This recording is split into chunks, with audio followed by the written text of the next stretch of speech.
wheels come off it. Caps now forced up towards the top side. Larson on the chase. Comp's going to catch out Targamas as well. Comp can chase Targamas. Caps trying to get away, but the Sun Car will lock him up, and Cuts Blows will follow him up. Rogue are here to fight.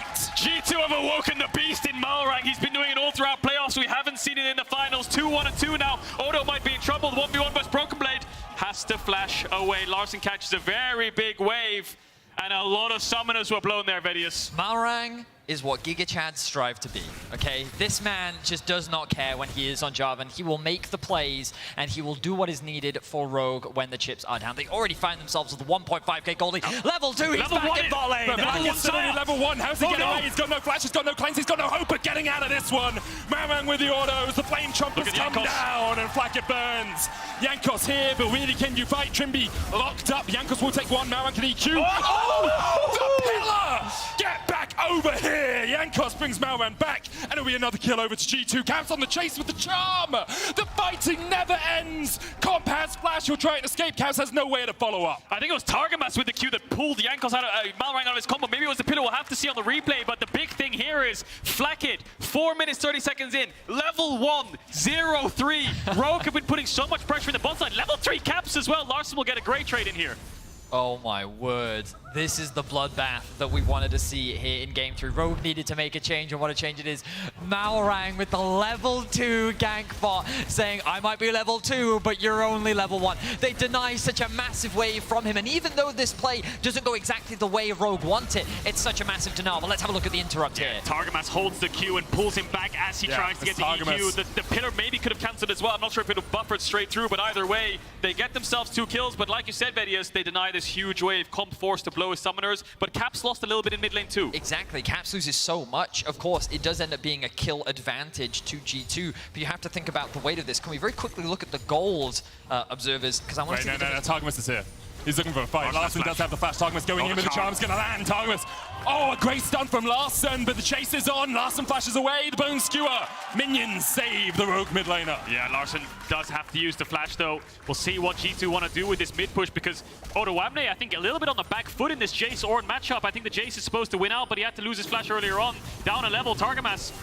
Level 3 jungler, it's 6 minutes almost into the game. Malrang just isn't farming camps. He's going bot again. Look at this wave under tower. He doesn't want to farm camps. He wants to show presence and zone the enemy bot lane away from waves. I thought the plan was to play towards top side, but they were like, there's an Ornn up there. We don't care. We're playing for bots. He's doing Dragon, but as a level 3 jungler, I think the Cloud Dragon wins out in the 1v1, so he's going to have to call his team. It does so much damage. He has Smite. If Caps knows he's on this, he could die. Can he do this? Trimby needs to help out. Oh, he's got Barmies as well. Trimby is here now, and they will be able to secure this Dragon. Good call from Rogue to take it. Targamas, though, on the way. Caps locked up in the mid lane underneath this tower, and Targamas will spot this, but won't be able to stop this, as we have 6 minutes into the game, 8 kills, a 1,300 gold lead for Rogue, and the Dragon's gone down. I'm telling you, Malrang puts the Chad in GigaChad. That's just what he does. He does not care, and he will fight you at every opportunity. He has the most... Oh, okay, Larson just overtook him, but a second ago he had the most gold in the game. He's been involved in every single one of Rogue's kills, and you can see the difference that his presence is being felt on this Jarvan. Like, again, I always go back to this. You told me that if you're not ganking on Jarvan, then you're not playing the champion properly. This is how you play Jarvan. He's finding plays all around the map. Red buff has respawned. Larson level 6. Broken Blade has Ignite ult. And Odoamne has no flash from the earlier on 1v1, so I think maybe Rogue have to cover that. In this kind of wave state, Broken Blade might fancy himself an all-in. You can see it on the minimap. Targamas is already moving up, and we talked about the power of the Ornn Pike onto the Jace. Odoamne will have to be very careful. He's probably telling his team here, guys, my wave's stacking up. I need some cover. Malrang's on the way. Larson has ult. He's hovering topside. Really good awareness from G2, reading the map state very well, as they have done. Targamas is in a great position. We discussed the discussion around, oh, hang on a second, the ultimate actually comes from Broken Blade. Destiny, a possibility here. Targamas on his way as well. Malrang there's the Destiny. They're going to try and turn it back around onto Broken Blade. Targamas, it gets interrupted. Away, interrupting on the Destiny. The charm from Caps is enough, and now Odoamne is ticking down, but he will just survive. Popped a refillable right at the opportune time. That must have been at this last very millisecond. We saw the animation of a TF red card appear in top lane, so I'd love to see the replay of that cancel. Caps saves his team on the top side, and the TF ultimate goes on cooldown. You do have a lot of experience with cancels, so we'll see if we can get it back up for you, Kajor. We've got a crowd for oohs on these now. At least the crowd can express how I feel. Yeah. now. It is G2 that's first on the Heralds. Malrang hovering around. Odoamne doesn't have the TP, which does give the numbers advantage over to G2. Jankos, level 5, along with Malrang's level 5. It's strange to see both junglers not at level 6. Normally it's the supports that we comment, but neither jungler has really been farming. The charm goes wide. Tension continues to mount. And we have to talk about the tension because, again, Rogue is 0-2 in this series so far. Their lives are on the line, and they're turning this game into a bloodbath. But that's the exact mentality they must have came into this game through, where they're like, well, we've got all these things, we want to try the fundamentals, just throw it all out the window, we don't give a crap anymore, let's just level 2 gank, level 3 gank, try to dive, bring the action to G2, and it seems to be working for now. 1,500 gold lead, G2's jungle support teaming up to try and deny their Herald. Larsen's pretty low on mana here, still no flash for him, does have the Ghost, stun card locked in. Will force Jankos to disengage. Meanwhile, Malrang's looking for the bottom lane. Level 5, Flacket has Flash and Cleanse now. No TPs to help him out. We'll see if Comp decides to be the one to tank it up, or Malrang's going to do it. Tried to tank it up with the W there. Level 6 now. Flame Chompers go down. The root's going to connect. Malrang decides against EQing further forward. That level 6 for Flacket, perfectly timed. Small thing I just want to highlight here, Vedis, you were talking about all throughout the series how Rogue are just happy to drop the first 2 Drakes, but it looks like they've got themselves the first one. 2 minutes on the clock for the second. Playing through bot this entire game long, despite having this Jace top. It seems to be working again. Almost 3 plates over to Comp. And as we have a moment in what has been a hectic start to Game 3, I will say you guys at home on Discord, we let the crowd get involved. We're letting you get involved as well. You can vote to see if you think Rogue will reverse sweep. I was told we had a graphic that would come up at the time when I said that, but so far it's yet to come. Just it's in the Discord. If you're in Discord, you can go vote, okay? Maybe they were expecting more action, and maybe they should have been. As Jankos caught out underneath the tower, Malrang on his way. Flack is already backed away. They can dive this. Targamas wants the stun down. There's the pillar going down as well. They're just looking for the plate right now. Root with the subjugate working as well. Destiny almost back off cooldown for Larsen. Now it's up. Odoamne getting chunked out by Broken Blade, who looks for the knockback. Odo gets a knockback of his own. Oh, the flash! Ooh. You could see Ornn was about to bring the hammer down, but Odo flashed just in time. Malrang now with the EQ. Larsen with the chase. Caps. They have damage here. Holds flash. The Cataclysm will still find him. Nicely timed there from Malrang, making sure that even if Caps uses his ultimate, the ultimate from Malrang's damage will land. The ultimate from Malrang's damage. The damage from Malrang's ultimate will land. And they're able to find a kill onto Caps. Rogue definitely looking like a completely different team. Again, Malrang continuing to be involved in every single kill, but Odoamne, you talked about this top lane matchup, he is struggling in the 1v1. Yeah, I think Rogue, fantastic so far though. I think they've broken the pillars of G2 we've been talking about. The consistency of Flacket won't be there anymore because he's on the back foot. Caps has been shut down in this mid lane, and the Jarvan denial and draft is doing Rogue wonders right now. Like I said, Odoamne is the one who seems to be struggling right now, and Rogue investing resource up here. Larsen has got the ultimate, he can run through lane to help out. Thing is, I don't really think they want to invest the TF ultimate just to shut down an Ornn, as we can see in the poll. 34% of people. In the Rogue Fnatic series, it was 17%. Obviously, people have a little bit more confidence in Rogue in the start to this game. Kind of allows for that confidence. 2,000 gold the lead for Rogue. Comp's going to be able to take a whole tower in the bottom lane. It was already down to only 2 plates, but Jinx, of course, with that minigun, can shred through these turrets pretty quickly. Another wave, only about 10 seconds away, so it'll be a little bit of time before that tower does fall. Yeah, I think Rogue just so far ahead in tempo here. Comp will get the full tower, and G2 needs to drop it top, I think. Flacket's moved this all the way up. They're going to 4-man top, drop the Herald. Broken Blade will catch bot wave, but this allows a window for Rogue to get Dragon. The only problem with doing Dragon is you might lose your top tier 2, so there's this decision-making here from Rogue to defend top just to make sure they thin out the wave, and I expect them to go for this Dragon soon. We'll see if G2 decide to pop it, because Flacket's lost a lot for this play. Tower goes down. There's the Ritoad being used as well. Malrang here trying to clear out the wave. Targamas with a good bone skewer. Trimby on his way up towards the top side.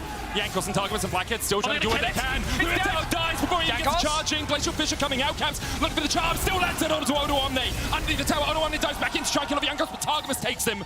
Meanwhile, in the mid lane, Larsen continues to push, does have the Destiny, but won't join his team. So, Odoamne dies, but they denied the Herald charge. Super Mega Death Rocket. Rocket. It's going to be blocked by Caps, surely, right? That's so boring, Caps. Come on. and Larsen all the time is getting plates and creeps, like you said. Medic wants that Rocket to hit a little bit more action, but it's non-stop 10 kills so far. I mean, so what I will say is it does concern me a little bit that Caps has been kind of out-roaming Larsen in terms of the map. The good news for Larsen is Caps isn't really getting a lot for it.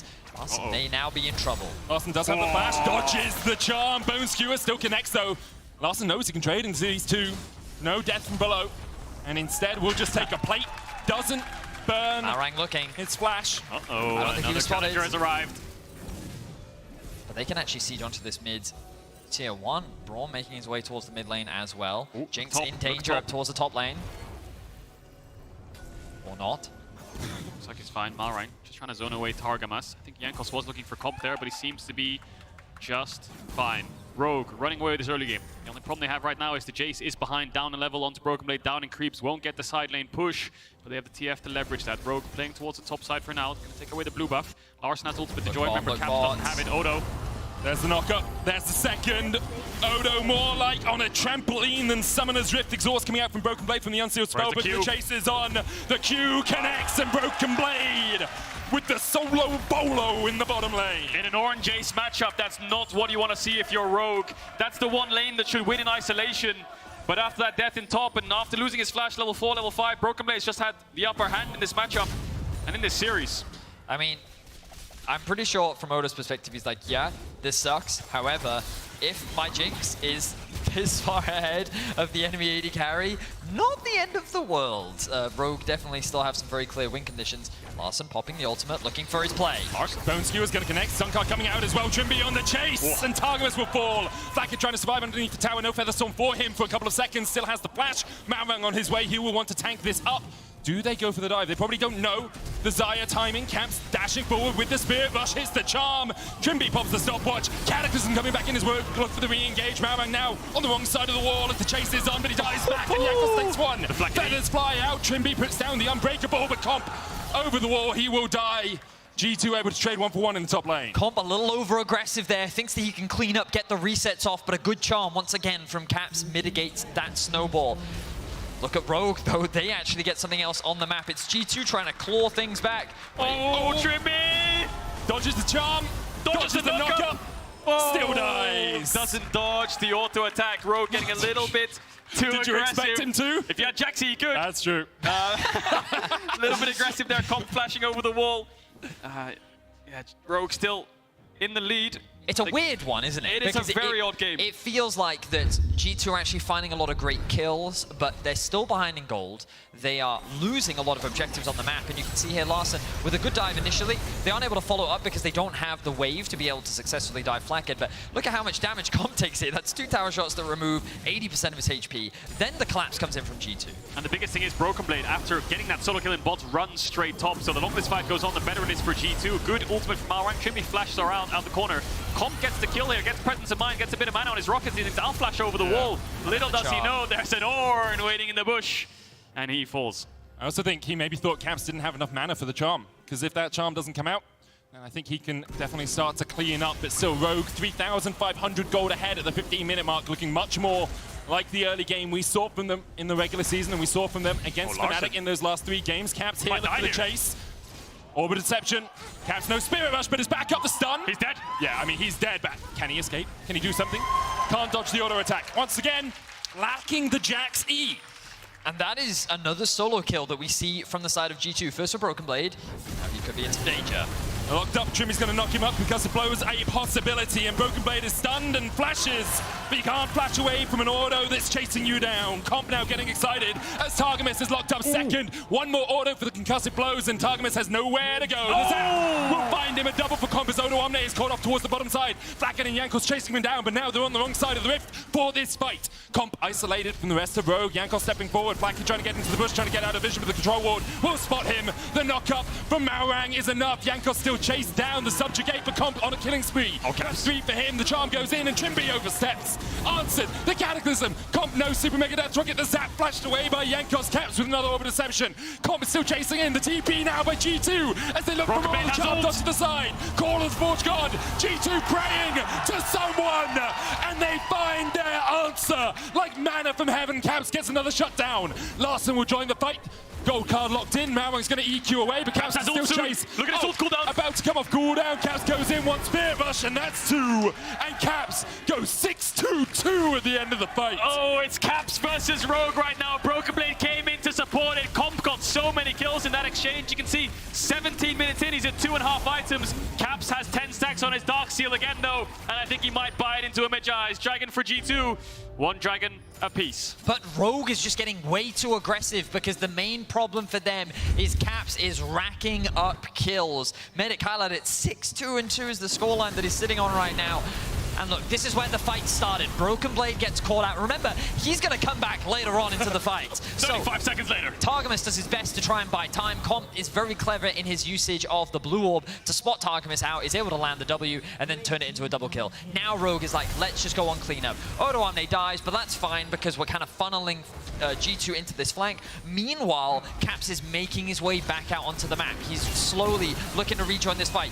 Jankos ults, he buys a lot of time, and this is where Rogue overcommit. They should just take the Drake at this point. They should disengage, but Caps gets more kills. And Caps was just around the Crux wall, so Trimby didn't have vision on him as he chased Jankos. Really smart positioning to wait for him to come into Caps and then land the charm. TP comes back in, and Comp, no flash. Malrang has the EQ, but he gets chased down. Caps' ultimate comes off cooldown, shut down over to Caps. So a lot of resources for both sides.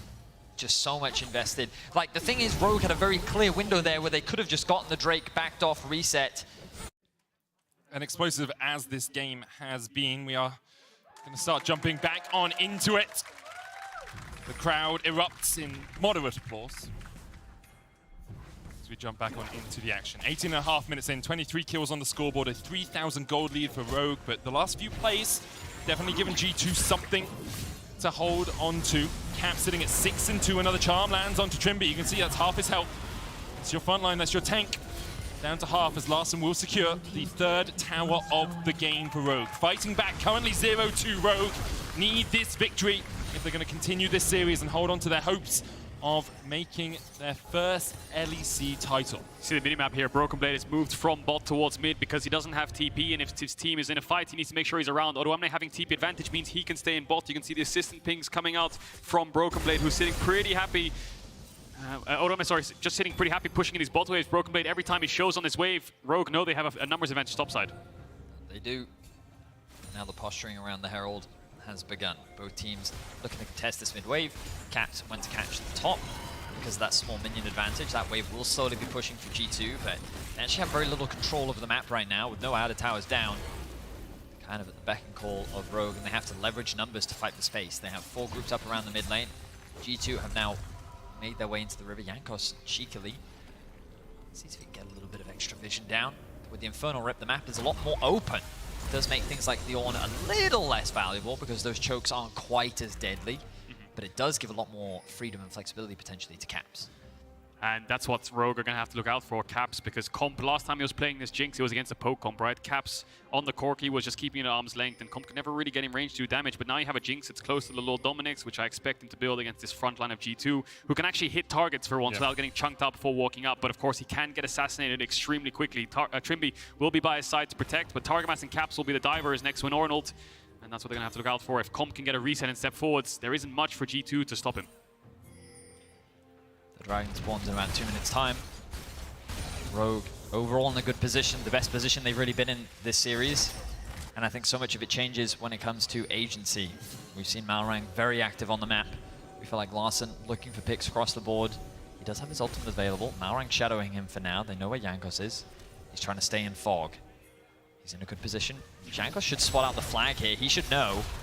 A fight might happen here. Malrang has a good position, looking for Caps. Charm goes in, Caps looking to try and get away from this one. Cataclysm an option, Spirit Rush still available for Caps. Everfrost for the first route, Malrang now retreating back to the safety of his tower, but Comp and Trimby are on their way up. Control ward behind them, a TP possibility for Broken Blade. It's about to come off cooldown. Maybe he will join the fray. Another stun card locked in. Broken Blade goes into the minion wave instead. Larssen's going to flash away. Caps on the chase onto Malrang, who's down to 300 HP. Trimby coming in as well, but Rogue is so split. Caps flashes into the vision, the fog of war. Comp on the chase. One more. It was a crit. It would have been enough, but it didn't get the crit. He didn't get the kill. Super Mega Death Rocket wide. The Destiny will chase him down. Larssen takes one. Now Targamas going to try and get the resets in. Comp still in the 4v4 here. Larssen low. The lock-in not enough. Reset. Death from below. Targamas finds 2. Comp next up. It's 3. 4 on the board for Rogue. They chased away and G2 will find the kills. Caps falls, but Targamas steps up. Triple kill for the Pike. He finds the resets. And this all comes off the back of Comp thinking Caps is dead. Larssen has to clean up and Rogue fall. G2 might find themselves a Baron. Malrang is still alive, but they're not going to gamble it. This will be the Baron for G2. Rogue is going to try and get something elsewhere on the map. But what a massive fight for G2. It really has been a series of team fights where G2 have consistently come out on top. And this time, Caps, as you rightly said, was just so annoying to deal with. So again, another very long fight. Starts with Malrang and Larssen versus Caps and Jankos, two of the best mid junglers we have in the league here, and they were so hesitant, both of them, to go too deep, because if Malrang ults, Caps ults away, and if Larssen goes too deep, Jankos and Caps can turn onto him. TPs come in, and this is where the fight turns into almost like a 5v5.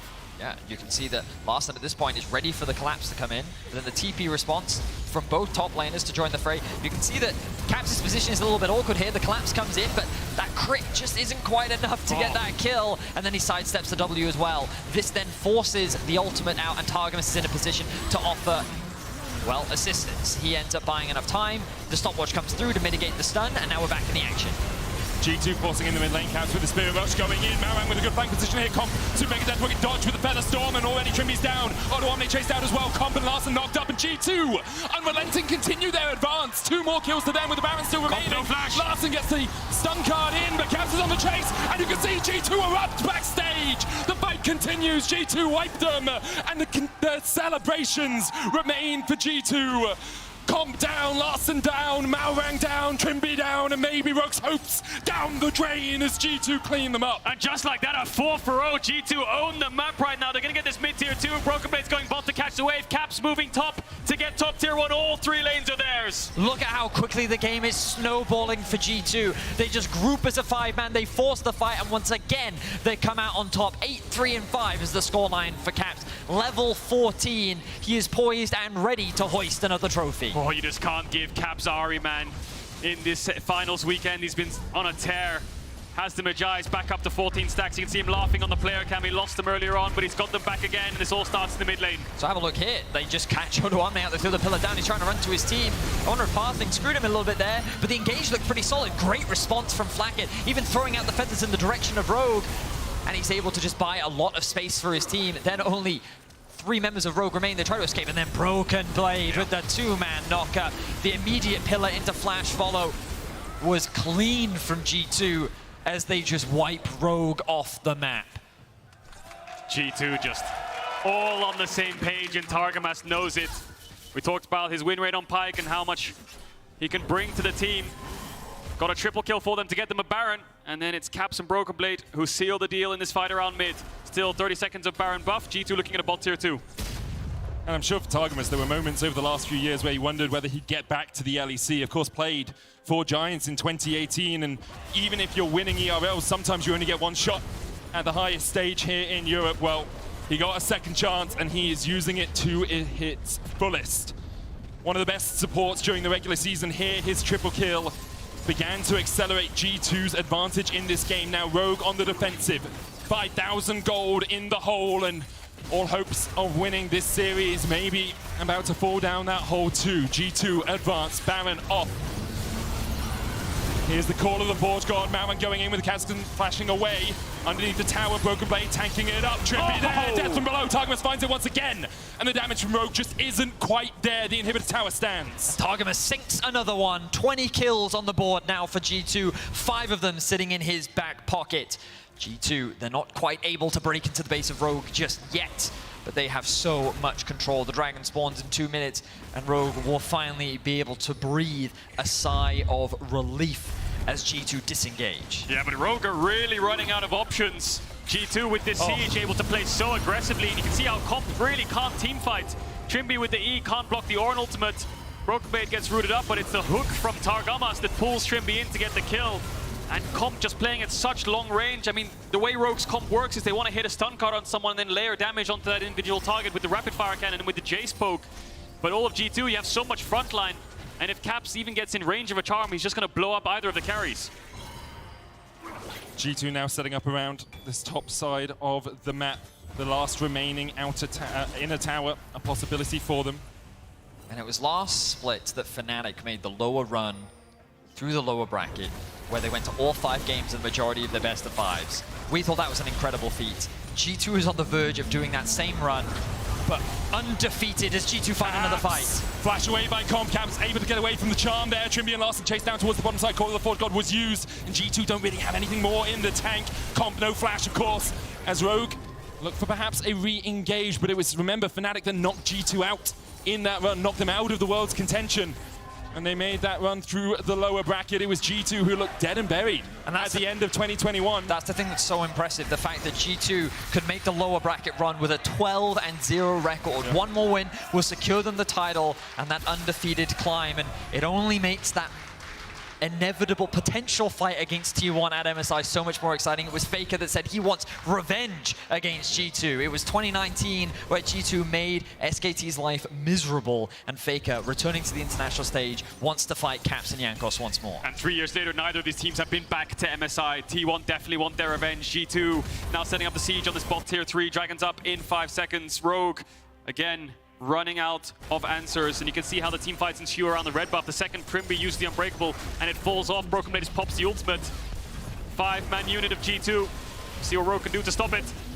G look for the engage afterwards. Call of the Forge God about to come off cooldown for Broken Blade. Trimby hooked up with Bone Skewer. Target's down to half HP, but he'll regen about a third of that. Inhibitor tower and the inhibitor fallen in that bottom lane. Rogue now trying to gain control over towards the top side of the map where this Baron is about to spawn. Yeah, Rogue could rush Nash right now if G2 go towards Dragon. They need to be very careful on how many members they send towards that objective. You can see how Rogue is positioning. So G2 smartly say, we're not going to go Dragon, we're not going to go Baron, we're just going to push Mitch. You're going to have to show on the wave, and then one person can solo Drake. While we do that, Flacket's the one starting up Drake here, but it could be a 4v5 for Rogue. The problem is they don't have any engage apart from the Jarvan, so it'll be very hard for them to find a target. 2 frontliners, a Pyke and an Ahri, and you can see right there, there's just so much mobility on those two. And the others are frontliners. And look at the position right now for G2. They have control over the mid-wave. They're sieging onto this tower. Not going to overcommit. The charm just goes wide. Lands, Malrang off towards the top side. Not there. Glacial Fissure was used there as well by Trimby, but Rogue still unable to find their engage. And Targamas is constantly hovering around the backside, looking for potential flanks. Maybe a TP, maybe a TF ultimate, anything to just dissuade Rogue from finding that access onto the backline. G2 doing everything in their power to keep Rogue pressured and in their base. G2 just going to back away for now, though. Don't want to take any risks. Caps picks up the Rabadon's death cap. 3 items strong with that 14 stacks on Mejai's. Next spike for Rogue is probably the Infinity Edge on Comp. Larson building towards the Lich Bane. Malrang's never really going to get any more items because he has to funnel all the gold into his carries. And Odoamne building towards that Cyril does. Baron will be the next fight. No Dragon Soul for around 7 to 8 minutes time. See how G2 want to set up, because that bot inhib is going to be a pain. They're going to have to keep clearing out those bot waves. Maybe Odoamne can TP in later on, but ideally he wants to be there to poke them out first. G2 going to play on their own vision now. For Rogue to turn this one around would be an incredible feat. It would be massive in terms of momentum in this series, but their backs are against the wall. It is G2 that continue to press their foot down. The organization that has only ever really known winning is looking to do it once again, looking to return back to the top of Europe with fresh faces.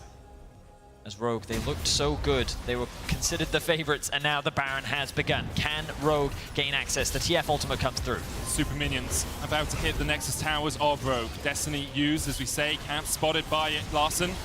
Dodges the charm. Gold card down, though. Larson with the Everfrost. Only onto Broken Blade. He pops the stopwatch. Baron disengaged. G2 look for the fight now as the Call of the Forge God is an option for Broken Blade. He pops the cleanse from the Unsealed Spellbook. Super Minion's going to take down one Nexus tower. And G2 may just let the minions do the work for them. The Nexus. Rogue corralled back into their own jungle. The Super Minions continue to push in. Rogue are looking for Targamas, but G2 can just turn back towards the Baron. G2 don't have TP, though, so they can't force an end. Rogue do have double TP, so they can send someone back to clear the wave, but the Super Minion's already dead. Another wave coming in. Rogue might have an exposed Nexus if this fight just continues to be so long. Malrang finds Caps. He finds Caps and he finds Jankos, but he has to find a way out of this one because the charm's gonna hit. And Caps goes on a killing spree. And now without their jungler, Rogue have to retreat. Look at the waves, so they're pushing in. That's one Nexus tower left. Caps finds Larson. Another charm! Another stopwatch pop by Larson. Caps looking for the kill. Locket used as well. Caps able to dodge away with the Spirit Rush, and G2 are still on the Baron. Super Minions are still pushing into Rogue's base, and every last vestige of hope, every glimmer of light that remained for Rogue is being quashed by G2. Caps finds the pick onto Malrang, converts it into a pick onto Larson, and that denies any opportunity for Rogue to try and steal that away. The light continues to dim. Rogue's chances fall further and further away as G2 gain more and more control. Let's take a look at the replay though, because Malrang's fishing for information. He's trying to find a position into the Baron pit, but it's G2 who spotted him out first from that control ward on the Krugs. He ends up falling, and then Larson just goes towards top wave. He knows the Baron's gone, but Caps is not done just yet.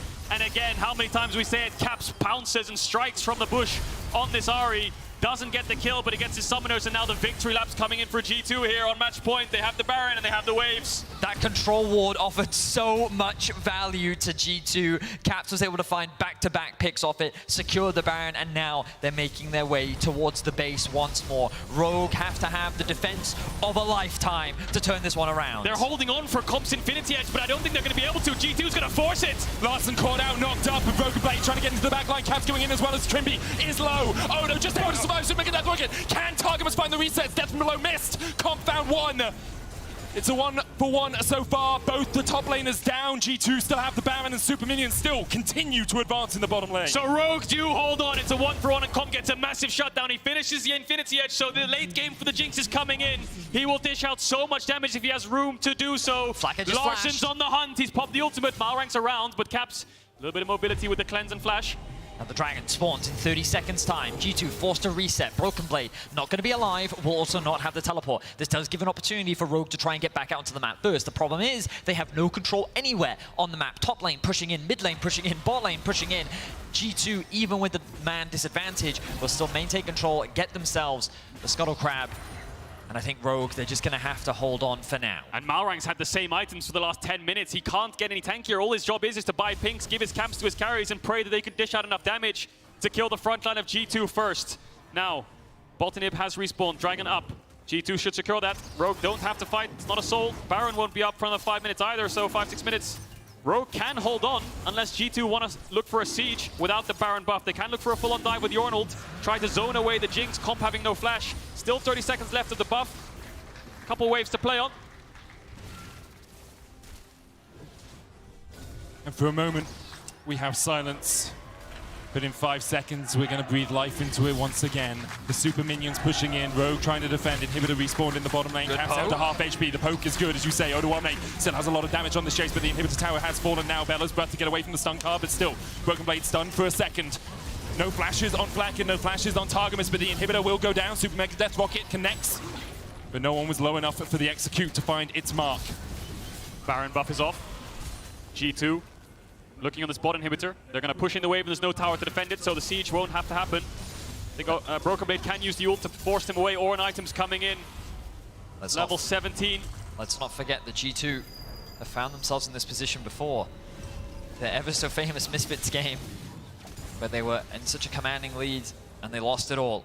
They do not want to make that mistake. They're going to take their time. They know that a finals is on the line. They do not even want to give a game over to Rogue.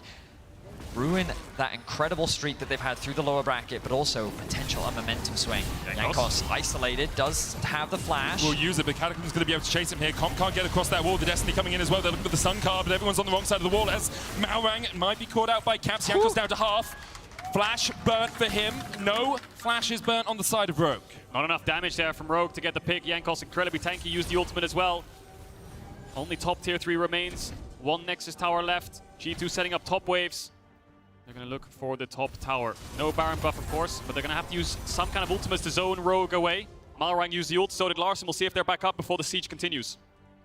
Anathema's picked up for Trimby. Will be able to survive a little bit more of that damage, but level 17 for the 2 carries of G2. Same for Broken Blade. They're now making their way on towards the tier 3 top tower. The poke comes out from both sides.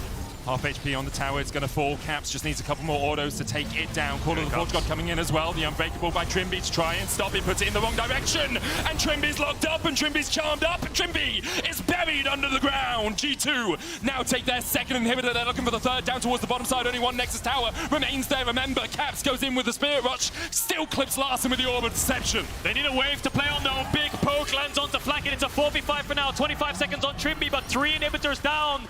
They can just back off here, G2. There's a Baron in 1 minute. 3 nips down, 1 Nexus tower left. Rogue have no base at all. G2 are playing this one safe. The ultimate will come out, but likely no pick is going to happen as a result of it. I say that Malrang is looking for Larson something. has stopwatch as well. If he can get here. They're not going to do it. Rogue. We've said it time and time again. Their backs are completely against the wall, but have a look at this. Trimby failing to block the on ultimate. He's trying to block it from arriving in the first place, but he just misses it, and now he gets caught by the second one, charmed up and dies. He falls, Rogue loses another 2 inhibitors. And you feel like that at this point, the game is done and dusted. G2, they just need to close it out. Rogue, they have no inhibitors left. The Baron spawns in 20 seconds. Malrang, he doesn't have any gold. He's level 13, 2 levels down his jungle counterpart.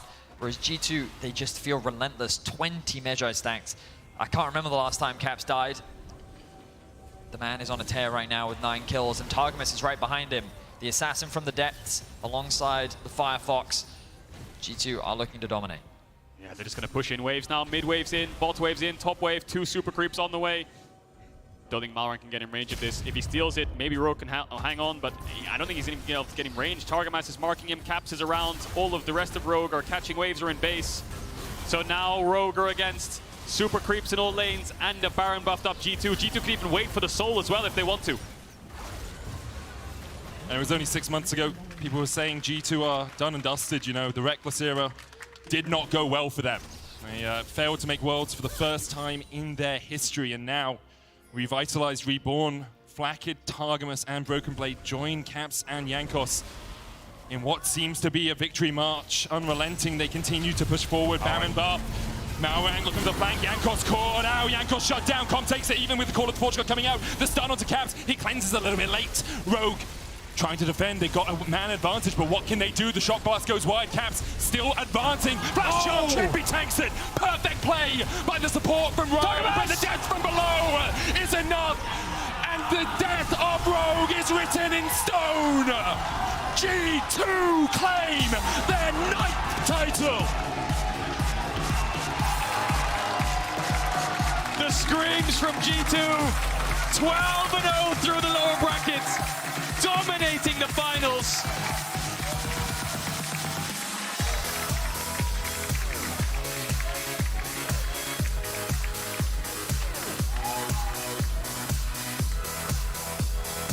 What an incredible run for G2. There was so much doubt. The expectations around this team was not that they would be fighting for a spot in the finals, was not that they would be winning the split. But they have grown, evolved, and they have become Europe's strongest. 12-0. The most dominant lower bracket run Europe has ever seen. G2 Esports is back on top. And what a moment right there where Jankos walks to Caps, puts his hand on the shoulder and can't help but just smile, right? These two have been through so much together. A new iteration of G2. They were the backbones. Rogue is down. T1 is next. G2 booked their ticket to MSI.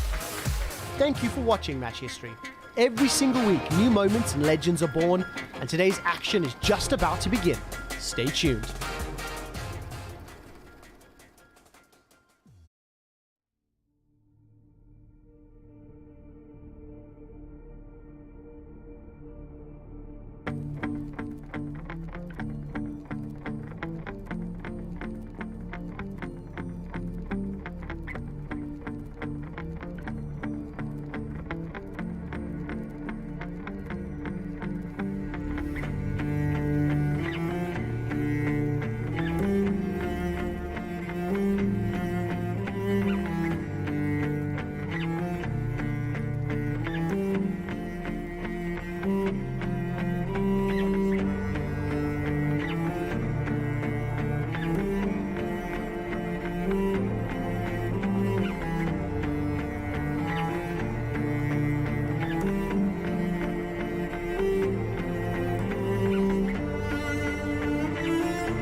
for those who move, for those who play. Look at the smite, he's done this before. Now it's your turn to move to the big stage and play the match of your life.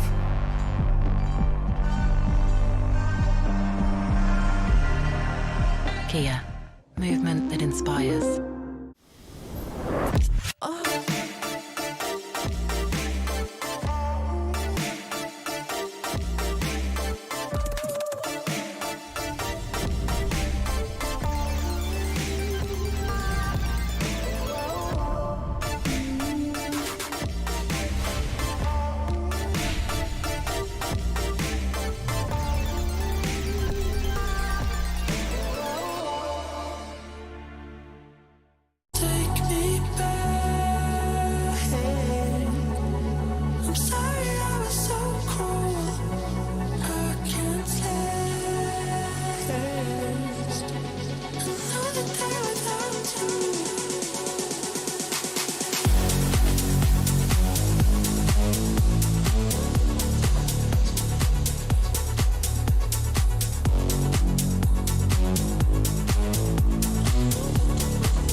took you for granted.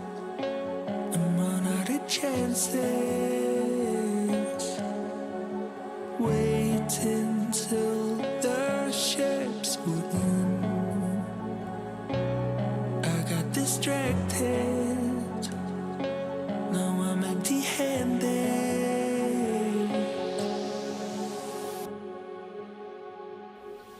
Take me back. I never meant to hurt you. I can't last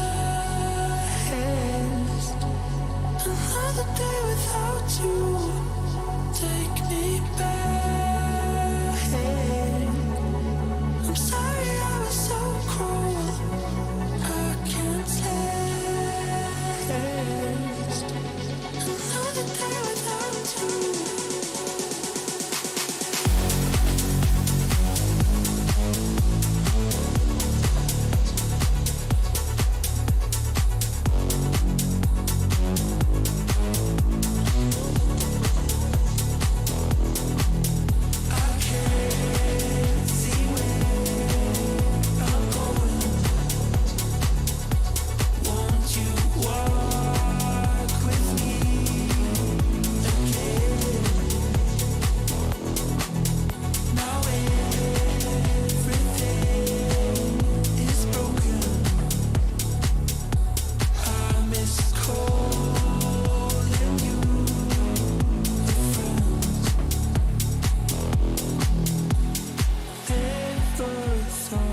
Before I stepped,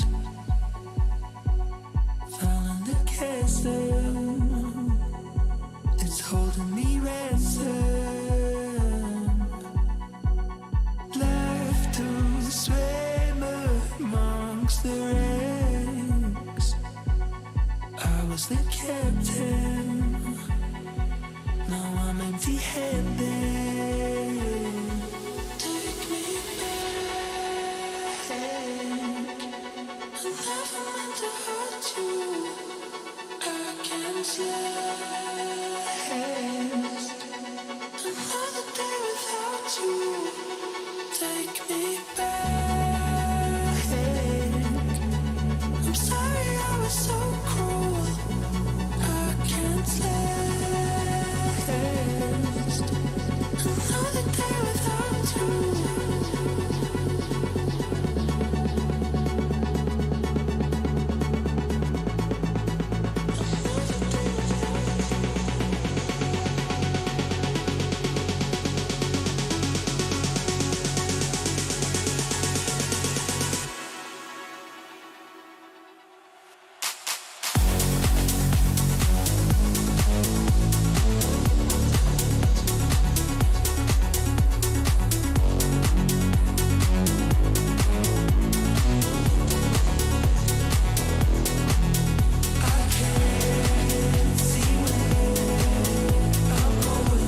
Will you walk away?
with your nose in it, I ain't gotta lie to you.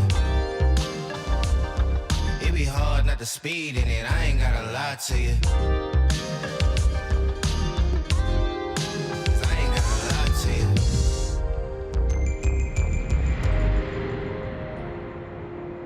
Back again like I never left.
This journey to lift the trophy and secure a trip to the 2022 World Championship. Exciting times are ahead of us, and now that they've given us a minute, thank you so much for coming back. We have missed you so much.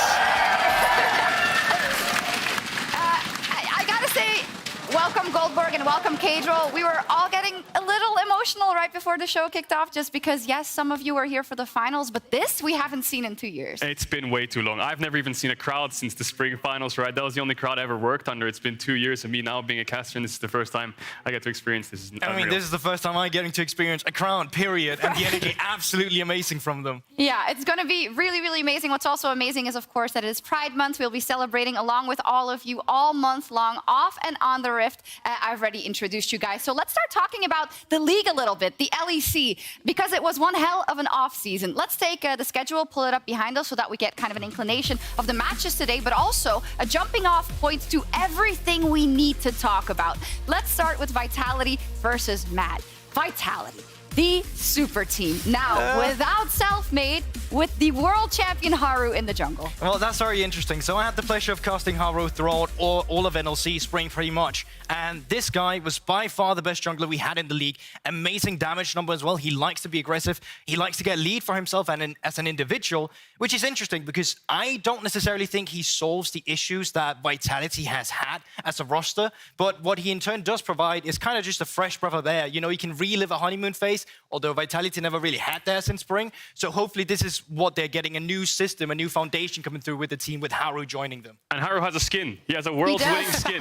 Who can 2017. Say that? He only played one game, but that does allow him to get a skin. It's on Ezreal. Long story. Ezreal was a good jungler back in the days. Doesn't work anymore. But yeah, I think it's a good addition. The best kind of addition I see in Haru is the fact that he already speaks English. He's played in many different regions that already are English speaking. Normally when you bring a Korean over to Europe, it's very kind of difficult to integrate them because of the language barrier. But the benefit for Vitality is he already has that English under his belt. Yeah, it was a bit of a shocker for all of us, I think, that Selfmade was no longer with the roster, but we're excited to see what they can do, bring in a literal world champion to help out, rather. Let's talk about the Mad Lions as well. Reeker, in his rookie season, he didn't get to see Summer. Maybe he deserved a little bit more time, but Mad Lions wanted change now, and they brought in Niski. I mean, they won 2 titles, right? They come into spring, and then they don't even make playoffs, right? So they need to make something change. Reeker, I mean, they did go 3-0 in the final Super Week. Obviously playing 3 games of TF. Maybe Mac and the coaches didn't see enough kind of established in this player and established in the team from spring to take them to summer and push towards Worlds, which I expect their goal to be. Niski, he's been sitting at home streaming, playing solo queue, got rank 1 on the ladder. A lot of experience from Fnatic, and Mad Lions think that the injection of Niski will rise into playoffs. And that's the thing as well. I think no one can make the argument that this isn't an upgrade. The experience coming through, as you're mentioning as well, Reeker being a bit shapy. Yes, he was probably just an unpolished diamond, but that doesn't matter for Mad Lions right now. They need better resolve, and Niski for sure, player that can bring that as well with his expertise. Yeah, and I think if you look at this now Mad Lions roster, is the expectation, are they going to be top 3? I think not. I think that's a bit of a harsh expectation to have of them. I think making playoffs would be a success and should be celebrated and see how much damage they can do. We'll talk a little bit more about Vitality and Mad as they are the first game of the day. I'd also like to talk about another team that needed a change, Astralis, last place in spring. And they are bringing in some big guns. If you've been following European League of Legends for a while, right? Chachi, Xerxes, and also in the support role, also a diamond, I'd say, in the rough, in Younghoon. Yeah, definitely are. And I'm just going to focus on Chachi and Xerxes because these are two names that I think everyone will know. Back in the days, 2016, 2017, they even got out of groups at Worlds together with Splice in 2019 when all the European teams got out. So a lot of history riding on the backs of these players' shoulders for Europe specifically. Xerxes had his time in NA, and then Chachi had his time taking a break. He retired, played in the ERLs a bit. Loves his Poppy and GP still. Yeah, for sure. And I also just feel like when the players enter the stage. Yeah. Generally, with a team like Astralis as well at the same time, they needed someone with expertise as well, as you're mentioning as well. But they got Daya, who's new now, Junghoon as well coming through. If you're not familiar with him, played the Korean Challenges, which is the equivalent of second division, of course, coming through. And while he was on a 7th-place roster team, this is a guy that has by far was the best player on his team and was chosen for the East Asian minigames as well for the Korean roster, winning it all. So this is a guy that has some highlight and some achievements on his back as well, despite being very new. Yeah, we have expectations. Of course, it can't get any worse, right? Unless we add another team, like they just can't beat them. Hopefully. Let's take a look at Misfits as well as the Mad Lions are getting a lot of cheers, as they should. So let's talk about Misfits. Misfits was, for many of us, for me for sure, the surprise of spring, right? 3rd place after the spring season ended. A lot off the back of VTO. It's just the way it was. He was also crowned the spring MVP. Now they made a change in the top lane. Hear it out, irrelevant in. Yeah, and I think the playoffs kind of leaves a sour taste in the mouth for Misfits, right? You think back to it, 3rd in the regular season. Last year, if they won one more game in playoffs, they'd be at the World Championship for Europe, right? So this team was doing so much damage in the league specifically, but now they brought in Irrelevant as a new top laner. Misfits historically was a top-side team, but they never really found their identity in spring. Despite winning so many best of ones, it all just came off the back of VTO. And I wonder what Irrelevant brings to the team. Is he going to be the I can slot in as hit it and carry games, you can play for me? Or is he going to be more of I will give up a lot and get VTO ahead? From what we've seen so far, at least from the European regional point of view, right, this is a guy that barely gets resources from his teammates, and he fights on his own. Sometimes that kind of does show in the stats as well. This is a guy that likes to be very far up in lane, despite playing the tanky matchup. On a good day, that's excellent. On a bad day, still some of the hero tendencies that we see there. But I, for sure, to answer your question as well, Cage, you'll feel like that you got potentially an AD carry in Neon to play again for now as well. It doesn't have to be the VTO show. Maybe you have a more clear dynamic now where it doesn't always have to be a Camille coming through as the last pick, but maybe a tank to set up the rest of the team. Yeah, it's all about also being able to activate those other pieces you have on that squad, like a Neon, who can also do damage. Let's see what Misfits can do in summer. Finally, I'd like to talk about Team BDS as well. With Grabs at the helm, that wasn't necessarily the results that they wanted last time around. Agresivo now promoted, and Erdote as well. They're teaming up again with Syncroft. That's kind of the Polish connection there. 3 out of 5 now. BDS, they needed to change something. Yeah, those players played on Devils 1 together a long time ago. But just for context, BDS got their academy and their main team, all 10 players over to Korea, scrim and boot camp for a month. What are we going to come back with? They came back with these 5 players as the strongest from those scrim results. We'll see how they can do. I mean, they finished quite bottom 3, I believe. Last split can only really get better. Throw a spanner in the works, try it out, because BDS is a very new organization to the league, right? This is only their 2nd split in the league itself. So I think looking forward to 2023 and 2024, developing rookies and using your academy team already is a good sign. But I actually really loved Erdote under the European Masters while he was playing for the academy team. I thought personally that he was one of the most entertaining supports to watch. He was not afraid to whip out the Thresh and actually just go in for that 2v2 performance, leave his mark on the map as well to have an influence. I think he shines the most on engaged champions where he gets to take charge, and I'm hoping that's something we see more for BDS, especially in towards the later stages of the game, because it did feel like they didn't really know what to do with the map move. Exciting stuff, though. Yeah, very much so, and I like that we're seeing a lot of proactive moves, and I think that's the name of the game here in summer. You can't mess around anymore. Now you have to make it to Worlds, and only 3 teams get to make it. So I'm glad people are making those changes. Not everyone, though, especially not teams that have done very well in spring. 2 teams without any roster changes, defending champions G2 Esports and the regular season kings Rogue. They will clash tomorrow for a spring finals rematch in our LG Ultra Gear Match of the Week.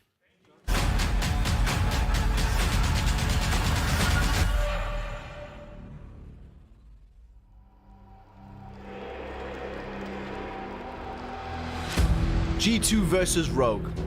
our first match of the week, a rematch of the spring finals. Can they steal the soul away from G2? They don't have a jungler. Larson slides in, but Caps dives back. A double for Caps, and the death of Rogue is written in stone. G2 claim their 9th title. During spring, it looked like Rogue was unstoppable, beating G2 twice and cementing their status as the regular season champions. Hook coming out, Broken Blade diving onto the back line. The package still available though, and Larson onto the back, just annihilates two. G2 thought they found the pick, but they were the ones being picked themselves. Comp keeps it going, plays just outside of Caps' range. Comp, you absolute mad lad, he goes golden, but he's got so much damage, the stacks are still there. He's like lightning. Here come the rest of them. Zeri, so damn fast. But when it mattered most, these two teams could not be more different. G2, dread it, run from it, but once again they reign supreme. G2 have obliterated Misfits today. G2 showed glimpses of the glory days of 2019 during MSI. Decent knockback there onto Zeus, but he's going down low. Double kill for Yankos already in the team fighters Caps. He's picked off Gumayushi.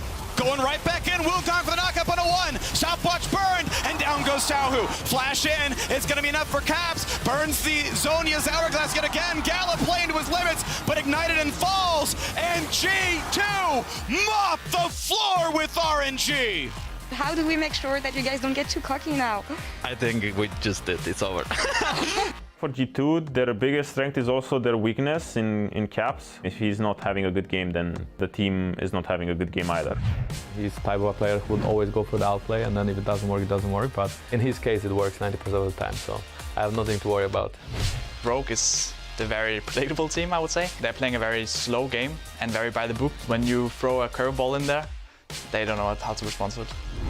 I feel like we might have been the fastest team, even in best of ones. So I don't get this whole sequence of play safe to win. We need to go to the finish line next time so people can shut their mouths. Now we're back in summer. Will Rogue continue their dominance over the regular season, or can G2 show us more than just a glimpse? Super hyped match of the week. That is tomorrow. And I've got a special guest here that some of you may know. Actually, I think most of you will know him. Febiven, welcome. Thank you for joining the desk. Hello. What's it like being back, man? Very nice. I'm just very excited to look at those games because should be some good ones coming. Let's hope so. I'd love to pick your brain immediately off kind of G2 versus Rogue, which is our match of the week tomorrow. What did you think of G2's insane run from the lower bracket in spring? Well, they had an insane run, yeah. I think they just picked up a lot of momentum. Like once you start winning, you keep winning, and then it's up to other teams to pick up.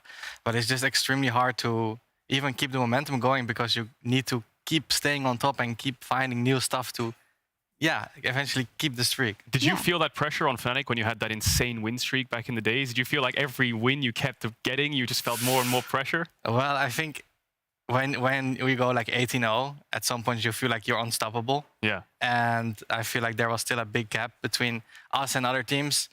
But at some point you are like, the loss is gonna come. So like you kind of have to be ready for it. You're kind of scared for it to like get one loss because then you might think I'm gonna lose some more, but Yeah, we'll have more time to talk also about specifically G2 because I think we saw that, right? Everything was going so well. In MSI, it was going so well. And then boom, the plane just crashed, man. It was bad. It really did. I think they got it not exposed. I don't want to use that word because they had a really good, win streak going into it and stuff. And they put up a fight against T1 and RNG, but I think mainly their early game was where they looked weakest. But in that lower bracket run through the playoffs, Oran, Jarvan, Rakan, one of the three every draft, pretty simple way of playing the game. And they just were one step ahead of every team, especially meta read. Well, talking about momentum and about consistency, we need to continuously celebrate Rogue for what they are able to show in the regular season. Now, in the past 4 seasons with this man at the helm as well, Febiven, you know for sure how difficult it is as a team like Rogue just to be so consistent, no matter who the opponent is, every season. Yeah, I mean, you need a lot of good practice to be so consistent and keep being at the top because you're not gonna just be so consistent if you're just playing scrims, autopilot. No, you actually need to put in the work. You need to make sure that everyone is on the same page, because this is not something that you will get just by playing. You actually need to focus and you need to grow, else you will not get this consistent gameplay which they're showing. Yeah, it's crazy, and they have that because of the players and because of the coaches. But of course, they want to win, so we'll follow this story as well in summer. Now, this week's games will be played on patch 12.11, which is a massive update that's looking to shake up the meta quite a bit. Before we dive deeper into it, Fnatic's Yamato Cannon shared his thoughts on the most recent episode of Euphoria. Check it out. Let's move to now initial thoughts on the meta. You've been scrimming a bit. You've been playing a disgusting amount of solo queue. We've all experienced the new changes on 12.10. There are even more changes on 12.11. Yeah, and I do feel like I've enjoyed overall lower damage, slightly more durability. Everyone just seems that bit tankier. But let's just start with you, Yamato. What are your initial impressions of the meta? And like, you know, you can go in as depth as you want. Obviously, you have a lot more insight than perhaps we do. But give me your initial impressions on the meta. I like it. Yeah. Picasso. Like, I like Picasso. It's so good. Like, the game is so fun. Tell me why. Tell me why. I played this game for 12 years because it's like, it feels like your decisions actually matter, you know? I think it feels like your decisions matter. It feels like there is a clear idea of how you have to use your resources when you fight. I think laning has gotten a little bit easier, but it also invites champions that haven't been played as much before due to it. It's like we see like the Shy is blind picking Kale, people blind picking Vladimir, blind picking Fiora. It just opens up this whole world of, you know, what could we do different? And that to me is always exciting. It's like whatever change comes, like I am very happy when Riot changes things in a drastic manner. And I think this just allows the game to play at a more reasonable pace, because I think too many aspects of the game were just revolving around getting one shot. Everyone was buying a stopwatch, and then it was that was just the gaming, you know. It's like it's like shit get hit. It's like the first person that shows his face on the rift towards the dragon fight, that person gets one shot. Jinx gets a reset. Viego gets a reset. Everybody gets a reset, and the fight is over. And that wasn't fun to me. Well, Yamato is super excited, which is very different to what we hear from people about the competitive scene right now, right? Watching, but Febiven, I know you've been playing a lot of solo queue as well. What do you think about everything? Yes, Yamato says it's like you have more room to make mistakes, and it's harder to punish your enemies to get a lead. And obviously some new item changes and the tower differences is harder to dive.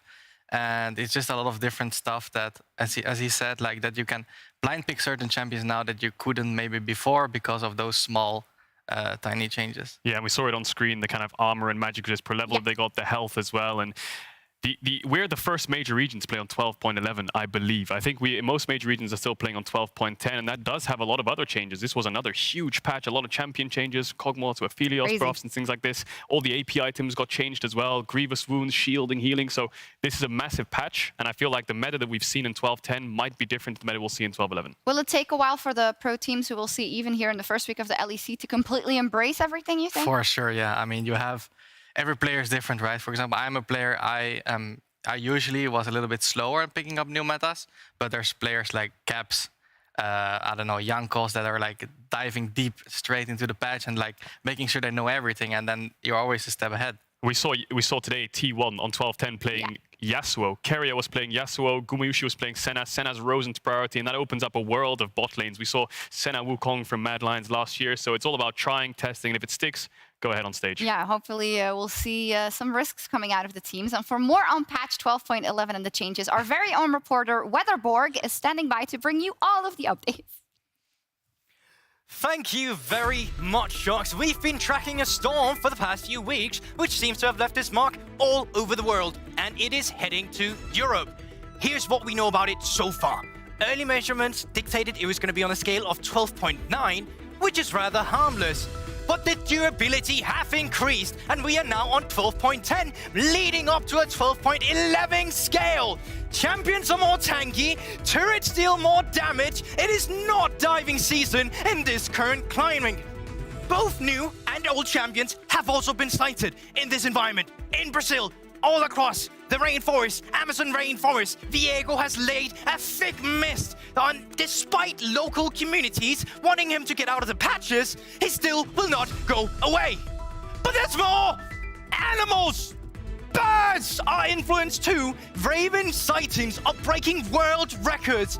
Swain has taken over the LCO, making Bidermic a reality. But not only that, we have massive earthquakes too. The tectonic terror Talia have been spotted making her way from the Andes towards the Himalayas and now all towards the Alps. There's earthquakes and people are surfing on rocks. Korea have become more stale than the average fan at the MSI final. There is headwind no matter what direction you're looking at. And it's also coming for Europe. But except Turkey, everything in Turkey is faster. The patch, it's coming to Europe. It's a cluster track. So base yourself back to the desk.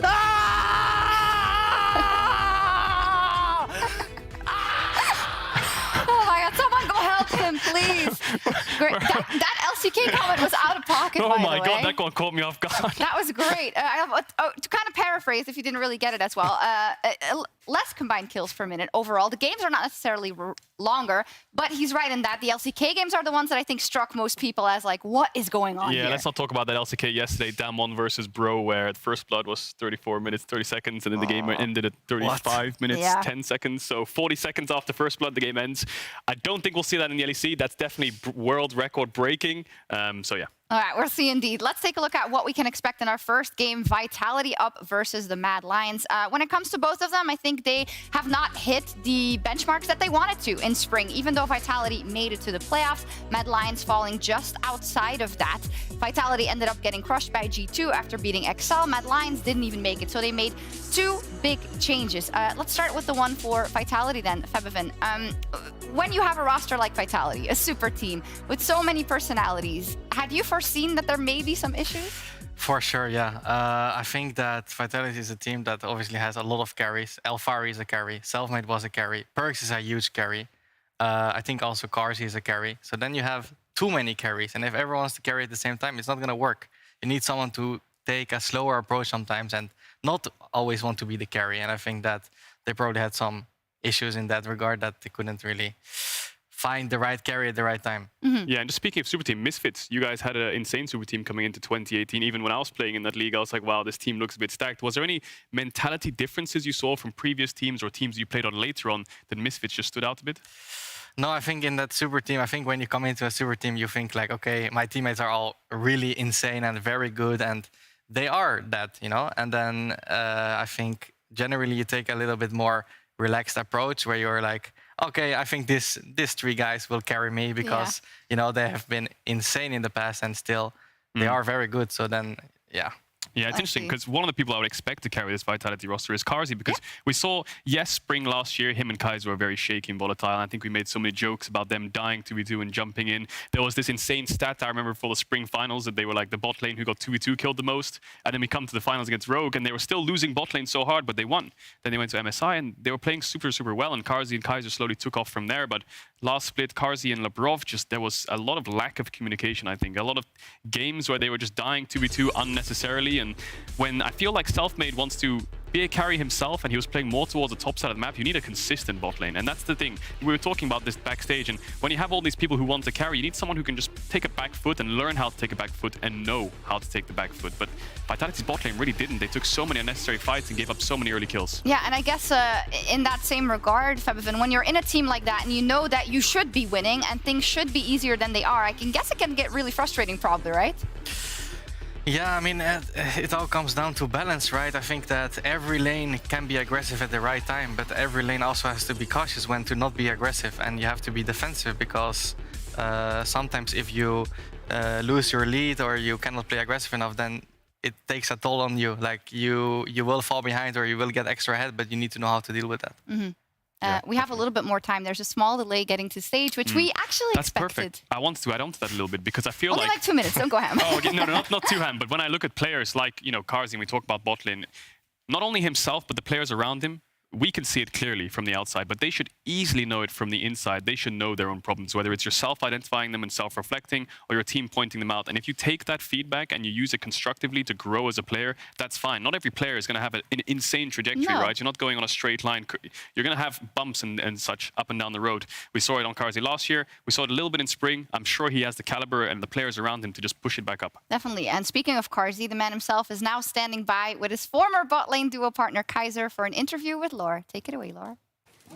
Thank you, Shox and Carzzy. Kaiser, thank you so much for joining me for this very first summer interview with an audience again, which is really, really cool. So happy you get back.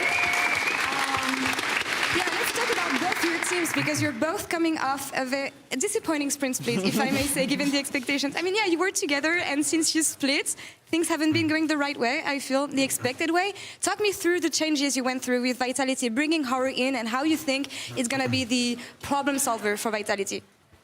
Okay, so we had just one change, which was Haru to the jungle department, and I think it's going to be a lot better because I think he improved the overall team structure and the team atmosphere, so I'm excited to see how it goes on stage as well. Yeah, we'll see that a bit later. But about you, Kaiser, bringing Nisqy in also, what does it change for you? I mean, I think last year we just needed a more experienced player. I feel like Rika was good mechanically, and he also improved a lot. But I think what we identified is that we just need like more experience, more like shot calling out of mid lane, more plans, and I think Nisqy is like a good a good player to do that, and yeah, I feel confident. Yeah, I hope this will be the change that both teams needed, but a bit more about you, because last year we were used to seeing you together on the Rift. You'll be facing off once again against each other. Your take on Carzzy and his new bot laner at Vitality, tell me.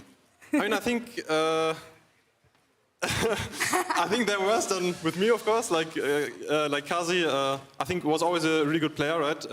I think at MSI, for example, we showed that we can hold our own against like the best of the best, and I feel like it's not like one of us, right? Like being really good or anything. It's just like we played really well together, and so I think Carzzy is like a really good player, and I think Labrov as well. Like he shows in solo queue always really good like mechanical prowess. I think last year maybe not so much because I mean they struggled as a team, right? Yep. But yeah, I think I still feel confident with Unforgiven. I think we had some rough games last year, but we improved a lot, and I think it should be able to beat Carzzy Labrov. Nice and thoughtful words. About you, Carzzy, take on the new bot lane for Mad Lions. The new bot lane? Well, I agree with Kaiser on the first part, okay? Good. And yeah, I think that Unforgiven is pretty good for a rookie, I'd say. So yeah, I expect great stuff from them. I think they're gonna play better than last split.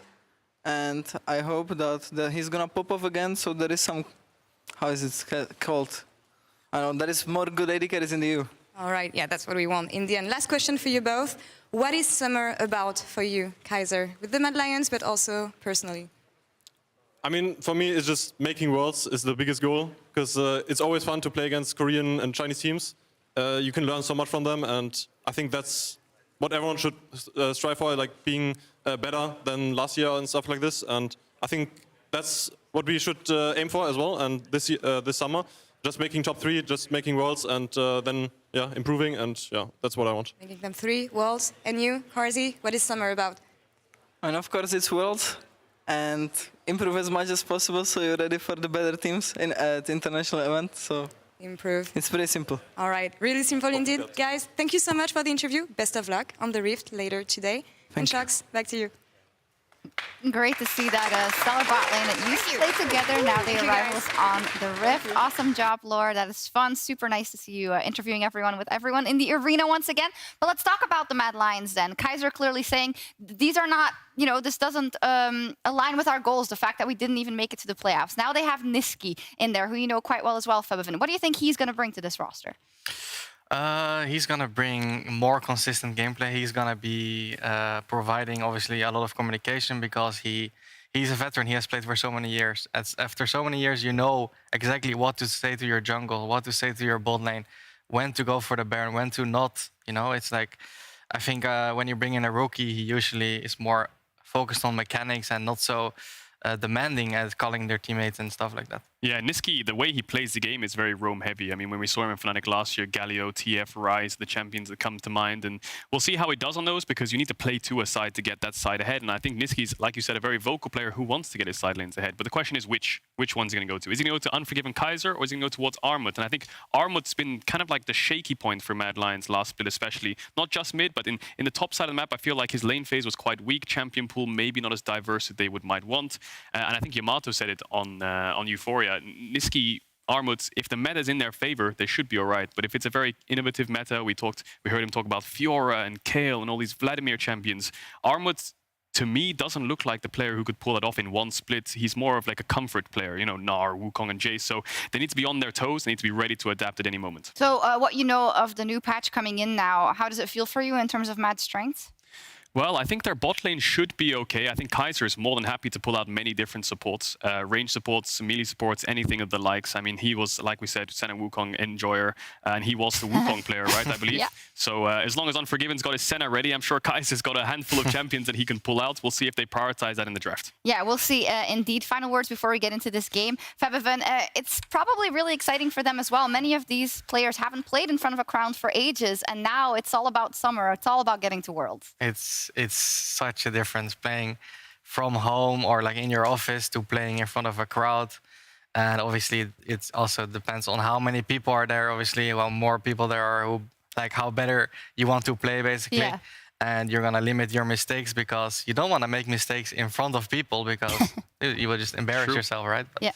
It's gonna be, I mean, I know the feeling, you know the feeling, you also know the feelings. It's just, you get a little bit boost and you just perform better. The adrenaline, it makes you perform better, hopefully. And with that, it is time to kick off the 20th LEC season. Wow. As two sleeping giants in Vitality and Mad Lions open the action tonight, let's roll the hype video. Woo! Just stay true to yourselves.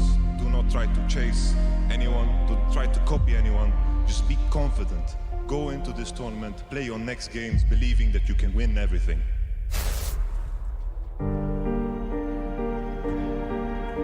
Every player has a dream of becoming the best in the world.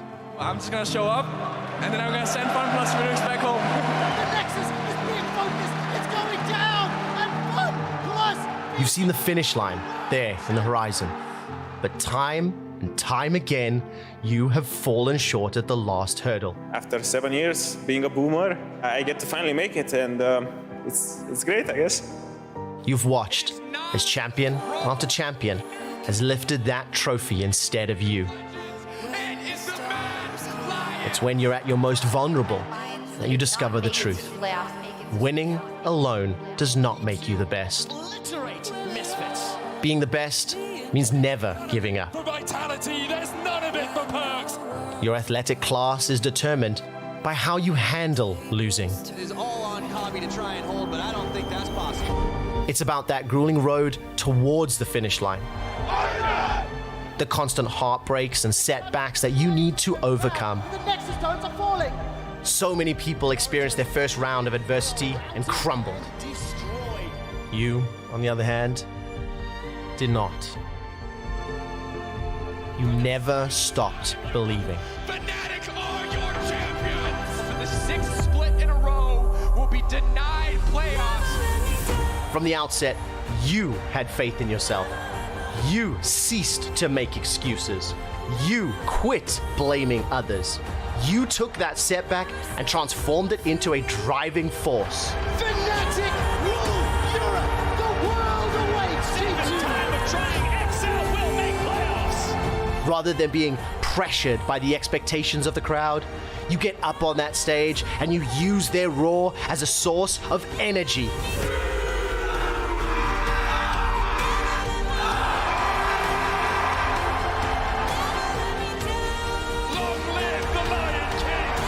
You can't really win if you're not the best. G2 are your champions! Their 9th title! This is your time.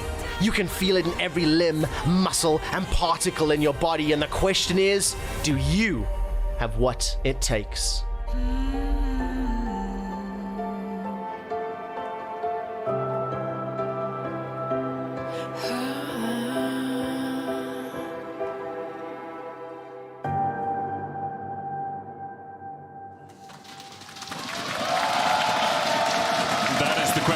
answering over the next 8 weeks of the regular season and the playoffs. We are here for day one of the 20th season of the LEC. And what an honor it is to be on the casting desk. I'm Medic.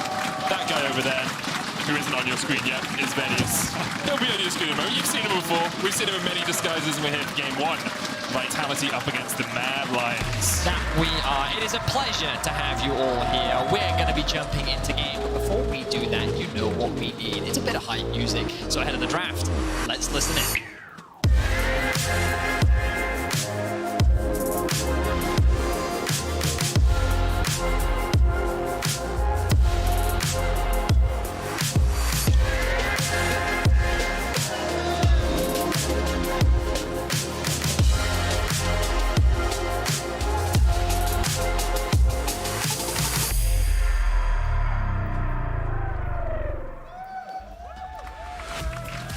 That's more cheers than we usually hear for a draft phase. I'm going to be honest, no picks, no bans, the crowd is hype. And as are we, obviously on 12-11 here in Europe, the first major region to be playing on this patch.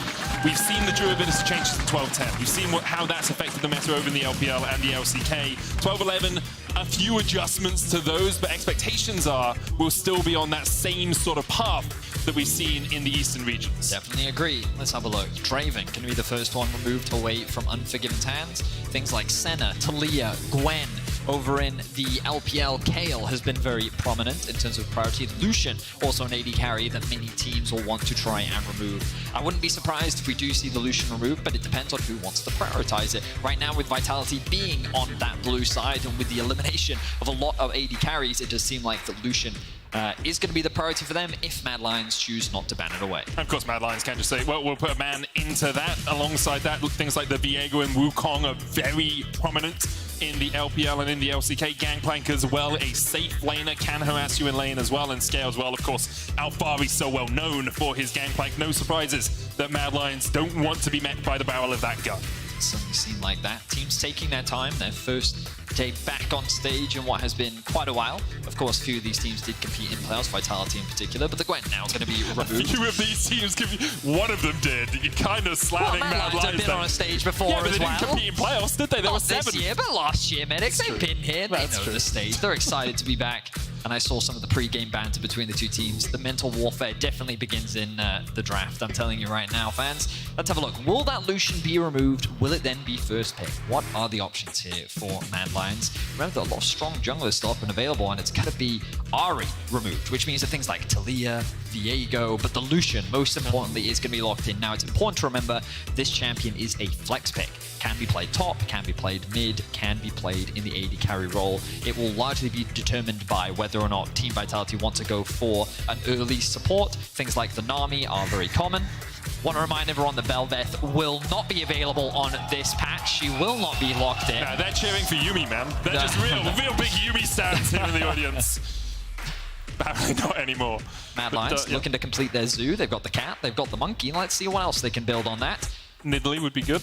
Certainly would be. Yeah. Could get Sejuani as well, you've got the ball. Of course, you've got to remember, Wukong, I foolishly automatically assumed it would be in the jungle as the rest of the world, but it's Armand, the Wukong player, the champion that he's, I believe during the regular season, he's like undefeated on the champion. Quite possibly, Maddie. That's not an easy stat for me to check, so I'm not going to jump into my delve into but the he has a very good record on the champion, so you've got to remember that flexibility being an option. Haru, the new addition to Team Vitality, looks like he will be on that Xin Zhao. So Vitality going for a pretty early game focused draft so far. A lot of dominant laners, and with the Nami being covered, it does suggest that they will have a very prominent 2 versus 2 bot side of the map with an early game focused jungler. Gives you a lot of power down towards that bottom lane. Nami Lucian, obviously a great combination. The fact that you can put the Tidecaller's Blessing on the Lucian, that then procs Nami's Electrocute as he dashes in for a couple of auto attacks, makes that Lucian so powerful in the lane and does give you harass potential onto anything that Mad Lions decide to pick. Especially with the Yumi, who takes a little bit of time to get going. Expectations are the Mad Lions bot lane will be underneath their tower, or at least harassed out for quite a lot of the early game. So we are going to see Zeri locked in. You want to talk about mobility? This is the bot lane to talk about. Yep. There is so much speed available. Of course, Zeri has had a number of changes throughout the patches. She has been buffed, she has been nerfed, she's been hot-fixed. Even on 12-11, they gave her a little bit more power, and then there was, oh, wait, way too much power. We're going to take some of that away. I'm curious as to what the itemization will look like, because the balance has been trying to shift her more towards this crit itemization. But will we actually see that in pro play? I'm excited to see whether or not Unforgiven will go that direction. We are moving into the second phase. Kayle actually going to be removed. So for those that may be a little bit confused, over in the East, we've been seeing a lot of Kayle priority. Bans, picks, even blind picks for the champion, because the durability changes have made scaling champions much safer in the early game, allowing them to get through that weak point and then become a menace as the game progresses. I mean, Yamada talked about it a bit in Euphoria. It's like, if you make a mistake in lane, it's not as easy to punish you anymore. It's not as easy to force you out of lane. It's not as easy to make you burn your teleport to get back into the lane. So Kayle, very safe up towards that top side. Twisted Fate banned away from Nisqy, something that he's played so many times before. Of course, when he was on Fnatic last year, it was the Twisted Fate that he was known for. And now with the LeBlanc taken away from Perks, we're just seeing a lot of signature picks removed from our pool here, Veddy. Certainly seems like that. Aatrox being removed, an Armored special. One of the things also, mid Aatrox is really big at the moment. That was definitely something that Showmaker did showcase. But typically, you expect that when paired up with an AP jungler. Not something that I'm expecting coming into this game, of course. The card that's being hovered right now is a throwback to Unforgiven in his first week last split, where he did bring that out and surprised many. But I'm curious as to the direction Mad Lions are going. It does seem like that Teamfight seems to lead the way for them. With this Ornn blind pick, it will give them a lot of options. They're going to save the counter pick for Nisqy in mid. And yeah, so far, pretty straightforward, pretty stock standard, pretty Teamfight focused. A little bit of the weaker side. They're going to get pushed in the bot side of the map. They're likely going to get pushed, given that Alfari will get counter pick against the Ornn as well, which means that it's kind of up to the mid jungle from the Mad Lions to be able to really have agency in the early game. And it becomes hard to have agency into someone that can wave clear like an Azir as well. Like, he can just put his soldiers down, clear out that wave. How are you going to get around the map? Now, this is Sejuani top. It's the expectation for Alfari. Very good into bruisers, has a lot of damage, has a lot of sustained DPS in the fight, especially when you can constantly put on that passive and get the stuns down.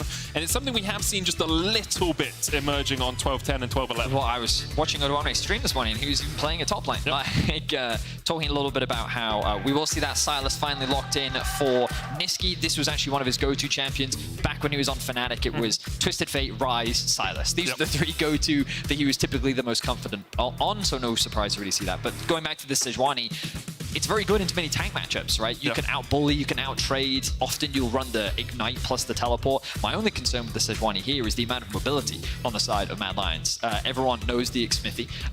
It is very difficult to land that ultimate against champions like Zeri. Wukong has the ability to be very slippery with his W. The Sylas has a huge amount of mobility. So in terms of the matchup, yes, I am a little bit concerned in terms of will it be able to successfully lock down all of these mobile champions. But when you look at what Vitality have drafted, they did need a little bit more utility, more engaged. So Alfari will be responsible for that. And, you know, at the very start of the split, we're going to have a big spotlight on Alfari. He's a player that the community loves to criticize as someone who can have a huge impact in the top lane, but not necessarily bring it to the rest of the map. On Sejuani, he's going to have to, right? So it's going to be exciting to watch. We are jumping into our first game of the day and of the weekend. It is, of course, the Super Week. We have 3 days, today, tomorrow, and on Sunday. Action-packed League of Legends here in Europe, and we're already off to a banger. I'm very excited. But it does seem that we had a bit of a draft issue. It seems that the players could not swap, so it will give us a little bit more time. I mean, Nami mid would have been great to watch, I'll be honest, but it's not going to be Nami mid. It's going to go down towards that support role, so we do just have to wait for these two teams to switch everything around. And while we do, I think we can talk a little bit about how the compositions are facing off against each other. Like, from a more holistic standpoint, it looks very much to me like we are going for more coordinated team fights, perhaps a bit of skirmishing from Vitality down towards that bottom lane with the Nami Lucian, but Mad Lions seem very happy just say, okay, we're going to scale, we're going to try and get to a position where we can take those full-on 5v5s, and then our mobility and the Wukong diving your backline is going to make it very tricky for you to play the game. I would say that both sides have a good amount of team fight power. I would say that Mads is a little bit easier to execute. When you think about Yuumi, Zeri, very scary, very powerful bot lane the longer the game goes, and Ornn, his ability to engage. I mean, Wukong Ornn is just, it's a match made in heaven. Yeah, right? it's a very lethal combo, and then you just kind of have Nisqy being very flexible. He can steal a lot of good ultimates. He has a lot of options with Xin Zhao ultimate can be very powerful in terms of actually just getting in the fight and not having to worry about those range threats in the team fight. You can steal Sejuani ultimate if you want more engage. You can steal Lucian ultimate, which does a lot of damage. Like, he has a lot of great options in a team fight focused meta. That's very much what I expect. I think the biggest thing to keep our eyes on is that with Vitality's draft, they have a lot more early game agency, right? You have Azir in the mid lane into a melee matchup. It means Perkz is going to have push. Sejuani into Ornn. I can't say that I'm super familiar with that matchup. I mean, considering I don't think it's ever been played in the history of LEC in the past. But I will say that my expectations are that very early on, it could be pretty even. Ornn with his W has a lot of trading power, but the moment that Sejuani gets level 3, she should be able to actually bully out that Ornn. And what I've seen with a lot of Sejuani's do is they take a lot of short trades and they can actually be very aggressive in the 1v1, especially when they run this Ignite. And then on top of that, you have a Lucian army in the bot side of the map for Vitality. So you have a lot of early game agency, which then just gives Haru the ability to be more aggressive. And he's on a jungler that allows him to fight, right? When we think about these two junglers in isolation, Wukong wants to scale up a little bit, wants to farm, has fast clear, but is offering more value in the team fights later on. Xin is much more aggressive in the early game, can win out on a lot of 1v1s, and he still offers good teamfight value later on in his ability to soak up damage thanks to his ultimate. So I think that Vitality basically have more options in the early game, while still also having pretty good scaling. The biggest difference in scaling is, okay, we have an Azir in mid versus a Sylas, who Sylas will be harder to play than Azir will later on into the game, versus Zeri Yuumi, right? So I would give a slight edge to Mad in terms of the scaling, but I wouldn't say that it's so dramatic that Vitality wouldn't be able to win team fights later on. And overall, this is kind of matching my expectations. A lot more team fighting, less early game action. With the durability changes and with the tower changes, we know that making early game plays is just harder to find success. That doesn't necessarily mean that the tools to get early leads don't exist all of a sudden. It's just that they are slightly different. So eyes on Vitality to see what they do in the early game, and eyes on Haru, a player that is supposed to bring change to Vitality, supposed to make this roster stronger. They did finish 5th during playoffs, and I know that the team and the organization has much higher expectations with the roster that they have. Oh, definitely. And Haru actually undefeated on Xin Zhao this year. Played 11 times in the NOC and in the EU Masters, so he's on a champion he's very comfortable with, and Vitality said they were bringing him in to try and shore up perhaps some of the synergy issues that they had in spring, and this roster continues to look like, on paper, one that should be battling at the top of the LEC, one that in 8 weeks should be in that top 3, top 4 conversation. The question is, can they turn around their fortunes from spring? Because spring was not a good look for them, and nor was it a good look for the Mad Lions, who have also made that change in the mid lane. So I have good news. The draft has been remade. We are slowly getting into the game, and we are about ready to jump into our very first match of the day. I am so excited to watch these two teams go up against each other. We have the return of Nisqy. We have the addition of Haru. We get to see so many well-known European players back on the Rift, and we're in for a banger. We've got a return of fans as well, Betty. The return Although of I can't really hear them at the moment. Can you hear the fans at all? No. No? It's strange how quiet it is in here, considering that there's so many... No, nothing. Nothing whatsoever. It is a pleasure to have you all here. It is an absolute wonder. We got to chat with some of you earlier on in the day. You were all an absolute treat. Those at home may get an opportunity to watch tomorrow, but we'll have to wait and see. We're still waiting to get into the game, guys. We're still waiting. We're stalling. We're stalling. You don't have to keep cheering. It's fine. You're going to burn out your voices. It's only game 1. We've got 5 to go today. 15 over the weekend. And it's going to be a superb weekend of League of Legends, I am sure. Oh, it feels good, man. Feels good to be back. Vitality versus Mad coming up next.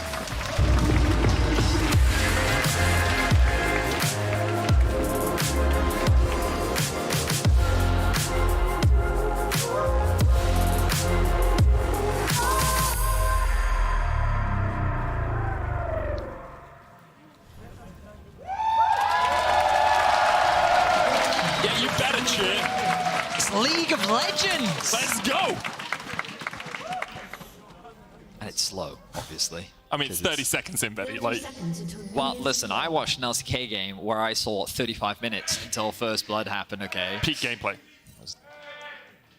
I respect the attempt. You know, that was good. You've got to be ambitious with these things. You really do. And I think the important thing is putting yourself out there on these sorts of cheers. Sometimes it doesn't follow up, but as we see Haru getting spotted out by a the UOL guy never gave up. No. He didn't care. No. He was a diehard fan to the end. Shout out to you, UOL guy. We have a few UOL guys back this season. Yes, we do. Chachi and that will be in Xerxes our coming second back. game of the day. But let's have a look here. A bit of vision invested. Astralis don't play in the second game, mate. It's BDSSK. My schedule today. There's a lot of League of Legends There's this a lot of weekend, League of Medic. Legends this weekend. I have to cast a lot of teams, okay? You can't expect me to have 10 perfect of them. memory. So many. Really is. But for the moment, not really too much expected to happen in the early game. You can see that line of scrimmage put down by both the teams. Junglers starting on opposite sides of the map. It looks like Haru will start by himself at the red buff, which is great for Kazi and Labrov. Because when you are playing Electrocute Nami, like you are here alongside the Lucian, you want to be in that lane as soon as possible. You want to get as much harass down as possible. And you can see Unforgiven and Kaiser realizing this, haven't actually gone for the heal exhaust ignite combination that you can on the Yuumi Zeri. Instead, double exhaust from them. So they know they're in for a world of hurt. Does seem a little excessive, but, you know, as you rightly said, clearly damage mitigation is the name of the game for them. It's a durability patch, man. They've got to be as durable as possible. Yeah, it does seem that way. I'm having a look at this path thing coming out from Elyoya. Looks like he's doing red into blue to then potentially path back up towards the top side. Also make sure that he secures that early red, gets the... Okay, so what I believe he did was he got the early pull from Armut on his red, cleared that, backtracked down to his blue because he knows the potential of getting invaded at level 3 is very real with the pushing bot lane. So Haru, you can see doing his red into Raptors into a top side clear. There was the real risk of Haru doing a red into a bot side clear, into then a bot side invade to try and contest Elyoya on that blue buff. Alfarai is able to get that early push, partly due to the fact that Armut was offering that pull for his jungler, which means kind of comes back. If we have a look at this mini-map, which I'm going to bring up for you right now, you can see that pushing lane over towards the top lane, pushing lane towards mid, pushing lane towards bot. And this is very much what we expected in the early game. Vitality have a lot more early game agency in terms of what they want to do, and the question is, how will Haru utilize this? So far, he's not doing anything too crazy. That deep ward up towards the top side, I'm going to bring up the mini-map once again, just to very quickly highlight it. It's been a while since you got to play with your tools. It's true, but that ward in particular was set up by Alfari to give information as to where Elyoya could be. Haru won't spot out Elyoya right now, but he knows that he can actually move up towards these Croaks and secure it, and with the pressure that he has in both mid and top, he knows that the collapse coming out from Vitality will be much faster. So overall, this is the type of thing that you want to be seeing and leveraging when you have this early game pressure, stealing away camps, trying to get whatever small advantage you can. And we actually see Kazi and Labrov resetting down towards the bottom side. I wonder if they're going to try and get a ward up towards the Scuttle Crab there, because Haru diving forward to Elyoya. Elyoya will just dash away, but Haru can now come back down to this top side Scuttle Crab, secure that, and if you get vision down towards the bottom side as well, as Niski goes in for Perks. Whew, that was close. Labrov here with a little bit of healing if Perks needs it, and he does, as he's able to force Niski away. But there's a possibility of a double scuttle, is what I was trying to get to. Haru is taking that top side one, but it looks like Unforgiven and Kaiser should be able to push out the bot lane in time for Elyoya to come down and at least challenge for that bot side scuttle. Well, that's a big question right now, because Kazi and Labrov did get a cheeky... Well, Labrov didn't, but Kazi went for a cheeky recall. Will now return to the lane, and now he's even stronger. Has boots with health pots plus longswords, and this will give him a lot more agency, but it looks like that bot Scuttle Crab will in fact be uncontested. Props to Niski, his return to the LEC, his debut return on the Mad Lions, formerly of Fnatic. I mean, it's two LCS imports, isn't it? Both of them played for C9, Perks and Niski. It was really funny watching the pre-game lobby where they were saying, may the better C9 mid win. It was a bit of banter. As they said, the mental warfare starts the moment that these players log into the lobby. And already they were throwing disses at each other. Always a good bit of banter between the teams. He will get that push in. This should give him the opportunity to reset. He might not have to invest his TP here if he doesn't want to. But this bot wave is the very dangerous part right now for Mad Lions. Haru not going to look for that gank, but very smart from Elyoya to actually path back down to offer that cover, because it's at this window where you try and push that wave underneath the tower so that you can look to reset. That's where you're the most vulnerable. But it looks like that they will be able to get away to safety as Kazi and Labrov set up a bit of a freeze in the bot lane. And Labrov going to take his base. So far, stock standard, nothing too crazy. Everyone kind of doing what they're supposed to do, and pretty much even across the board. Somewhat as we expected with the durability changes. Let's talk a little bit more about those durability changes. Of course, 12-10 was the patch on which they came. We're currently playing on 12-11, but everyone getting a base HP increase, HP per level increase, armor per level, and MR per level increase just means that the damage that you put down is not as much as it used to be. You're not as likely to be burst out of lane, you're not as likely to die in lane, assuming everything is equal to how you played on 12-9. But alongside that, the turret changes were a big deal coming into these patches. On 12-10, obviously, turrets were incredibly strong. And on 12-11, we saw the outer turrets nerfed a little bit from where they were. But they're still doing 70 damage per hit more at 13 minutes than they did on 12-9. Yeah, and of course that stacks, right? Every time you get hit, it just gets worse and worse the longer that you're underneath that tower. So tower diving becomes much harder. Speaking to Yamato on Euphoria, he was talking about how during the first few minutes of the game, early dives are still possible. They're harder, but they are definitely still possible. So you see a bit of trading between the two tanks in the top lane. Great example there of Alfari showcasing the strength of Sejuani in this matchup in particular. But yeah, basically you have champions are harder to kill, and towers are harder to dive. And from a pro player's perspective, that basically means that the early game slows down pretty dramatically, because one of the most conventional ways of getting an early lead is you play towards a strong side of the map, you stack a wave, and then you push mid, and then you collapse towards that strong side, whether it be top or bot. Now, that's just harder, because not only is the champion harder to kill in the dive, but the tower assisting the champion that you are trying to dive is now going to hurt you more. So everything about it basically becomes riskier. LPL don't care. They still dive. But and you can still dive if you juggle the aggro properly. And with the tower damage actually only increasing over time, the early tower shots aren't that much harder than they were on 12-9. So if you dive at 3 minutes, sure, you can still make it work. It's just you're tower diving at 3 minutes, and that's a pretty tricky affair nonetheless. But as a result of those changes, we're seeing situations like this. It's also week 1, remember, to shift back. Niski. You guys are getting way too excited for that. Come on. Hey, get back, man. You got to give them this, okay? They'll take what they can get. It's when the ward kills. Cheers. It's going to happen. Through. Now that you've mentioned it, it's going to happen. It's true. It's like the don't think about an elephant thing. Yeah. And now all you can think about is an elephant. Exactly. Probably on a little ball, doing like a handstand. Why? Yeah. Oh, that's just LEC has often been called a circus, but I don't think we need to go that far in terms of our metaphors, Betty.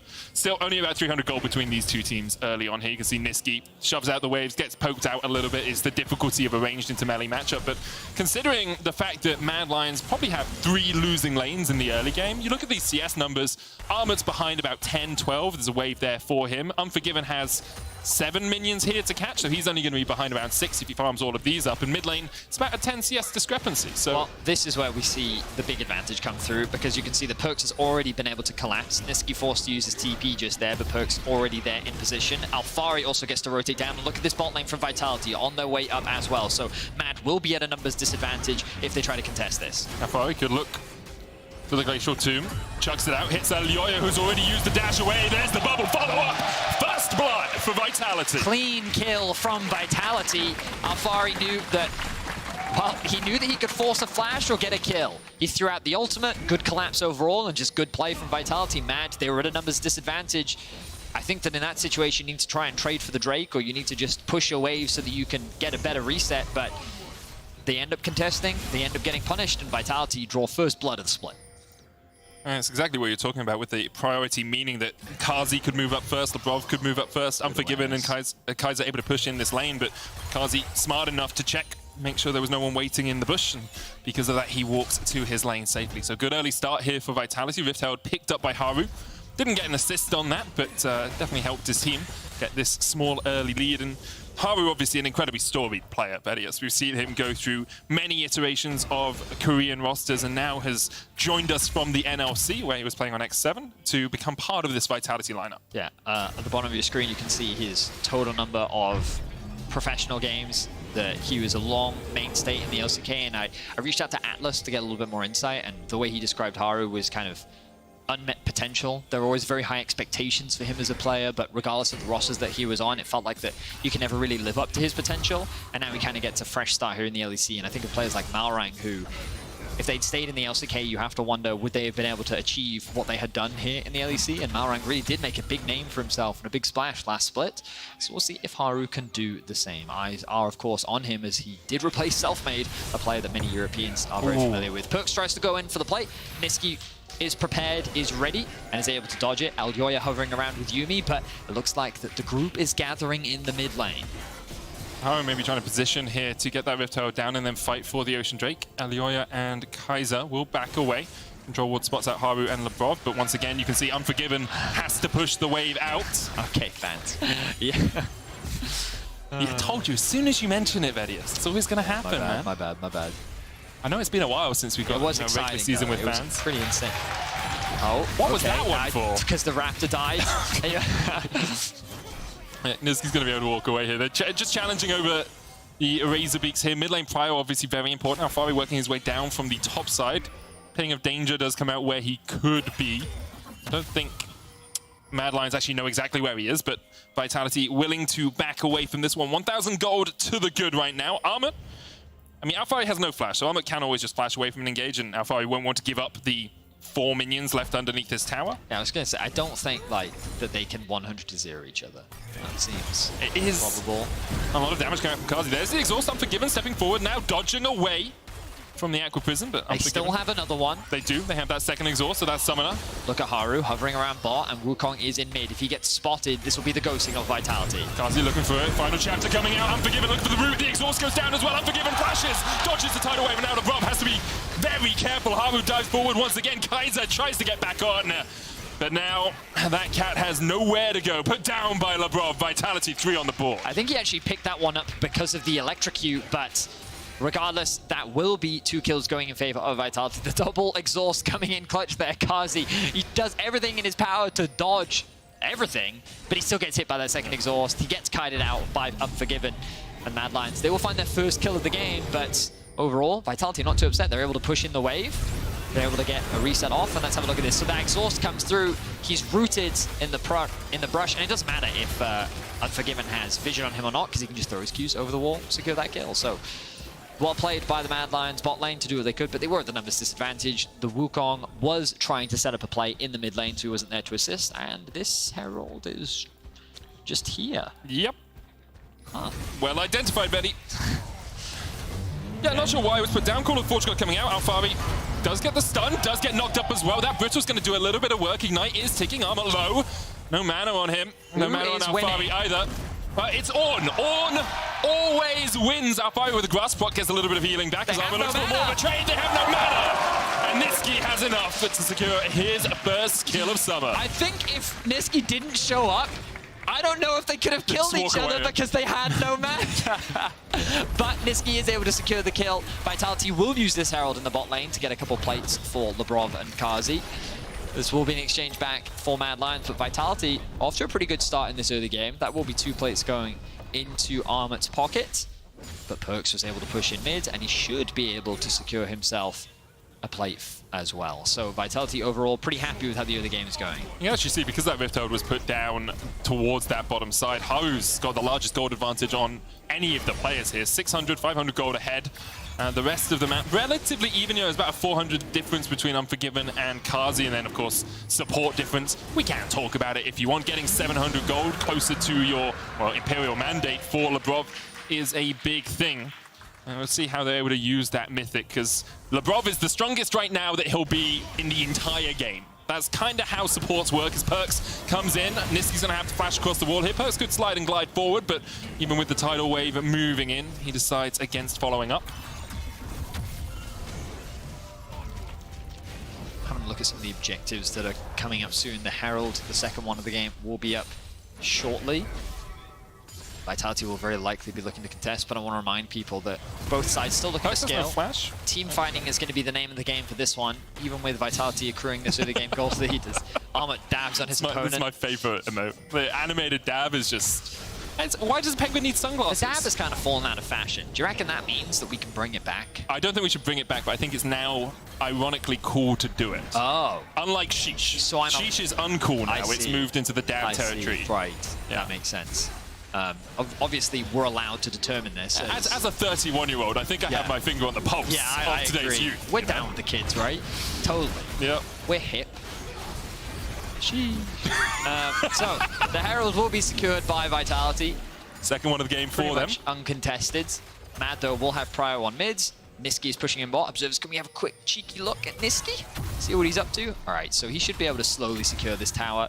I imagine that this will largely go uncontested. The problem is that he is committed to killing this tower, which means that Vitality can generate a numbers advantage mid and drop the Herald there to trade it back in their favor. So while Mad will secure this one, Vitality should be able to secure another, and if they wanted to, they can push towards the second tier 2. They're going to fight. Elioy is coming. You can see it from the top side as well. Armut diving in. That's big damage though onto Unforgiven. Immortal Shilbo procced. Armut Papes just looking for something here. Elioy goes forward, but it's only Alfari who's found, and Armut will walk away. The tower fallen already in the mid lane, as you say. I think the fact that Unforgiven was chunked out so much forced Mad Lions to reevaluate their mid lane plans. So this was a situation where you've very correctly spotted the TP advantage that Mad Lions had available to them, which meant that they could create the numbers advantage in mid by creating this TP flank. However, the problem was Unforgiven got chunked out at the very start of the fight. Then the engage became very awkward because Elgoya, his only real target was the Sejuani, which obviously is not the target that you really want to engage on, which ultimately meant the engage fell apart, which then allowed Perks to secure a top tier 1, so Vitality find themselves with a 2-tower advantage to 1, the Dragon lead, the Herald lead, and overall leads across the board. So it's been a slow and steady game, but props to Vitality, they've leveraged their early prio to get the early lead, which is very much what we expected based on the draft that we saw. As the game progresses and as we get further and further into team fights, my expectations are that Mad will feel a lot more comfortable and they should feel stronger than Vitality, but there are variables that you have to take into consideration. The biggest one will be Perks on this Azir, a champion that is very well known for his late game dominance. We'll see how well Perks can, what's the word, operate the Emperor of Shurima? Pilot is the word I often use. That is the word I was looking for, yes. And yeah, that's the thing for Perks, right? He's gone for the Leandri, so he's looking to like work his way through some of the tankier members of Mad. Armut, obviously one of those key targets for him, just chip away, chip away, chip away, and does give you a lot of extra damage for the squishier members as well. I wonder if Mad Lions are waiting for Kaiser. Oh, Glacial Prison dodged away by the decoy. Smart stuff there by Elioya. And is one of the issues with that engage. Labov able to dodge to the side on the knockup. Haru knocks him back as well with the Crescent Guard. Does still have the flash here and will have to use it to escape. There's a blast going for Labov and he'll escape as well. But I wonder if Mad are waiting for the Moonstone on Kaiser. Feels like he is very close to that with the Vandal Glass and the Kindle Gem already complete. And if they get to that point, maybe we'll start seeing them contest these fights a little bit more. So I like what Vitality did there. Mainly because, again, they're continuing to use their pressure in a very effective way. They kind of pushed in bots, they brought in their bot up towards mid, and then they pushed in top, pushed in mid, and they used the Azir turrets here to generate consistent pressure in the mid lane, which then made it easier to set up for an invade towards the top side. Then looking for a pick, everything is like, it's just smart play, you know? And when the game is slower, what I will say is that teams have a lot more time to think about how they want to execute. And that's where I think veterancy can be really valuable, because we know that there's a lot of smart players on this Vitality roster. And when you slow the game down, it gives them the ability to set up these very choreographed plays and execute them very well. With the Dragon spawning, Vitality, this will be the next objective, and Elgoya finds himself sitting on a ward. Unforgiven going forward as well. Perks looking for the flank here. Armor goes for him. Perks able to slide away. Call of the Fortune going in as well. Elgoya could go for the engage. This gear from the side. He misses the chains. Both of them knocked up between them. Haru, though, locked up by Armut. Mad Lions with their third kill of the game turn their eyes back towards the Dragon. So I'm surprised that engage went so poorly, considering Vitality had so much information. Armut will flash away, but this will secure the second Dragon of the game towards Mad Lions. This will be another kill. But a lot of mishaps there. Just as I'm praising the team for their execution and map play, immediately Vitality get punished by... They're just so split, right? You can see Perks down towards the bottom side is trying to get in. Elioya dodges away. Vitality know he's there. And how can Perks ever get near this? I think as well, yeah, you're quite right. They split up very quickly. Alfari's sitting behind the wall right now, and that front line is so crucial in terms of their engage. Kazi and Labrov get separated from Haru, who doesn't have his flash available, and then Perks not really able to join the fight. So as you rightly said, even though Vitality was looking to collapse, You've got to collapse at the same time. Yeah, Mad did the right thing in attacking one of the angles with which they were being collapsed on, and was able to find a good fight. And a smart person to attack as well. No Crescent Guard because he used it earlier in the top side of the map, and no Flash because he used it then as well. So Mad Lions catch out the enemy jungler, get themselves their first Dragon of the game, and get themselves a little bit more time to scale. Moonstone now complete on the Yuumi. Unforgiven has that Immortal Shield Bow, and on his way to his second item as well. You can see Armor already level 13. We're going to have those ornaments coming in soon. It's Christmas for Mad as Armor dishes out presence left and right. Yeah, I was just about to mention that myself. The It's like we've cast together for a while, isn't it, We're Betty? so in tune, in sync. You're quite right. The upgrades for Mad Lions will just continue to give them a power boost. And we talked about how Mad, I believe at the very least, have that slight scaling advantage. I still think that the team fights can be very close. Execution is going to be very important. But yeah, we're kind of waiting for the next objective now. Baron is an option. Azir will take that objective very quickly. And you could probably duo it with Azir plus Sejuani if you really wanted to. So Mad, they're cautious around that objective. They'll just pop the Scryer's Bloom. Good one. That's the one I was looking for. And we'll get insight. And now they'll use this mid-prio to move them to the river, clear out some of this vision. And the vision dance will continue. It's always fun to watch how teams sort of coordinate around this. As a fighting connoisseur, I will say I prefer fights, but you've seen how Vitality played the early portion of the mid game very well, setting up their lane prio and then moving it into other lanes. Mad Lions able to do a similar thing as they pushed out the bottom lane and then moved Elioya behind the enemy team. And now Alfari here pushing forward by himself. Doesn't have flash, of course. Elioya spotted on a ward, just making sure that Alfari doesn't stay too much longer. Ping is coming down towards the mid lane. Armor's going to dash away here. Kazi going forward. Tidal Wave coming out as well. Bellows Breath to stop the stun. Rune Prison locks him up, though. Cullen coming out as the damage continues. TP now. Vitality on the retreat. Final chapter going out. Haru rooted up. Knocked up. Labrava rooted.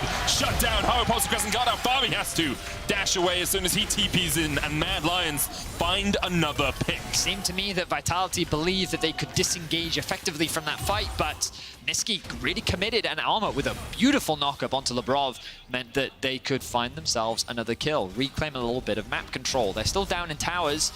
Vision, they haven't really been able to push into the enemy jungle, but Elioya with a pick. Perks going forward, Unforgiven trying to join Glacial Prisoner onto Unforgiven could be enough to shut down Elioya. Perks has to flash away, Unforgiven going forward as Kaiser dashes onto his jungler. Haru chunked out. The final shot from the prowling projectile will find its prey. Unforgiven, ignited, ticking, still surviving. Niski going in as Perks has to dash away. Mad continue to find picks, and they may very well be able to force a Baron here. Question is, they're going to do it?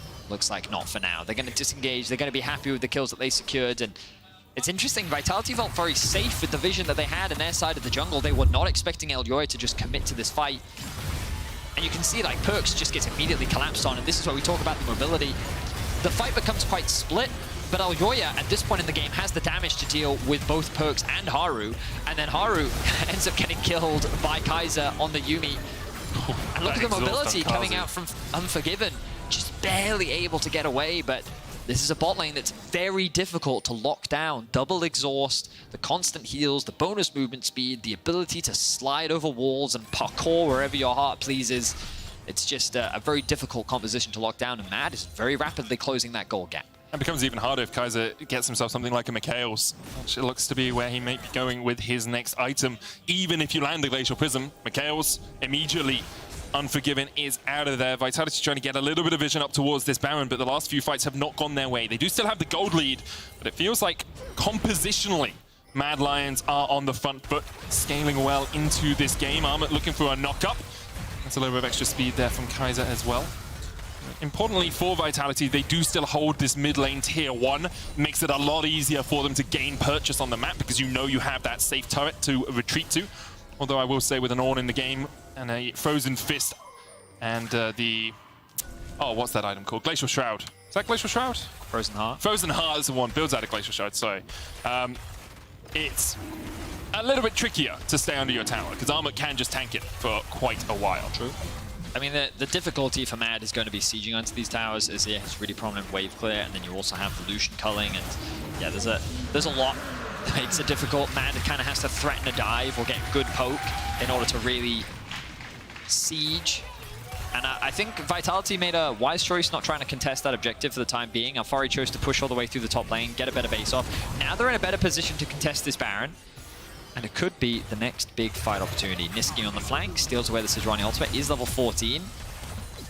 And as they move back up towards the Baron, okay, Mad doing a great job of playing around the waves for the time being. Sides have been abandoned, Armor does have the TP, but they want to keep this front line with them. It's really important that when you have things like the Ornn and the Sejuani, that you leverage them to face check the dark areas of the map, and also that your engage is with you. So really you need to rely on Perks and Niski to act as your side lane. Stun on Unforgiven, he dashes across the wall, tidal wave coming out as well. Good bubble with the Aqua Prism, but Alfari now on the back foot. Final chapter coming in. There's the call of the Forge God, the TP on the other side as well, and there's a choke point for Mad Lions. They find one, Niski flashes in, double Everfrost, the Cyclone follows, and Leoya is bringing the thunder, bringing the storm to Vitality as they are forced back underneath their tower. We saw a great example there of what we were talking about in draft. When you lock in Sejuani against a composition like this, there's so much mobility, and I think the engage was good from Alfari, but the gap that Unforgiven was able to create in such quick response as well was just some of the power that Zeri has in this situation. So well played by Unforgiven. Mad find themselves a very quick pick, and the Baron is being started off. This is quite slow. Alfari does have TP, good bubble. And they found Niski. No vision though. Niski pops the Crescent Guard, Kazi dashing in, Niski exhausted, but Kazi's the one that falls. Niski healed up, Moonstone, and Zoomies is just too much.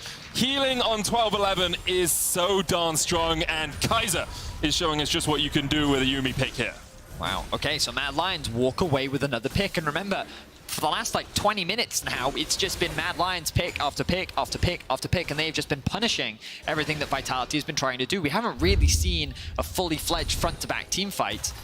We're going to be sitting ahead a little bit, and Niski just sitting on this brush looking for a pick. He knows that the re-engage is going to come through. Good bubble from Lebrov, but Kazi just doesn't quite have the damage. Niski, even though exhausted, is able to tank up so much, and then the healing and the shielding that comes through from the Yuumi is enough to get him to safety.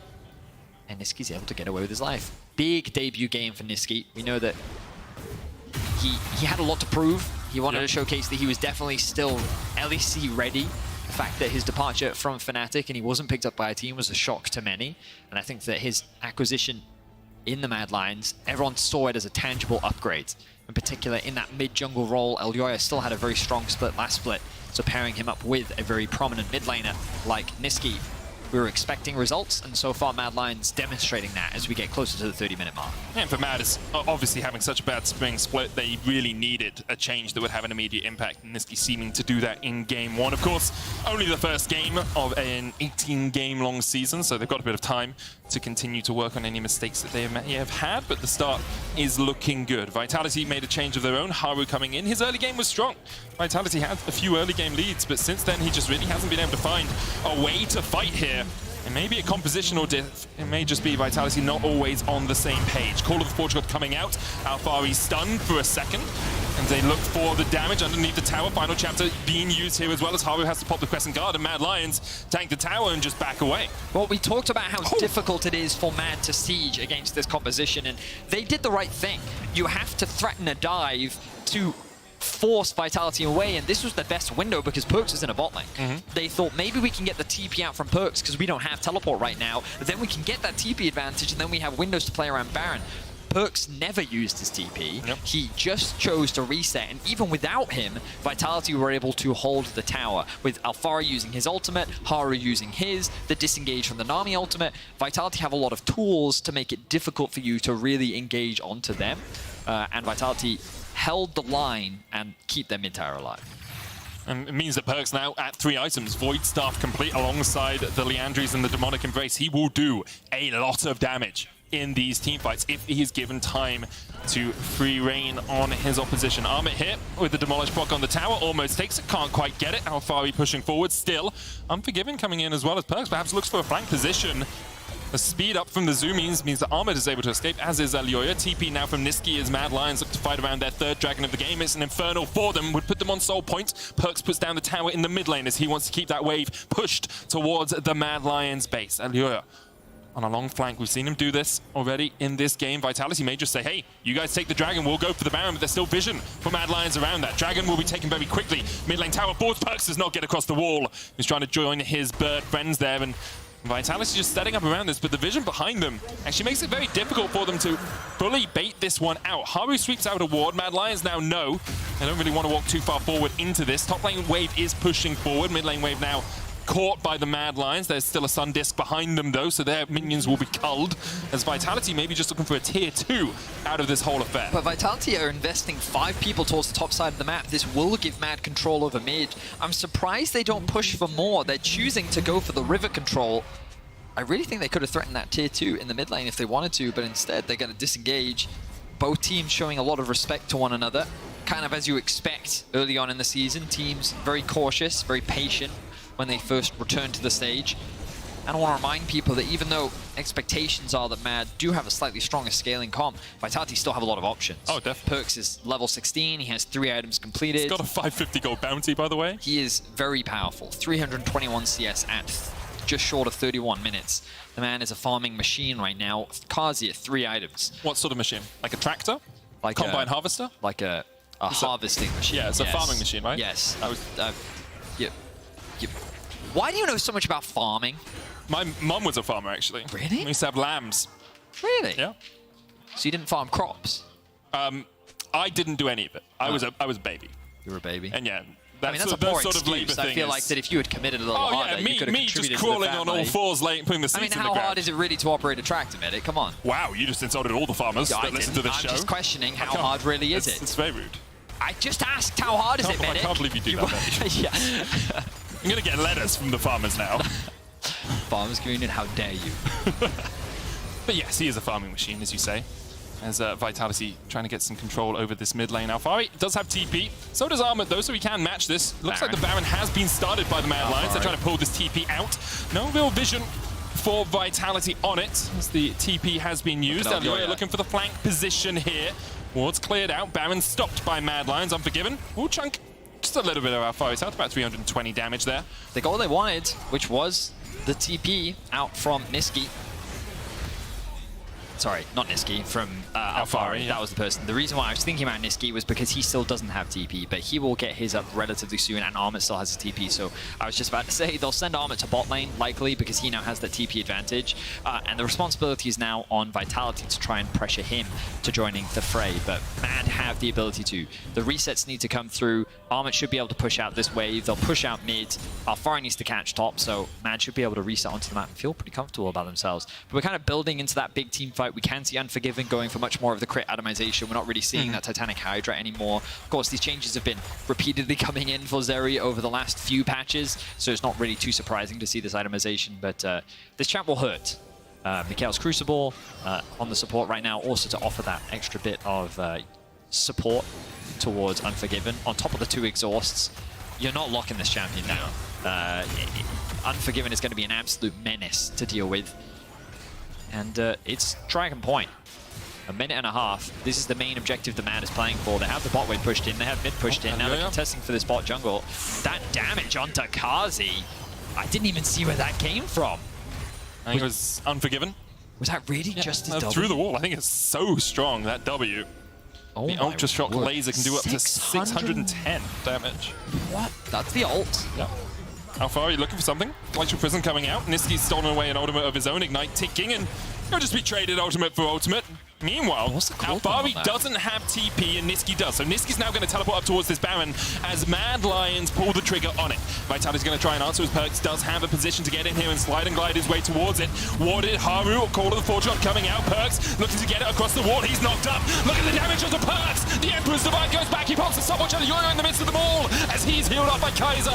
Shut down goes over to Armut. There's 2 as Kaiser takes another. Alphari joins, but it's too little, too late. It's roast boar for Mad Lions as they shut down Alphari, they shut down Vitality, and they secure the Baron. 5-0 in favor of Mad Lions. A clean ace, a Baron in their back pockets, and they could look to end the game.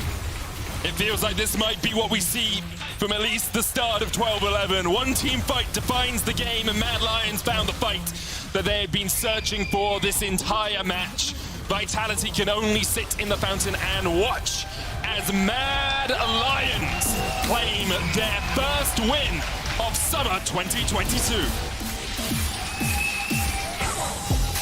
Niski played that final team fight so well, stealing away Perks' ultimate as he got way too close to the Baron. As Perks' ultimate came through, Niski's also then comes through, knocks both Haru and Perks into melee range of the entire Mad Lions team. They get wiped off the map. And then it's just cleanup duty for the Mad Lions. Massive win for the team to start off their split. And this is the performance that the team needed.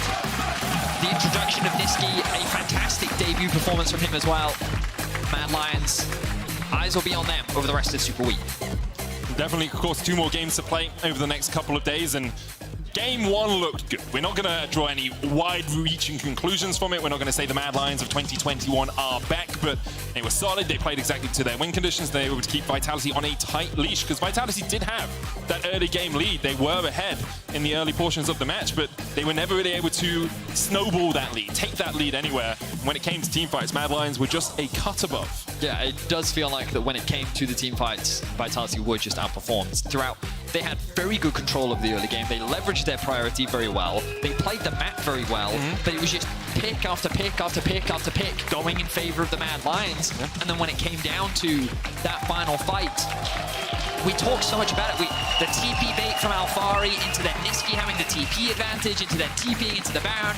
Like everything from the Mad Lions in the mid to late game was just better. Which is huge, because in spring, Mad Lions mid game was their fault. It was where they really struggled. The early game was great. We saw Eliora getting early leads across the board. Bad. But their mid game was especially bad. It's certainly true. They talked about how Humanoid leaving left kind of a void there for them. It seems like Niski coming back, at least for this game, has bolstered them just a little bit. And it's just a good way to start the split. Obviously, it was a slow, controlled game by and large, but Mad Lions, they were once known for being teamfight monsters. Perhaps this will be the trend that they continue. Of course, when we look at the meta, this is kind of our expectations. Slightly slower early game, more controlled mid to late game is where you find success. And as you rightly said, Mad used to be famous for their mid to late game and their team fighting. And perhaps with the game slowing down, this is the type of environment where this team can find the most success. Definitely a possibility. We'll see if they're able to do it. Vitality, obviously, on the other hand, struggled a little bit in this game, even though they were able to get those early leads. And perhaps it's just it was a draft thing, perhaps it's just a few teething issues, but we definitely want to see them continue to improve throughout the rest of the split. We certainly do. Of course, we do have to give our Kia player of the game. Oh, we do. Go over to Twitter at LEC,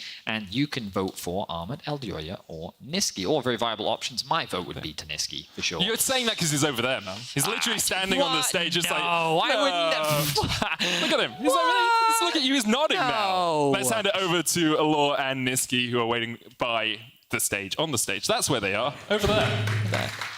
Thank you, guys. And also, happy birthday, Medic.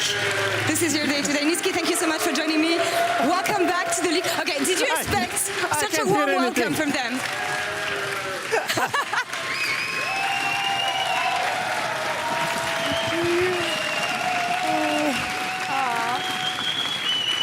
Okay, how good does it feel to hear them like this?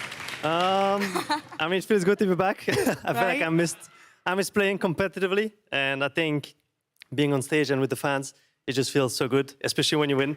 Of course.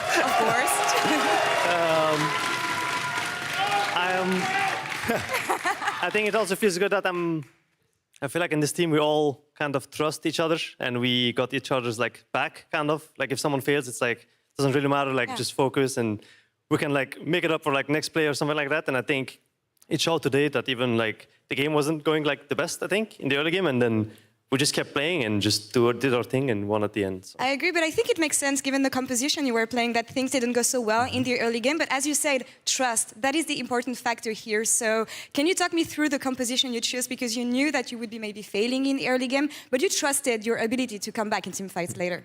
Yeah, I mean, I think this game, if the game goes even or if we're a bit behind, at like 20, 25 minutes, we should win. And I think our map play was actually not the worst as well in mid-game. I think we didn't give them that many opportunities to like catch us. We cross-mapped a decent amount. And yeah, I just think we played a good game. You played a really good game indeed, especially you on your side. How would you rate your comeback onto the stage after this game? I mean, I think it was pretty good. I mean, I beat the Superstar perks, even though it's kind of washed after playing in an A, but I think I played pretty good. I think my early laning phase was not the best because I felt like I had some nerves, but after 4 to 5 minutes, it was normal again, and I think I did pretty good, yeah. You did really good indeed. Niski, you were telling me that you missed being on stage. What did you miss the most about playing in the LEC? I mean, kind of just the fans like cheering when we like make some plays. And then also, like, I don't know, it just feels like way more motivating to play when people kind of watch you and you actually see them rather than behind the screens. And yeah, I don't know, it just feels good. This is not your first comeback to Europe, even. You went to NA, came back afterwards. What is this summer about for you, Niski?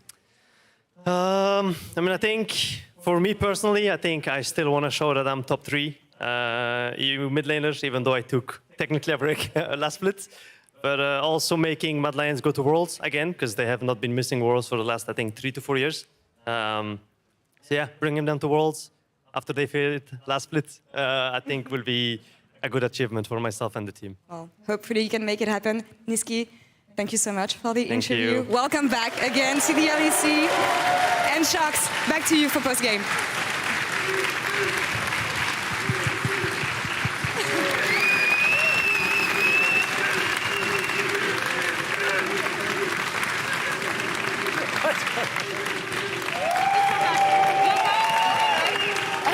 Awesome. Oh, that was great. I mean, it must feel great for Niski to come back to the studio, not only with all those cheers, Elyoya, but also with a win. Same for you. Congratulations.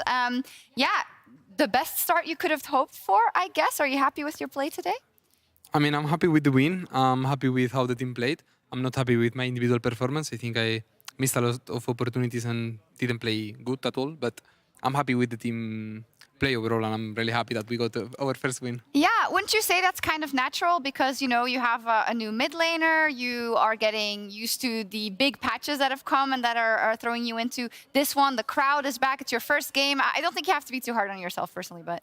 Yeah, I mean, I actually felt a bit more nervous having crowd, and I remember that first blood, everyone is cheering when I got killed. I'm like, okay, now I guess I have to accept this, but it was really good, like playing with fans and like just winning the team fight, acing them, and the whole crowd going crazy. It's just a feeling I didn't experience before, and it's just like it keeps That's you the coin going. toss, right? Because like if you're behind in the early game, it feels awful, and then if you're able to take it back, all of a sudden the momentum rides with you, and your opponent have to go against it, and then you take into the consideration that you were behind, you had the crowd cheering against you, and you're still able to overcome it. So I think that is a really good sign on the first day. I want to pull up the... also a reminder, Kia Player of the Game. You can vote for the Kia Player of the Game. It was between Armut, Elyoya, and Niski. Get Niski. Get Niski. Niski, okay. Get Niski or it's scam.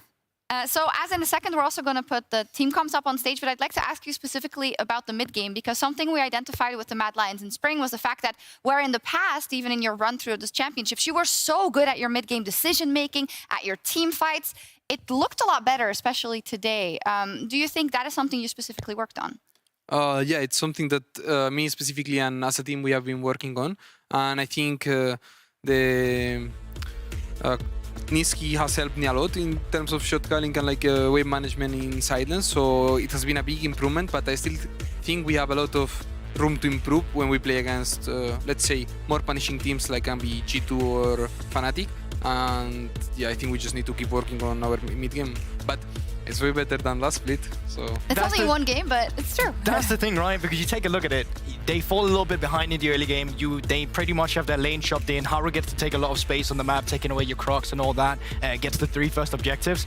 But then they still manage to keep their head cool, right? They're not just rolling over and dying. They're actually managing to fight picks through team fights because they, until like 30 minutes into the game or something like that, they're still behind in gold. But they were the ones that continuously found the picks. They're the one who drove the game forward, by Vitality kind of just set back a little bit, and Mad Lions got back in the game with all their objectives then. And how was the first testing game in terms of the communication aspect that is now added with Niski? I guess this you can't train this, right? This is the only way you can see what's going to happen.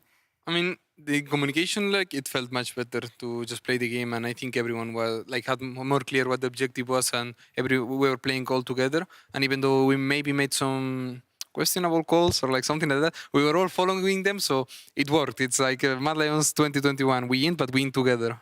Yeah, I'm glad you said it like that. Mad Lions 2021, as we're in a second, I think, also going to look at the final fight. The final things I just want to ask you about is just, for you, the experience coming into League was crazy, as you say. You know, 2021, it couldn't be better. And then I feel like you've been brought back to earth in the spring split. How do you think you've evolved as a player because of kind of having to fight up against that, not making it to the playoffs?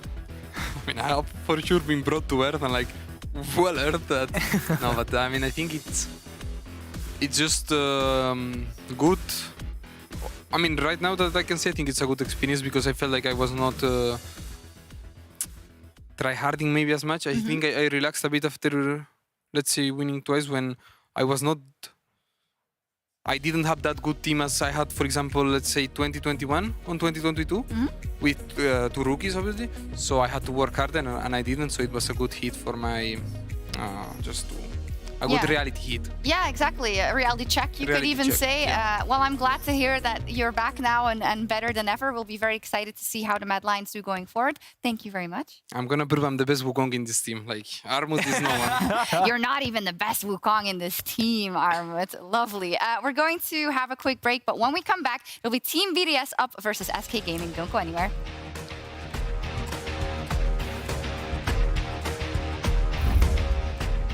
I'm gonna go take a break. Cool. Ooh.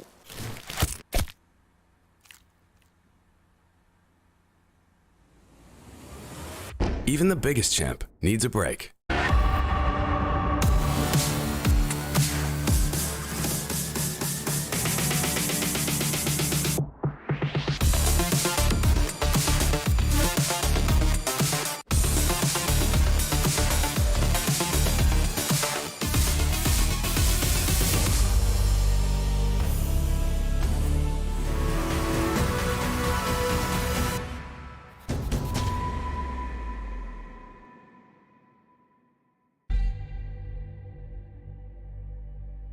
For those who watch, for those who move, for those who play. Look at the smite, he's done this before. Now it's your turn to move to the big stage and play the match of your life.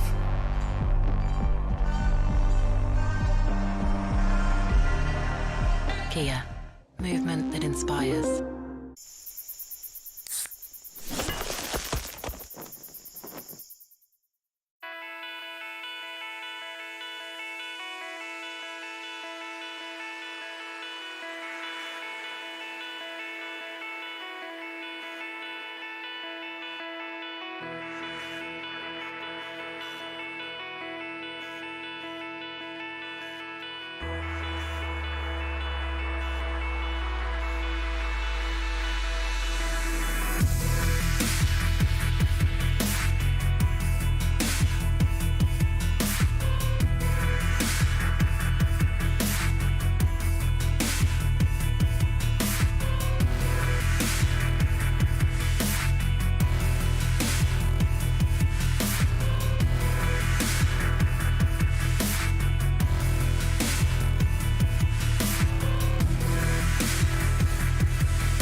Welcome back, everyone, to the LEC ahead of BDS versus SK Gaming. Two teams with very different approaches to their off-season. SK, in fact, is the only team that missed playoffs but did not make any changes. Febiven, that means they're still with Genax, Gilius, Certus, Jizu, and Treats. Do you think that's the right decision? If that's the right That's a hard decision. question. That's a really hard question. I mean, they probably believe in their players and they probably should have a lot of fun together and they should be learning, because if they're going downhill from what they've showed, then it's not going to be good.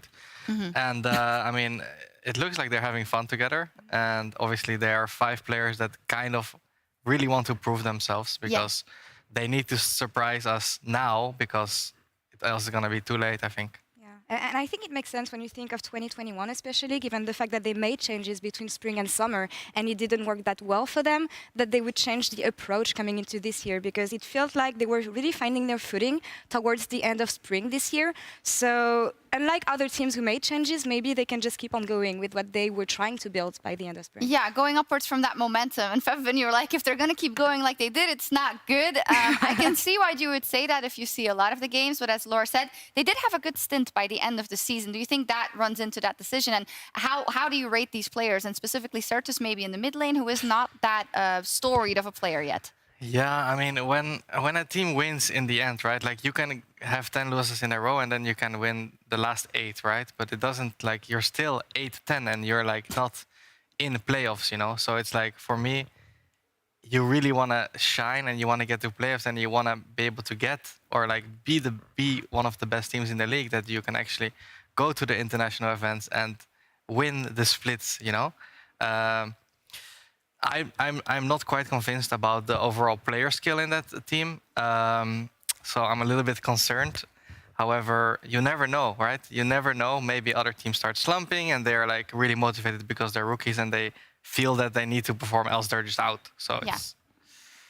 Yeah, and as you said, honestly, they may not be the best players in the league when you think about the competition there is elsewhere. But I think it just depends on team atmosphere and how they can get along with each other. And again, the game is much different from spring, so you never know what can be coming. Yeah, absolutely. I think we have a lot of question marks, and it's hard to kind of predict how they are going to play. But on the other side, Team BDS made 2 changes to their lineup, and it didn't come as a surprise after what Grabs had to say in PGL at the end of last season. Let's take a look back.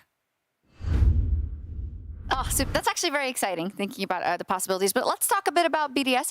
Grabs, for you, huge shift in your career, going to this project, which is so different from the project you worked on with G2 for so long as well. How do you look back generally on the first season? If you would have asked me after week 6, the answer would be different. I think after week 6, I was pretty satisfied, because we were on a 5-game losing streak, but watching these games, every single one we could have won. Yeah. Like, I think back of the Mad Lions game where we outraged them and we suddenly have to engage. We lost 2 games with Elder with Dragon Soul, which also can be wins, of course. The last 2 weeks were really, how do I say it in English? Difficult? Deflating, I guess. Yeah. Not because of the games. Like, I don't care as much on stage, but I think the way my players reacted to being out of playoffs was something that I had to address with Duffman a lot in scrims. I think we wasted 2 weeks of time, and I think you kind of fought this as a young team. I say it not publicly because I was way harsher to them anyways. Like, they know there's no secret there. So I really hope that they understand now what is needed as a pro player or like an LEC player to actually improve. Because I think, we just didn't do ourselves favors the last 2 weeks. Well, Grabs wasn't happy, citing attitude problems, frankly, there, right? And the way they approached that lore, which now bringing in Agresivo and Erdote from their academy roster, is they went to Korea and they tested everyone. Like everybody during the off-season, everyone was in Korea. It was amazing. But unlike other teams, BDS brought both the Academy and the LEC lineup, which is strange. But they kept on swapping players during scrims to see what would fit best. So they knew change was coming. It was just a matter of knowing where and in which lane. I don't think it comes as a surprise that Adam went back to the LFL. Agresivo is subbed in. I think he's going to bring a bit more stability, maybe, to the lineup, even though in terms of skill, I don't think he's much different from what Adam could show. And on the bot lane, I just think it comes down to Erdote and Mati having a good synergy and what they can build from that. Yeah, what do you think about that, Febiven? The fact that they took both the teams to Korea and then just looked at who had the best, not necessarily, I guess, raw skill, but attitude, probably. I think that's actually very respectable. I don't think any org has ever done that before. Taking their main roster and their academy roster to Korea to practice. I think that's very well done by the management, I think, or whoever. Like, that shows that they want to actually, they have to change something, and they actually want to play to win, because else you don't do that. So it's, yeah, respect to them, honestly. Yeah, I agree. I think it was hard for fans, I guess, to get excited about BDS at some points in the spring split, and I agree with you. Super respectable and a great way to do it. Laura, what do you think about how it turned out? We, of course, have 3 Polish players now, flanking Syncroft once again in Erdotto and Aggressivo. And I think it's really cool for Syncroft because I think he was responsible for what the team was able to showcase, especially in the early game in terms of communication. So now, I mean, they went from being the French team to the Polish team, honestly, when you look at the players. But honestly, giving time for these rookies to grow and experience the LEC, I think that's the right call for an org that's actually fairly recent in the LEC. That is the moment when you want to try something like this. Yes, and we'll see if it pays off for SK and BDS as we head over to our casters and a crowd. Happy birthday to Medic. Happy birthday to Medic. Happy birthday, dear Medic. It was Shox's birthday yesterday, so happy birthday to you. It was a little close to like happy birthday, Mr. President. It was a little close there. But anyway, we are here for game 2.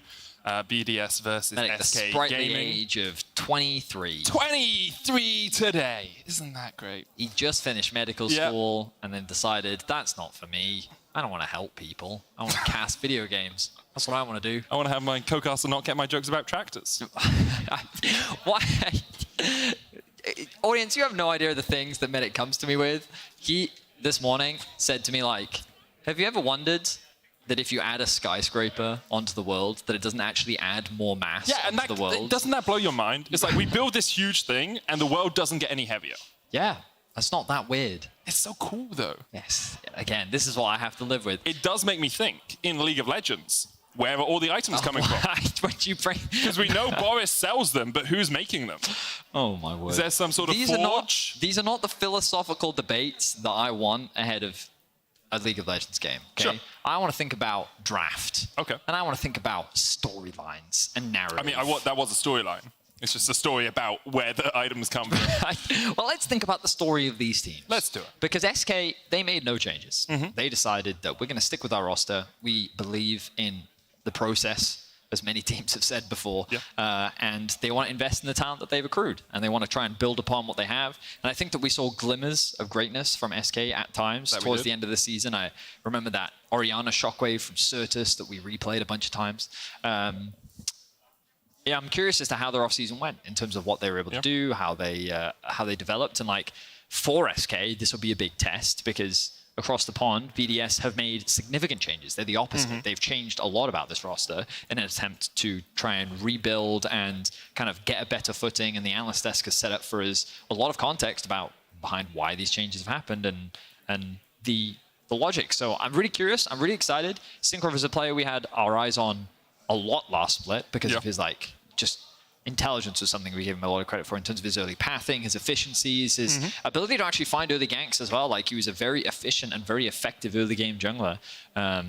Unfortunately, BDS rather, they could get early leads, but they could actually never think of all the games that they had basically won and then lost.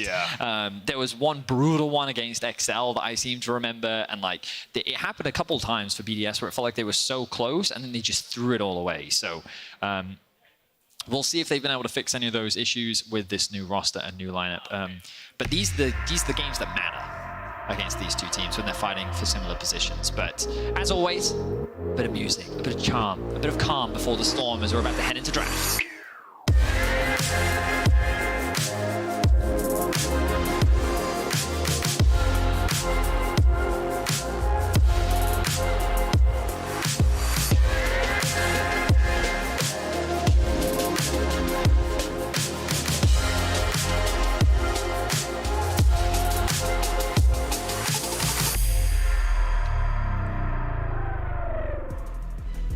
And as we jump on into the draft, I think the question becomes, will we see a continuation of what we saw in game 1, or will we see a little bit of change between these two teams? SK, of course, had the whole of the offseason to develop their synergies, to understand the patch, to work out how they were going to play. And a lot of the time when we see teams remain unchanged between patches, between split, they actually come out very strong at the start of the next season. For SK, if you can do that, if you can get 5-6 wins in the first few weeks, you actually put yourself in a very strong position to make it to playoffs. Well, again, like expectations-wise, both of these teams are just fighting for playoffs. They both failed to qualify last split, so if you're thinking about what are your next-term goals, at the very least you want to try and work towards getting that top 6. And these are the teams that are often your direct competitors. Having the head-to-head over them at the end of the regular season is massive in terms of all those tiebreaker situations. So these are the games that you definitely want to be winning. So both teams already off to a very important game to start off their season. You can see a lot of AD carry bans. I really wanted to talk about this Kalista because Jezu, for those that don't know, Jezu Treats, actually well known for Kalista Jarvan bot lane. Yep. This was a bot lane that they actually found a lot of success on in the past, and I was expecting that with the rise of Kalista, this to be something that they would immediately go for, and BDS showcasing that respect. They do not want to hand that one over, but Ezreal also being taken away from Xmatty Lucian as well. That's 5 AD carry bans. So how deep are we going to go? Are we going to return to Jinx Felios meta with that Tahm Genji? I mean, assuming it's locked in, I really think this is going to be a Jinx. But let's wait and see. A lot of strong champions. Remember, Talia, Viego, Ahri, all very prominent, very impactful meta champions that are still up and available. And that is the Viego locked in for SK. Gilius will be piloting that. Wukong, the other S-tier jungler, or the other jungler we see most commonly, already banned away by SK. So BDS here have a few different options. Do you go down towards that AD carry, get yourself something you have priority on, and team it up alongside a jungler? Xin Zhao, the second time of the day that we're going to see that pick. Another jungler that Synchro also played a lot during last split. As we saw, works very well with champions that do have priority. We didn't really see a gank from Aru last game. I wonder if we'll get to see a little bit more action in this early game, as now BDS have a lot of options. Like, the jungle has been matched. You can kind of go any direction that you want. You can lock in your AD carry if you want to. You can lock in the Ahri. Ahri plus Xin is a very solid mid lane, mid jungle. They could also go LeBlanc. Nuclearin was well known for that in the past. And it's going to be the Misfortune. Okay, so a champion that I think around the world we haven't really been seeing a lot. I'm going to very quickly have a look back at it. Yeah, so over in the LCK we haven't really seen any MF yet, and over in the LPL we have not seen any Misfortune. So bit of a specific pick here for Xmatty. Obviously very well known for its team fighting prowess. Can be quite dominant in lane depending on what support it's paired up alongside. But yeah, a pretty unique champion across the world. Yeah, so you say something that we really haven't seen too much of in the other regions so far, but does give you that lane pressure. Kai'Sa matched here by SK. We've seen that a few places alongside the Nautilus. A very strong combination down towards that bottom side. It's not too strange to see the move away from Enchanters, because although Enchanters are still strong, Nautilus, Leona, these engaged champs can still do a lot of work if they're put in the right matchups. And something like the MF, who is relatively low mobility, although she gets some extra movement speed from her strut, can be caught out by a Kai'Sa and a Nautilus. Alongside that though, Renata locked in for Dote down towards this bottom side, gives that MF just a little bit more safety when SK try and engage onto her. I like what BDS have drafted so far, because you look at SK and you've got Nautilus, Kai'Sa, very prominent dive duo. Very good at, diving into the backline, getting to what dive duos tend to do. Dive, you're diving off the top of a board, you do a flip, you try and jump into the pool, and you're like, wow, I've made an impressive dive. The problem is, Renata, the equivalent metaphor would be that she freezes the ice and then you hit a full wall. Of concrete, yeah, and you have an unpleasant fall. You trying to run into a Misfortune ultimate or a Renata ultimate is a very difficult thing to do, and then the Xin ultimate to add on top of that. So there's already a lot of durability and a lot of counter engage on the side of BDS, and I think that we've seen, especially in the LEC last split, Renata is kind of the go-to answer for Nautilus. The matchup during the laning phase can be very good, and I think the Team BDS have themselves a strong 2v2 for the laning phase as well. They're now focusing on removing some of the, safer and more aggressive, with Jace and Gangplank being removed from the top lane. Does suggest to me that they could be looking for something like an Ornn for themselves, perhaps a tank, and it does seem to be the meta is favored towards tanks, but there are still top laners that can cause them a lot of problems. And with the Gwen removal, this to me does really open up that one pick, but remember the Kayle is still up and available as well. Instead, currently hovering over the Gnar, Aggressivo looking to bring that out in his first game on the LEC stage. Has been through the ERLs a lot, of course, Aggressivo. Been around for a lot of years as well, started playing all the way back in 2015, but at the ripe old age of 22, basically over the hill in esports terms. He's going to make his debut appearance here. So we see a lot of Gnar in pro play. Yeah. Do you want to know a fun Gnar fact? Hit me. When he's playing against Garen, he likes to imitate what other champions say, and instead when Darren says Demacia, he says Demaglio, and it's one of the cutest and best things in League of Legends. In any case, let's have a look at what SK are rounding out their draft with. No the Camille Garen here. is a very common answer into the Nard, does very well in the matchup, struggles a little bit early, but once she gets a few levels under her belt, decimates on a side lane, and it kind of ties back into this dive composition. Wow, okay, we'll get to that in a second, but we talked about dive from SK. You have Camille diving in, Ahri diving in. Yeah, there's just a lot of dive, and I think that while they have committed to the strategy, I am a little bit concerned when you are diving into this Misfortune Renata duo because of their ability to counter engage, and then also if you're coming into a Gnar, that just makes his life easier thanks to his ultimate. Now the Akali is definitely much more of a skill matchup, but when I look across this draft, this is a great Akali draft. The thing that you're most concerned about is that Nautilus, because the ultimate can be super obnoxious for you, but when I think about champions that Akali is afraid of, usually it's things that can either outduel her, which aren't that many things, but when you kind of look across this draft, she can pretty much solo kill everyone.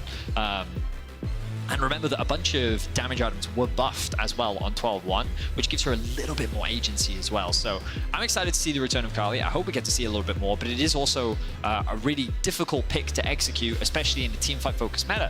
And I'm expecting a lot of teamfights to be very prevalent in this game as well. So yeah, the Akali pick super exciting, and Nuclear in definitely a player we'll be keeping our eyes on throughout the rest of the split. I have to see how Team BDS are able to manage around these team fights as Swiffer grabs fist bump, have a little chat as they walk down the tunnel and we get ready to get on into the game. It does look like the lobby has been remade, so I believe we'll be going through picks and bans once again. Obviously want the players to be as comfortable as possible going into their first games on the stage in a long, long time, or at least in front of fans in a long time. Yeah, a lot of these players. It was so strange listening to Elio talk about how he hasn't actually played in front of an LEC crowd before. Like, man, we've been casting, what, like 6+ years now? 4 years on the LEC for me. Okay, well, yeah, it's been a while. I'm not as old as you are, but... No, that's true. But it's kind of crazy to think that we've had players who've literally never experienced a lot of things that we've kind of had from back in the day. And yeah, for some of these players, it will be their rookie split, so it will be their first time performing in front of a crowd, and it can be both a very good thing and a bad thing. Listening to Elio talk about how when everyone cheered when he was first blooded, something that players often don't quite expect and something you have to get used to, but then also that feeling of adrenaline you can get from playing in what feels like a super serious environment. Everyone is really locked in, everyone is try hard, everyone is focused on the task at hand. It definitely changes the way that you approach the game. Sometimes it does make competitive a little bit slower, unless your name is Caps, in which case it makes everything much faster and there's a lot more violence on the Rift. So definitely something to look forward to later in the day. As we mentioned, the draft is just being very quickly remade, and once it's ready, we will be jumping into game. Yeah, just the issue with switching around some of the champions, so obviously want the players to be playing who they should be playing. Don't really want to see a Viego AD carry, although that could be an interesting change to the meta that it's currently developing here in the LEC. But let's talk a little bit more about these drafts. I do agree with you about SK having sort of an all-in dive. They are looking to get onto that backline. What I like about the Camille and the Ahri is they have a little bit more flexibility in horizontal movement. So if you're trying to chase someone down and a Renata ultimate comes out, Ahri dashes to the side, Camille Ward dashes to the side, and you can get away from that initial ultimate, meaning you can still access the backline without just chasing straight down on a straight line. Yeah, I will say SK do just have a lot of mobility at their disposal. Camille and Ahri, just in isolation, are hyper-mobile champions thanks to the E and the ultimate. Viego can use his ultimate to dive over walls, and then he also gets all that bonus movement speed from his E. And when you contrast that to what BDS have, they kind of actually have a lot of stationary targets. MF needs to stand still to throw out her ultimate. Renata doesn't really have any dashes at her disposal. Wait, so is that a Bayern Munich fan in the audience? They realize this is League of Legends? So football references is a very difficult thing for me now. Well, it's just like, you know, everyone here with the G2 fans, and then we just have this Bayern Munich guy in the middle. Obviously, credit for supporting your team, but maybe you want to go to a footy match instead. Wow. The Strikers game came out recently. It's the Mario Strikers. Maybe there's going to be esports of that. Okay. Could be cool. Yeah, I went off on one. I'll admit, Eddie, I led you down a dead end. I kind of messed you on this one. Okay. Yeah, go back to your talk about League of Legends stuff. Jerseys, yeah. Jerseys. I'm just surprised to see a Bayern Munich fan in the wild. Okay. You know? There's dozens of them. There are dozens of them. See, now that's funny. Yeah. You got there. Just took you a minute. It takes me a while to get it. The draft is just about ready, everyone. We will be jumping into game very shortly. Thank you very much for bearing with us. Day one, you know, it happens. Fans are excited, players are excited, Medic and I are always excited. There's not a day where we're not excited, except for when there is no League of Legends, because obviously League of Legends only consumes But that our doesn't happen lives. anymore. You know, LEC, LCS, LCK, LPL, LFL, NLC. Wow. CBLOL, LLA. Ingest a lot of content. I'm just saying there is always League of Legends happening. I don't have to watch it, but I'm still excited because I know it's happening. That's fair. You've found a way to never not be excited, and I respect that, Medic. Yep. Do you know, some people don't believe us when we say we're excited. Really? I know, it's preposterous, isn't it? It's just absurd to me. What is there not to be excited about? Exactly. Everything's exciting. The crowd's excited here as well. I'm excited. As you can hear. Yep. The crowd goes wild. Yeah. There we go. That's picked up on it in the end. That is that's always a fear, you know, when you make a shout out to the crowd and they're just not listening, and you just get no fan engagement. I had that with you though, so. Yeah, I mean, you're a difficult man to listen to. That's true. What can I say? It is. Anyway, I see players on the Rift, which means that we're guaranteed to get on the Rift in just a second. So without further ado, let's get onto the Rift.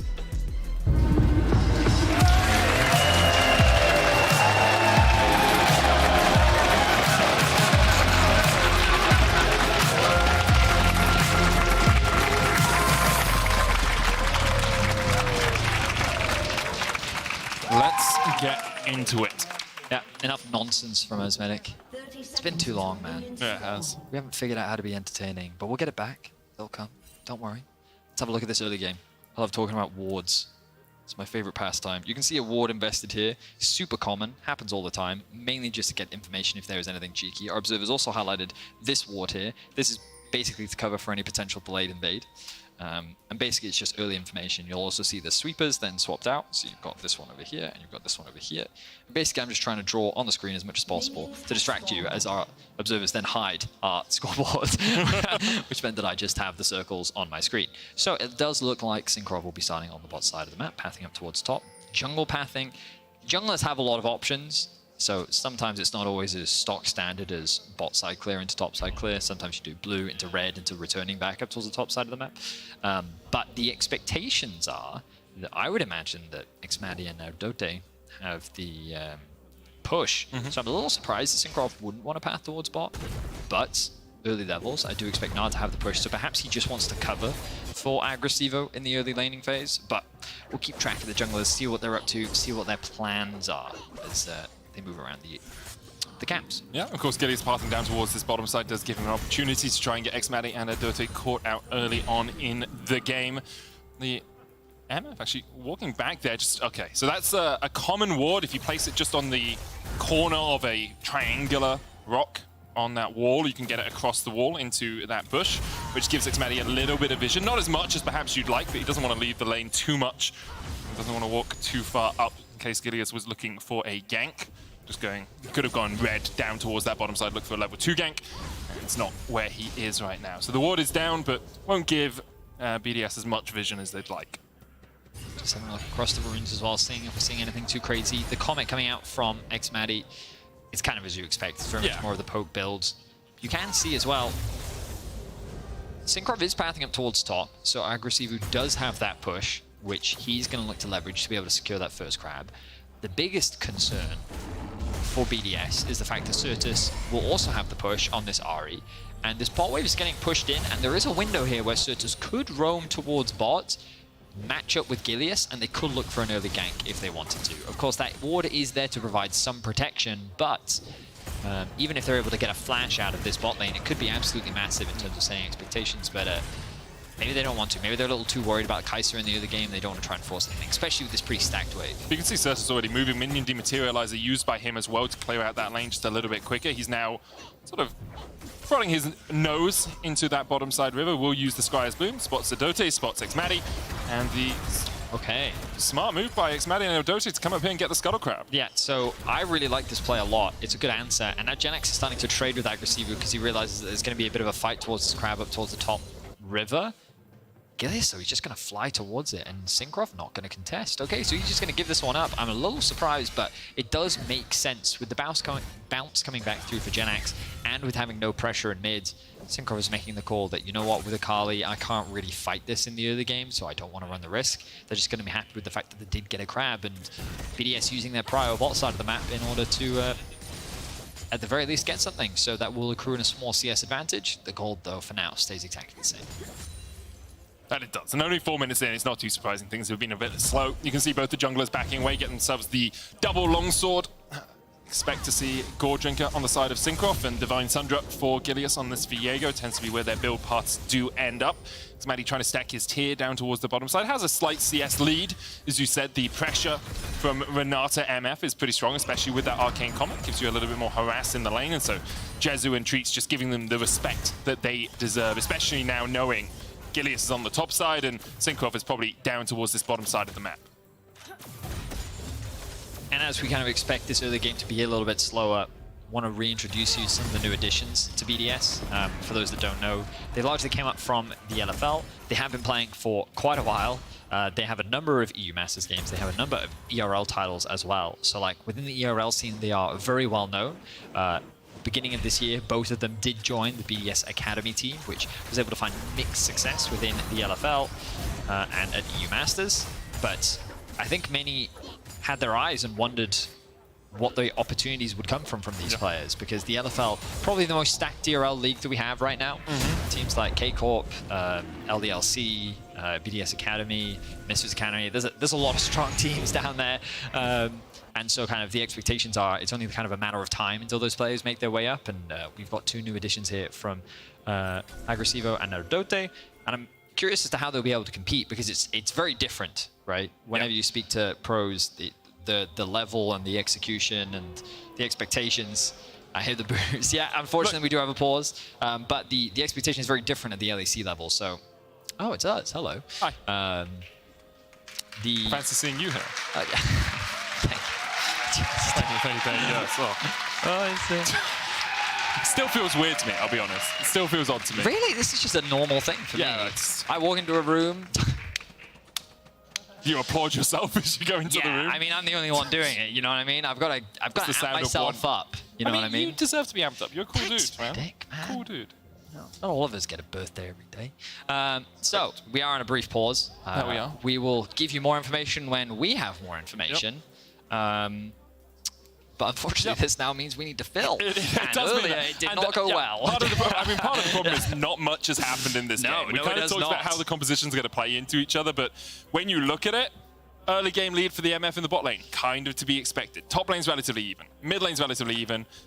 Xin Zhao is slightly behind. Like, that's kind of where we are in terms of game state, and until we see a Dragon or a Rift Herald play, I don't really expect that to accelerate any further. Okay, do you want to play a game then? Let's do it, man. Okay. Crowd, you can play as well, all right? This is an old age song, okay? What? We're not singing. No, we are. Are you ready? Why are we singing? If you're happy and you know it, clap your hands. If you're happy and you know it, clap your hands. If you're happy and you know it, and you really want to show it. If you're happy and you know it, clap your hands. If you're happy and you know it, pat your head. Oh, you guys! Got him. What is this? They were like, how do I make a sound patting my head? I was like, haha, that's the trick. If wait, no. Put the side back up. Is it appropriate? If Shox follows me on Insta, I will do 30 push-ups at Tosh K4. In front of the Baron. In front of the Baron. Well, that's up to Shox. We can't make that decision for her. Very true. Thankfully, we're getting back into the game. Whoa, good. We don't have to fill anymore. You sung a song, like a children's song. They had fun. It's true, you did. We did have fun. That's true. I had other games prepared, so if there's another pause, don't worry. We're going to do Simon Says? No, maybe.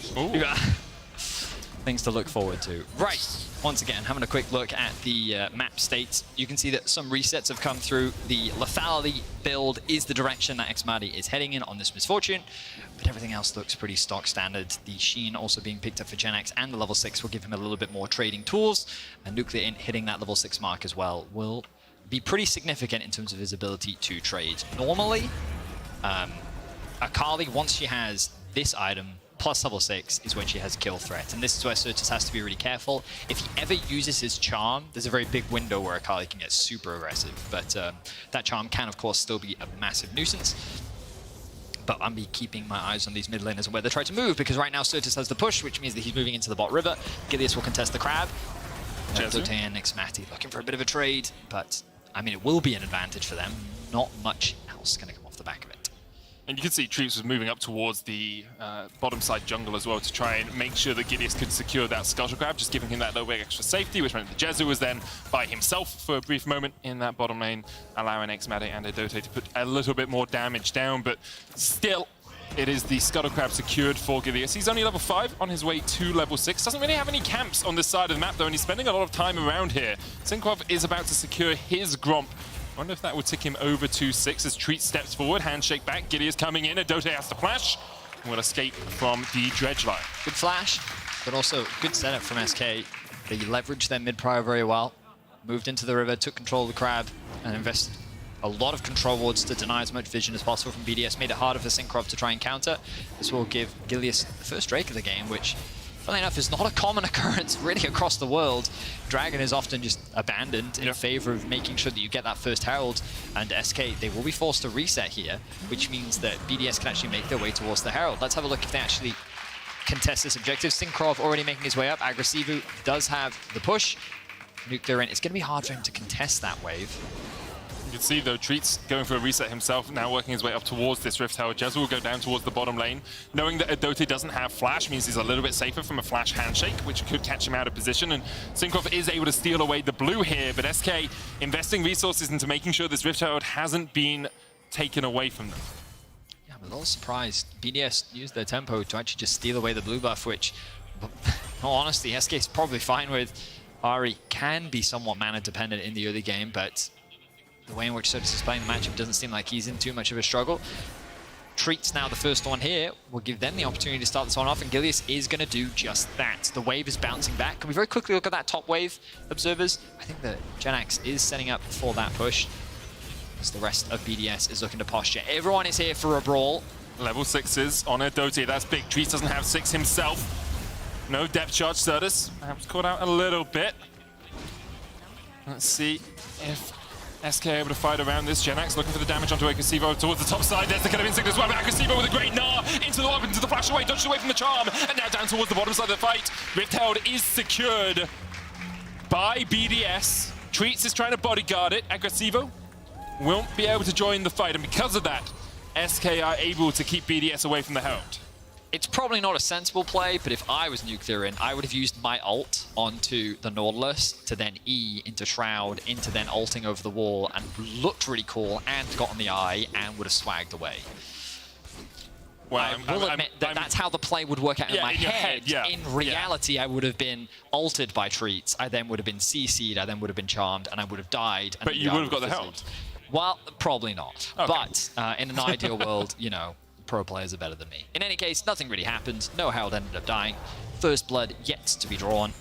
And we find ourselves with BDS securing themselves a very slight gold. Yeah, and the good thing for BDS there is if SK get that Herald, they can even out this gold disadvantage that they're at right now. BDS have that strong lane down towards the bottom side. Xmati was able to push in another wave while Jezu and Treats reset, so he was able to get a little bit more gold under his belt. And if SK had secured the Rift Herald, then they would have been able to get some of that back. But for now, BDS, yes, you don't get the Herald yourself, but you stop your opponent getting that influx of gold. There are no objectives. No objectives on the map ready to contest for, which means that it's more farm and medic. It's farming time. Okay, we're going with accents now? Yeah, keep going. Yeah. Well, I always remember this accent because I'm from Somerset. It's the accent that Agrid uses from Harry Potter. That is true. I will say, your accents always surprise me. Why? Is it because I'm from Wales and you don't think I can do That's just your normal voice. That's not an accent, man. I'll never forget that one game where Quickshot was like, I want you to cast an next team fight but using a Welsh accent, and then there was a rumble in the game. A rumble? The rumble rolls out the red carpet. Yeah. Oh, good stun from Genax there. Give himself the wave flash from Xmati. Depth charge coming in as well. Jezu does have the killer instinct. They could look for the chase here. Dote trying to turn it around, and the Berserk comes just in time. Bane possibility as well. him out, a double for BDS. Beautiful play from the bot lane of BDS. Xmatty was put under a lot of scrutiny last split. His bot lane 2v2 performance was not the level that many fans believed was right for LEC, but starting off the split strong, and a lot of credit needs to be given to Audote there. He did everything right. The shielding from his E, the ultimate to buy him a little bit more time, as we see another engage in the top. Syncroft waiting in the wings, though. Serta's on his way up as well. The Gnar back. Aggressivo going to try and dodge away. Gilius looking for the damage as well, but Gilius might be the first to fall. Aggressivo, one more auto is enough. Jenax jumps back in into the charm. The knock up, the CC. Syncroft low. Nuclear Int now joins. Orbit Deception not going to land, and Nuclear Int will land. His shurikens, dives back in, hits another. Sertus has no charm, and Treats can't hit the dredge line, but Nuclear Int just backs away in the end. BDS getting kills across the board. They secure 2 in the top lane, 2 in the bot lane, and have ballooned this gold lead to about 2,500. This is the sort of aggression we like to see, and BDS responding largely to SK trying to be the proactive team. It's Gilius that tried to find that gank at the top side of the map. It was Treats committing to that all-in onto Xmatty, believing that he was isolated, and it ends up falling short all across the map. BDS with a great start to the game. We'll have another look at this. As you say, they know Adote's not there. They're like, okay, we can go in. But this hostile takeover is perfect. Yeah, it just buys Xmatty enough time to reposition, get the ultimate off, and then he gets the shield from Audote's E as well to allow Xmatty to secure these kills. Beautifully played. And then Aggressivo, notice that he has a massive health advantage here. He's been trading very well into Jenax, and then they just commit to the all-in. They see that Sertus is on his way, but the problem is they don't have the damage to secure Aggressivo, and then Syncroft positions in a way to deny Sertus and Jenax from following up, and then they've committed so many resources to getting that one kill. It's bought enough time for Nuclear Int to show up and trade some kills back. He commits his ultimate a little bit early, but he has to try and close that gap. It means that he doesn't have the damage to get the kill into Sertus, does get the flash though. That's a lot of damage, the bullet time. Jezu forced down to 80 HP.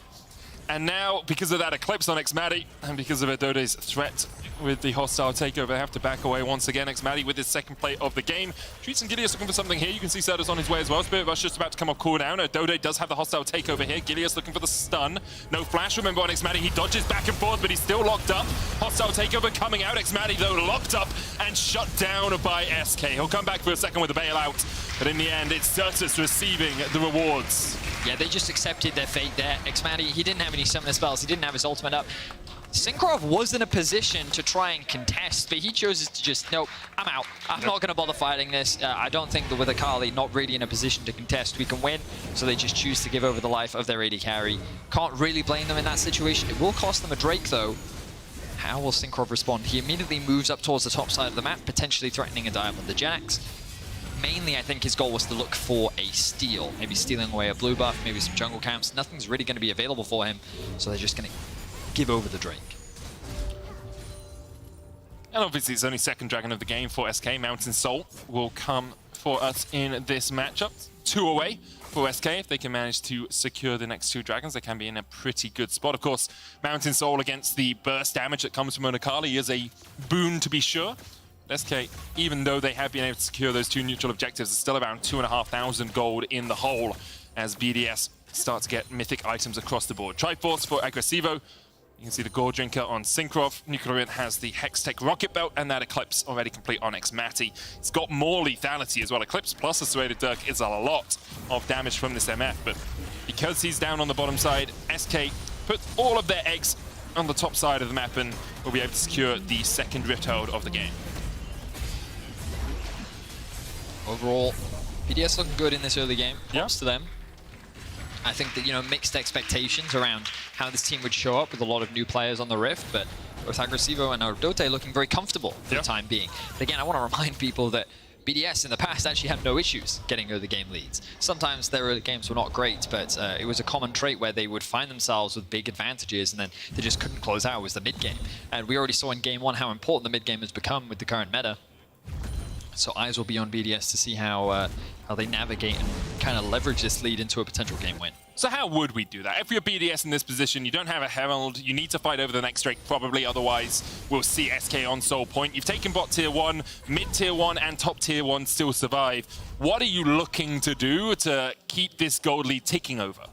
Well, you're mainly trying to move your strong side of the map to where you can continue to gain advantages, which right now for them is that mid lane, which does make a lot of sense. The moment you open up that mid lane tower, it gives you access, or easy access rather, to the enemy jungle. SK, on the other hand, are investing towards the top side of the map. They recognize that if they can get Genex in a position where he can snowball in the isolated 1v1. That was just such perfect waiting in the bush from SK. And he managed to kill off Agresivo, who did everything right in that situation. He waited under his tower. He was like, okay, now I can step up. I think I had vision, but they just waited long enough for him to overstep. Good look. He doesn't have a huge amount of energy here. Oh, he baits it with the rocket belt. Jezu taking a lot of punishment, but you're right, Agresivo does everything that he can there. The Herald doesn't get invested top. In fact, Gilius going to come back to the mid lane to try and offer assistance. He's going to take a lot of damage as a result of that. But Dote having a stellar Renata performance so far. Certus now being moved back into mid, and you can see that SK's map movements, they're kind of being forced to respond to a lot of what BDS is doing, whereas BDS is kind of chilling. They keep Nuclear in bot lane, he keeps soaking up farm, he pushes out the wave, he then regroups with the team, and now BDS recognizing, oh, Ari's here, let's rotate up towards the top side. Genax is forced to disengage. They have to be cautious of the potential dive, and they can use this duo to either invade or threaten the tower.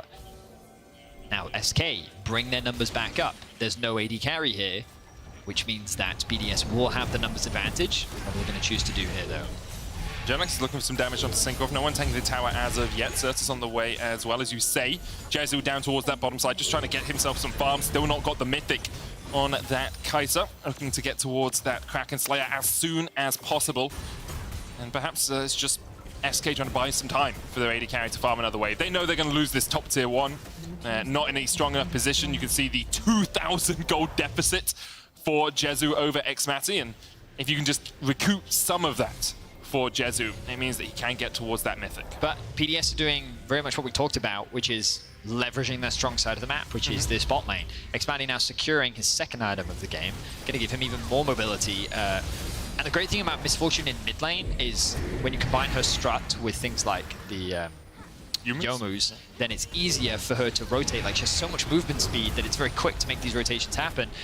SK not going to secure the tower off the back of that, and now Xmati moved back into mid. Now, what we're going to start seeing from BDS is they're going to be pushing mid and then moving into the enemy jungle, and that's why you see players like Gilius and Certus and everyone leveraging numbers to force that mid prio. Agresivo is on this. Yeah, he's going to lose the crab as a result of that. I can't really blame him for it.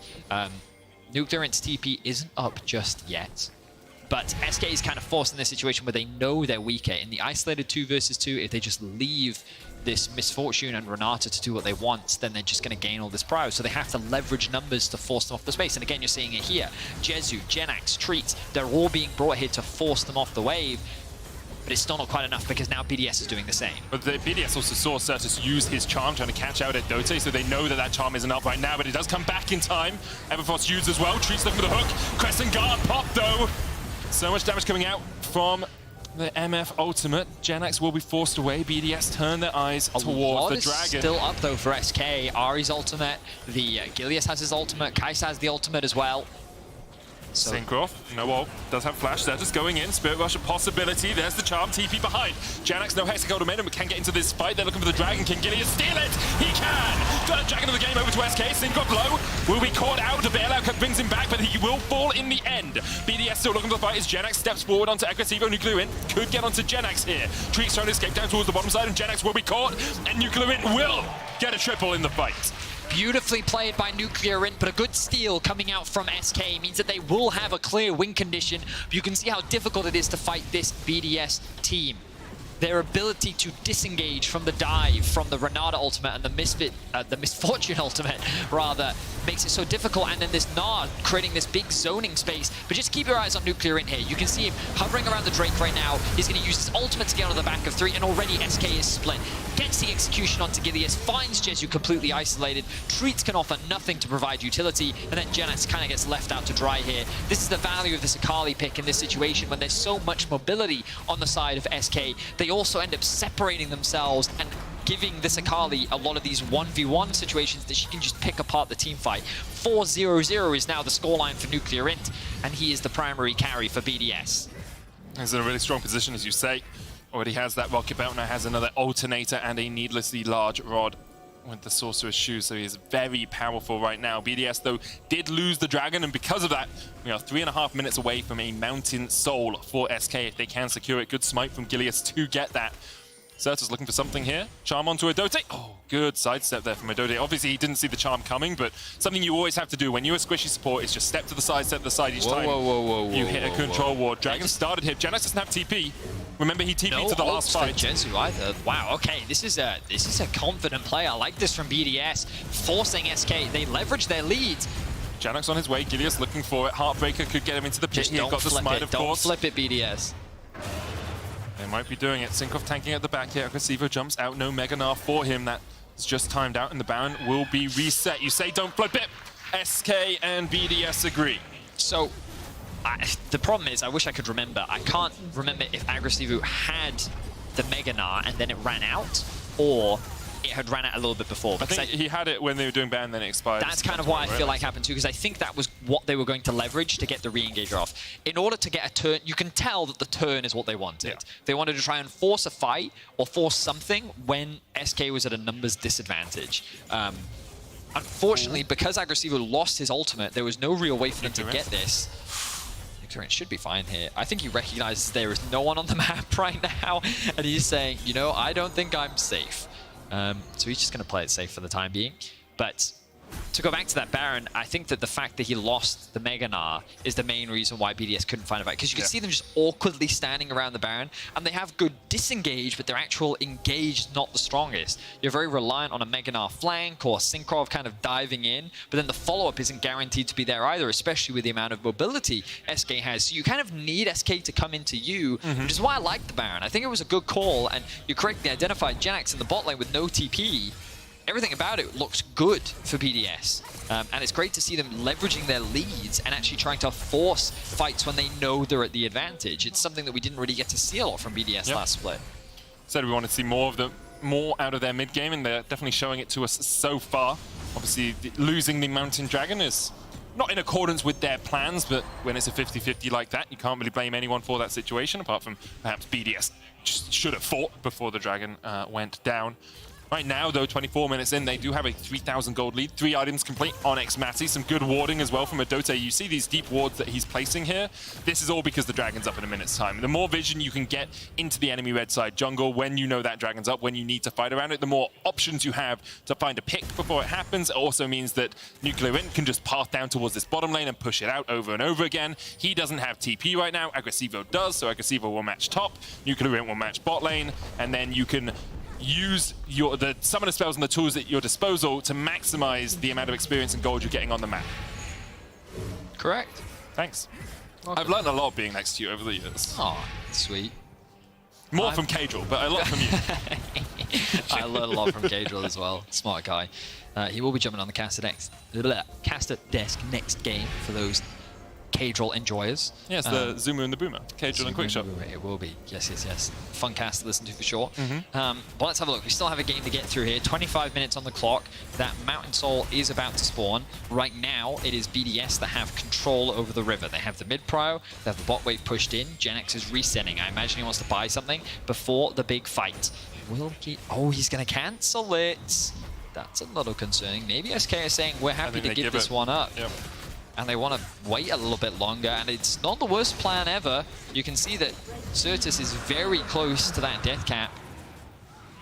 The second item now just being picked up for Gilius with the Dead Man's Plate. All right, so SK is just... I think this is a bit of an overcommitment, though. I really don't think they need to force this play. And Aggressivo, he's not going to fall for the bait. He realizes that his whole team is resetting, and so he's just going to play it safe, and that's sensible from him. So good stuff from both sides, really. BDS will buy themselves a little bit more time. And SK will just try and wait a little bit longer, maybe look for Jezu getting towards 3 items, or that Rabadon's safe for Certus. These backs. I mean, what are they losing? Well, on they're the map? wasting They lose a lot of tempo. time. Yeah, they lose time. Like, because the problem is they're not being seen. So BDS is playing around the fact that I have no idea where these two players are, and props to Aggressivo, he is respecting the lack of information. Oh god, he's... Everfrost into the Hexagon Maiden. The charm misses. Aggressivo with a fancy feat on his debut game on the stage. He tries to dodge away from Certus and Janax. Aggressivo building up towards the Mega Gnar, but he just doesn't have the time. SK delayed and delayed and delayed, and in the end, they get their reward. I really can't blame him for that because they waited for so long, and now Nuclear in, he can definitely go for this. Flash, not going to commit. He recognizes that there's 2 in the river, but it's the second time he's done everything he needs to do and then just died. At that point, I don't blame him for sitting there and thinking there's no way this Ahri is still in this bush, right? We saw Certus cancel his back like twice. I really can't blame him for that. The unfortunate thing here is for BDS, they weren't able to get anything off the back of it. If we look at the minimap, you can see that not really was invested in terms of vision towards the top side. There's actually still a lot of SK control wards that are still on the top side of the map, which is typically where you would expect that trade to happen. But because there was only 2 members just committed to making this play a reality, it's just really unfortunate for Aggressivo. And of course, SK do get themselves another tower, and the gold lead will shrink ever so slightly. Yeah, down to about 1,000 between the 2 teams now, and the early advantages that we did see for BDS, shrinking just that a little bit. Shadow Flame complete on Nuclear Int. He's going towards the Zhonya's next. Rabadon's still not quite there for Certus. I wonder if he just needs, I mean, it's got to be less than a couple of hundred gold now. Usually it's 1,250 for each of them. And he has enough gold. He's got enough gold, just hasn't backed yet, just catching the wave. Okay. So on his next back, he will be able to get that Rabadon's, and that's when we expect to see SK really looking for another fight. It's a lot of damage that comes out of the Ahri in these sorts of situations. Of course, Nuclear Int has the outplay potential. You dodge that charm, you are at free reign to wail away on the SK backline. And BDS using this 3-man squad to try and gain some vision control off towards the top side right now. Aggressivo is in the top lane. Nuclear Int actually here as well, so no one's going to be able to match Janax, who has got the TP, and that's the reason that BDS have started up this Baron. They know they can't really match without burning a TP down towards the bottom side. Gilius stepping forward by himself now, knows the Baron is happening. Jezu with a long-range Void Seeker, spots that the Baron is pretty healthy. Down to about 6,000 now. Nuclear Int looking for a flank position. Janax now TPing in. Nuclear Int trying to get in behind them, but Janax is there. 5,000 on the Baron X Madilo, down to about half. Dote at about a third HP. Bullet time used, but all of SK just holding BDS at arm's length. Keep it reset. You can keep it baited if you want it. Instead, they just let it completely reset. And SK, once again, force BDS away from the Baron, but BDS do get out Janax's TP. So again, we're seeing this problem where BDS are recognizing that it's not easy for them to start a fight. They feel stronger, but that gold gap has evidently shrunk. Their window where they were objectively that much stronger has kind of dissipated, and now this is the second time they've tried to force a Baron, and SK just hasn't taken the bait. They haven't actually overcommitted to a play, giving BDS the opportunity to re-engage. We can see Nuclear Int looking for that flank, waiting for the overcommitment to come through, and then it just never did. So SK displaying really good patience here and knowing our win condition is this Dragon Soul. We don't have to fight them for this Baron. It's really not a big deal. Just buy time, and if they then do commit to the Baron, then we'll flip it. We'll leverage our mobility to take the fight. But BDS, I don't think their plan is wrong. I just think that right now the execution with the draft that they have, it's a very difficult thing to execute. You really need SK to take the bait. Yeah, you have to, they need to be going into, and of course they can wait because Baron does do a lot of damage as well, and you can just allow the Baron to continually chip away at BDS. You poke and you prod, and you see you can find an avenue to approach, but if you can't, it's cool. Everyone's down to half HP before the fight really begins, and by that point, BDS don't want to take the flip themselves. Dragon up. 15 seconds. SK trying to set up around it. Nuclear Int on his way here as well. Third item complete. There's the route onto Synkrov. Charm, an option for Certus. This vision across the wall will keep Gilius spotted as he puts the oracles down. So what I will say about this fight now is Janax level 16, Certus level 16, level advantages across the board, items are fully completed, SK look way more confident when it comes to a fight this time round, and BDS still only level 15 on Nuclear, and Aggressivo is only level 14. Like, there's a big discrepancy here, and let's see if SK can actually pull out a big fight. Dragon started, 5,000 on it. Soul, the option for SK. Charm goes in. Synkrov diving forward as well. Gilius gets it. Mountain so secured for SK, but Gilius will be able to dash away as well. Manages to survive in the pit. Janax is caught by all of BDS. He will pay for the soul with his life. He tries to get away. You guys, you're too overeager. There's no way he's escaping from that. Dote takes him down, shuts him out, but this soul secured for Gilius. Well played by Gilius. That's the second smite steal he was able to secure today. He is on fire, on point with those smites. SK was looking a little dire based on the early game, but They've done a great job of bouncing back. Their farm has been good, their map play has been good, and sure, I've questioned their overcommitments to finding these picks, but the reality is BDS has not really punished them for it. And SK have only been able to find advantage after advantage, and there was a window there where BDS could maybe have converted into a Baron, but they didn't end up doing it. So let's have a look back at this rate. I believe the Dragon went down to about 100 HP, and then Gilius was able to secure it. So Genax is just kind of off on the flank. His flank gets dissuaded, and then you can see drops to 164, then secured by Gilius. A very close one indeed. And the moment they get it, it's just disengaged. Just run away, get out of there. Genax tries to buy a little bit of time. He gets super close to actually getting to safety on this one, but doesn't quite have the tools to stay alive. No flash available, and here, this was the window. I think this TP was actually really good because it takes away the mid wave, and then it also threatens the potential of BDS going towards that Baron. And now SK, once again, have control around this river, and they're the ones in the driver's seat. And SK have done a really good job of keeping track of Nuclear in the last few fights as well. He had that triple kill. Like, we thought he was going to be the Akali to watch. He was going to snowball from that position, but since then, hasn't picked up any more kills. Does have 3 items, has that Dark Seal as well. Is in a strong position if he can get onto Jezu, if he can get onto that backline, but so often he's kept at arm's length by the entirety of SK. Syncroft here, stepping forward once again. Genax pushing down towards the bottom side. He has TP, and will it be the 3rd time today we've seen this play? Will BDS pull the trigger on the Baron and say, okay, Genax, you're going to TP in. Agresivo trying to get towards level 16 himself. Hang on. BDS started, treats flashes. Adona tries to flash away, but can't escape. Hostile takeover will only land on 2. The knock onto Xmadi on the backline. Bullet time coming in as well. Xmadi low, Certus diving forward. Ever falls over deception. Xmadi still alive somehow. Genax goes in. Xmadi brought back with a bailout, but they need to kill Jezu quickly enough. They can't do it. Jezu will die afterwards. Nuclear dies onto Genax as he tries to get the damage down onto the SK top laner. Meanwhile, over deception going in once again. Agresivo just surviving. It's a 2-for-1 so far in favor of BDS in a very messy fight. Oof. That was a big commitment there from SK. They really wanted to find themselves a fight. They know that they have the soul, and let's have a look back at exactly how this one plays out. Good engage onto Adote means that you can get the ultimate down onto the Misfortune, and then look here, the immediate collapse and damage that comes out from Genax chunks Xmadi out, and then Jezu's going to ultimate onto the backline to try and finish off that kill. Oh, he's not even going to use his ultimate, he's just going to dive in, kind of isolates himself from the backline, and then Gilius fights himself face to face with Nuclear in, who's able to secure, well, Agresivo alongside him, able to secure that kill. But it's kind of a scrappy fight, a little bit all over the place.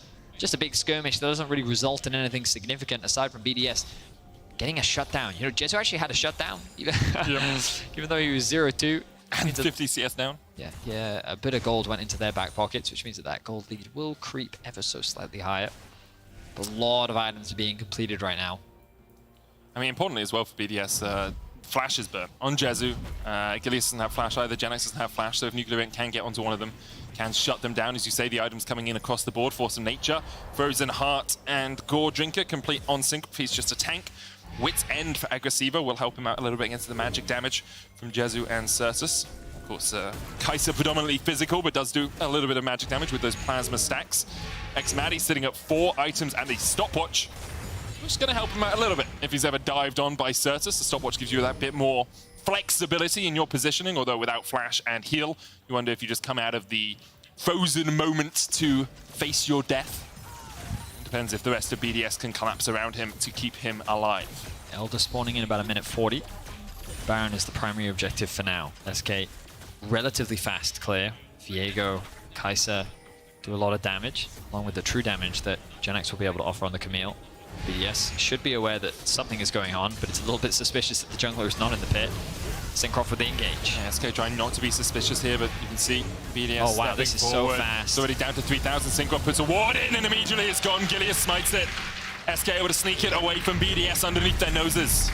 Well played. That was insanely fast. I was not expecting it to go as quickly as it did, but Genax alongside Jezu were able to melt through that one, and they've got a whole minute before the Elder Dragon spawns. Sure, BDS may be able to get a tower back, but SK, they're not going to be too upset about that. They'll be able to make their way back out onto the map, and now BDS are setting up the trap. Gilius, Oracles. Smart play. Oracles into control ward, in the invisibility as well, because he was in his harrowed path, meant that they couldn't spot him before he put the control ward down. Overall, well played. Good bounce back from SK. Of course, it wasn't the most dramatic comeback in all of League of Legends history, but it was calm, controlled, They weren't really punished for the plays that they did make on the sides. BDS now kind of desperate for an engage here. And Genex is in top lane without TP. If BDS can find something here, it's definitely at most a 4v5. Bullet time comes out, Jezu pops the blast cone, but with 20 seconds on the Drake, it looks like Genex just going to commit to split pushing here. I wonder how long's on his teleport time at 26 seconds. So there's a tiniest of windows, like one of those bathroom ones that's really, really small, where BDS could start up this Elder Drake without Genex being able to respond. Agressiva, though, has gone back. Certus here. Charm goes out, stops the charge in from Syncroft. Will be shielded a little bit, and now BDS have lost their opportunity to defenestrate SK. That window has closed, and SK now have control towards this bot side river. Yes, cannot fit through the window. Here we are, SK Certus with the engage. Charm away. Charm goes out, as you say. Lots of damage to the back line. Crescent Guard coming out as well as Certus caught in the midst of nuclear int. Bailout being used, hostile takeover as well. Treats pops the stopwatch. Gileas not in the best position since he's in the back of the fight, back of the pit as well. Treats will fall. Oh, great snipe! Great snipe onto xMatty. That's a lot of damage, a lot of DPS falling off from BDS. Jezu and Gileas trying to do something here. They still have the Baron nuclear int stepping in. The resets will come out from BDS. Syncroft perhaps looking for something as he popped the Squire's Bloom, but instead, no one will take the Elder. It's just kill for kill trade. Jezu with a really big save there. Had Maddie been alive, that Elder likely would have gone down. Of course, Gileas, he was primed and ready for the steal. But no Elder Dragon will be started. Not much value going to be gained off of this Baron. Of course, we did see Genex split pushing in the top lane, trying to be a nuisance for Agressivu as he was able to secure the tier 2 tower. Now Nuclear Int is going to be the one to respond to the side lane, but SK immediately back out onto the map. They have the bot wave pushed in. They're pushing out mid. They are removing all of the vision. Certus should have TP. Deep. That is deep, and Trees will know he's there when he comes around the corner. Counter TP, use Nuclear Int. Depth charge, a possibility. Killer Instinct in, Nuclear Int. You got to pull something miraculous here. The TP too deep. SK willing just to lap him up. And now they will turn their eyes towards the Elder. BDS. No real way to steal this unless Syncroft can like flash in, but the Elder will be secured for SK in Nuclear Int. He lived up to his name. That caught Nuclear Int by surprise. He was not expecting so many SK members to be in that area, and the way in which Jezu collapsed so quickly with his ultimate was able to shut down Nuclear Int. He did have flash. I'm surprised they didn't invest more to try and get out of that situation, but he accepted his fate, lost his life. And now the Elder Dragon is something that BDS will have to contend with. Their goal will be to avoid fighting as much as possible while trying to save as much of their base as they can. It's one of those TPs that, if it works, looks incredible. But when Treats is just there immediately to CC you, and then the Killer Instinct follow-up makes it basically impossible for that Akali to do anything in that situation. BDS now very much on the back foot. That sequence of events has led to SK being 3,000 gold ahead, and Elder Dragon to the good. We're a minute and a half. xMatty stepping forward here. Death charge used onto a Dote. There's nowhere for him to go. The bailout won't save you for long as SK get another kill. And with 30 seconds before we hit that 40-minute mark and 30 seconds on a Dote, SK can just push in here. Still a minute and a half on this Elder Drake. BDS have to just give up everything. No real way for them to fight. Spirit Rush off cooldown. Certus could look for something. Flash Charm always a possibility as well, but looks like SK know they've already done a lot of damage to this top tier 3. They'll take that as well. Second inhibitor of the game for them as they lock it out. Nuclear Int trying to step forward, but what do you do into an Elder Drake? There's still a minute left on it. X-Flash from Treats, thinking perhaps Nuclear Int would step a little bit too far. Certus, Syncroft goes in, the charm into the Everfrost, into the Killer Instinct, but the Crescent Guard enough. Gilead splashing forward, counter flash. Bullet time out from xMatty, but now he's not in the best of shapes as Genex could look for the Hex Gold Ultimatum. Bit of an overinvestment here from SK. They need to be careful. They still have the Elder, though. Agressivo could look for Gnar into the wall. Instead, BDS just able to force SK to burn a few summoners. Okay, so yeah, quite a deep commitment there from Gileas and Genax. Both flashes were used. A little unnecessary, but they saw that if they could have won that fight, they potentially could have ended the game. But for now, they will just back off. A lot of damage was done to the BDS base. They find themselves in shambles right now, as there are 0 pages in the book of Nuclear Int. It was a good start. I mean, they still have the kill lead, but BDS very quickly lost control. A few of these fights just did not go in their favor, and they recognized the difficulty of their composition in terms of execution. If SK is diving onto you, yeah, your comp is a treat. It works great, but if they never come in, you have no way of starting the fight yourself. And huge props to Gilius. He needs to be given a lot of credit this game. Those steals that he got with the Dragon have been absolutely massive. And really, they put SK in this position to secure their first win of the split. The Baron is respawning. And SK will be the ones to start it off. Treats is spotted out here, and he knows he's spotted. Does he know that? I mean, all of SK have been spotted. They know that Genex and Jezu are here as well. Treats already down. BDS could look for a bit more of an engaged Charm going out. Crescent Guard available for Syncroft, but very tanky with the Force of Nature, Frozen Heart. And Treats just a little bit overstepping. Well, he thought that he was in Fog of War there. He didn't realize that he was stood right next to a ward. Of course, that is only the support, but BDS have a numbers advantage. I feel like they really need to try and leverage this. They still have all of their ultimates available. Who do you get onto, though? The mobility from SK is pretty disgusting for BDS. They're great at disengaging, but how do you engage when you're looking at a Spirit Rush, you're looking at Jezu, who can just flash away? I think that the biggest concern I would have if I'm BDS is if we try and force Baron, all they have to do is stall us while Genex ends the game. Yep. Which I do understand, but you're running out of windows is kind of my concern for BDS right now. And if you don't do something within these windows that you have, then SK is just going to win. Yeah. So it was a good pick. Unfortunately, they can't convert it into much else. And now SK, they know they have a pushing top. They also have a pushing mid. That's a stacked wave on bot because Genex has just caught that wave.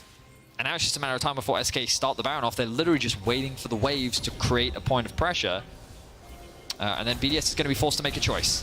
Certus with the Charm once again onto Syncroft. Crescent Guard will be used. Bullet time coming out as well. Gilius has to pop the Heartbreaker to get away. Nuclear in looking for a flank position here as he dives in, but it's only onto Treats. Hot Soul takeover coming in as well, and Treats is very low. Nuclear in dived on by Genex. Meanwhile, the GA popped on Xmatty. Nuclear in trying to do what he can, but Treats continues to land the hooks. Xmatty comes back though. Treats down, 2 down. Genex, Certus, and Jezu have to try and do everything in this fight. The GA still available for Jezu. The Charm wide. Syncroft survives all but a session though. Will lock him out. Genex, more Death's Dance and Divine Sundra means he is nigh unkillable as SK find 2 in the fight. The GA will be popped for Jezu, but it ends up being a 2 for 2. I imagine this will be a third as Genex locks down Odote. But the base again is in shambles. Only 2 members are left alive.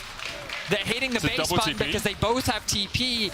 SK looking to end the game. I mean, what wave clear do you really have? Aggressivo has some, Nuclear has some, but the 5-point strike doesn't really clear out these super minions too quickly. Aggressivo going to try and build up towards that Mega Gnar. Does have the Gnar ultimate as well, but look at the damage onto the tower. Genex basically feasting on them. Is the Cho'Gath ultimate worth the true damage? The Gnar back brings Genex underneath the tower. Nuclear looking for the damage as they do manage to kill off Jezu. Nuclear has to do it all here though. The GA popped on Aggressivo. Genex looking for the tower itself. Precision protocol enough, and SK will ignore the BDS players and instead take down the base. It was close at the end there. I really thought that Nuclear and Aggressivo could do it. But SK, they played the fights better.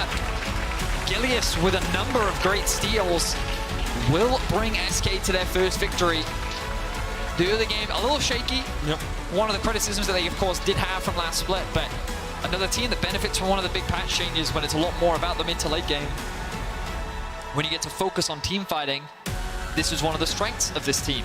And right now they're leveraging it. So huge props to SK getting a big win against a team that you are expecting to compete against, especially for those playoff spots.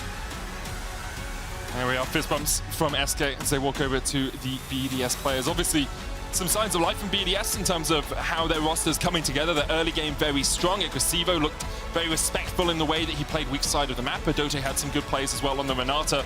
And if they continue to develop, we'll see some good things from this BDS lineup. But for SK, a huge first win.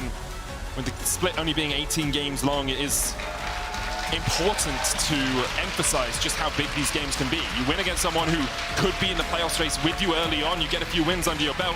You're looking at 6th place instead of 7th. You're looking at 5th place instead of 6th. Exactly. It can put you in a very strong position come the end of this 8-week season. Sure. And yeah, I think that you can like highlight a number of different situations where each of the players from SK really stood out, but I feel like Certus played well in the team fights. Genex creating a lot of pressure throughout the side lanes. But really huge props again to Gilius. Those steals were so important in being able to secure themselves things like the Soul, and it made their team fighting that much stronger. So big win for SK. And yeah, well, still 2 more games to go this weekend. We'll see how far they can go. One game sample size isn't the biggest, but your key player of the game for this game at LEC on Twitter is where you can vote. Genax, Certus, and Jezu are your options. Gilius? Yeah, I'm surprised Gilius isn't there. I think he had a strong performance, but so did Certus, so did Jezu. Your Certus's positioning with the charms, it was constantly him finding a charm onto Sinkoff that allowed them to set up the fights later on in the game. Sure. Genax had a good Camille performance as well, constantly pressing in the side. Jezu landed that W, which onto MF, which probably saved them the Elder, yeah. Probably saved, for sure. In any case, yeah, that will be our second game of the day. We still have 3 games left to go, and a reminder, this is Super Week, so we will have games today, tomorrow, and on Sunday. Every week of the LEC is a Super Week. 5 full days of action-packed League of Legends. Woo! We're just setting up for an interview on stage. This is going to be it from me and Medic for the day. We're going to be joined by Quickshot and Kajal for the next 3 games. It's going to be some bangers. Thank you very much, crowd. And we'll see you all tomorrow. Obviously, you guys can stay around. We won't be here, but you guys can stay here. Keep watching League of Legends. We're going to hand it over to Law, who's standing by with treats. Thank you, Medic. Thank you, Vedi. Treats, thank you so much for joining me. After this game, what a game it was to open the summer season. Tell me about it and what made it difficult for you guys. I mean, the first game is always the nerve-wracking game, right? You just kind of play to not lose, and I think they did the same. So it was a kind of slow game, but we knew that with our soul, we just kind of have to not int the fights. I mean, we did our best to try to int them, but we managed to win in the end anyways. But it's a good warm-up game, and I'm happy we won. How difficult is it to come back, though, after not playing for several months? Even though you know the stage, you know the teams, but what makes it difficult? I think it's just... I mean, stage always hits different, right? I think even if you can scrim like 50 games per week, right, the stage is always something special. So I think just getting warmed up to it and getting used to it will be a big thing for all the teams. And I think, especially with all the rookies that haven't even played in front of a crowd, right? I think it will be a big adaptation for everyone. I was about to say stage, but with these amazing people cheering for you guys now. So what kind of what kind of a difference does it make for you, but also the rookies, as you mentioned?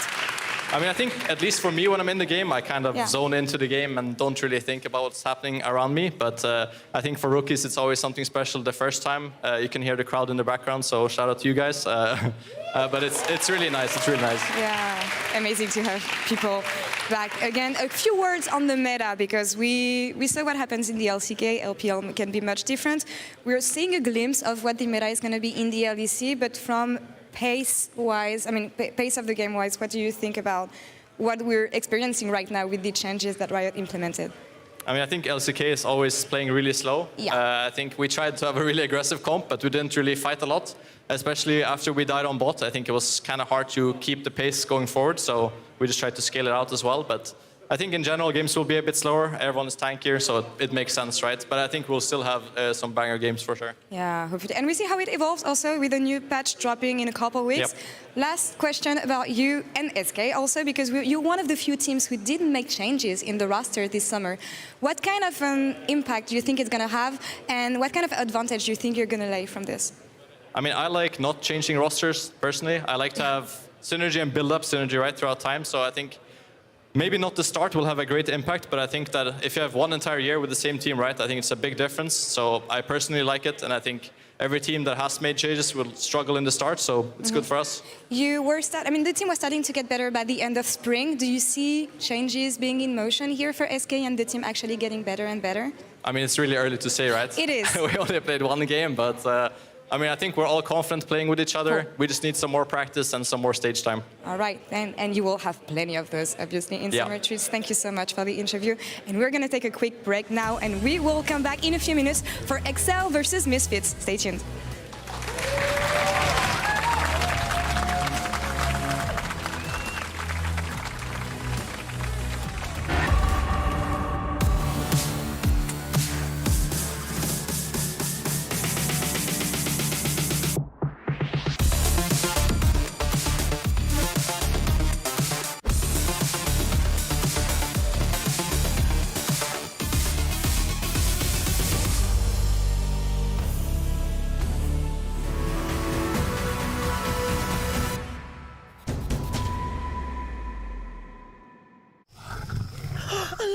Oh yes, the king of the jungle.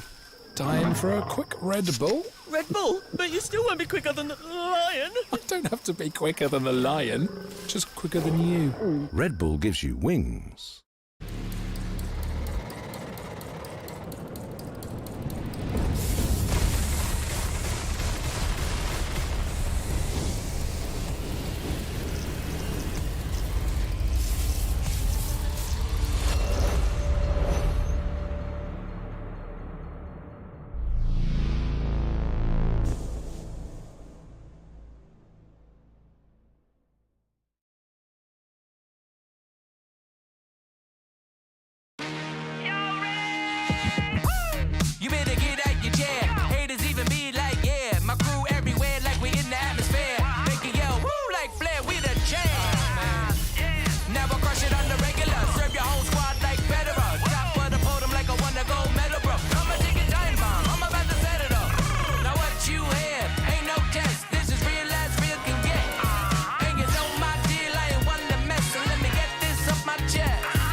stage, waiting till the ships would end.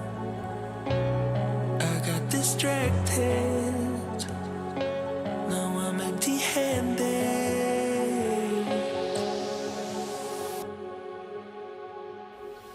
Take me back, I never meant to hurt you. I can't last another day without you. Take me back, I'm sorry I was so cruel. I can't last another day without you.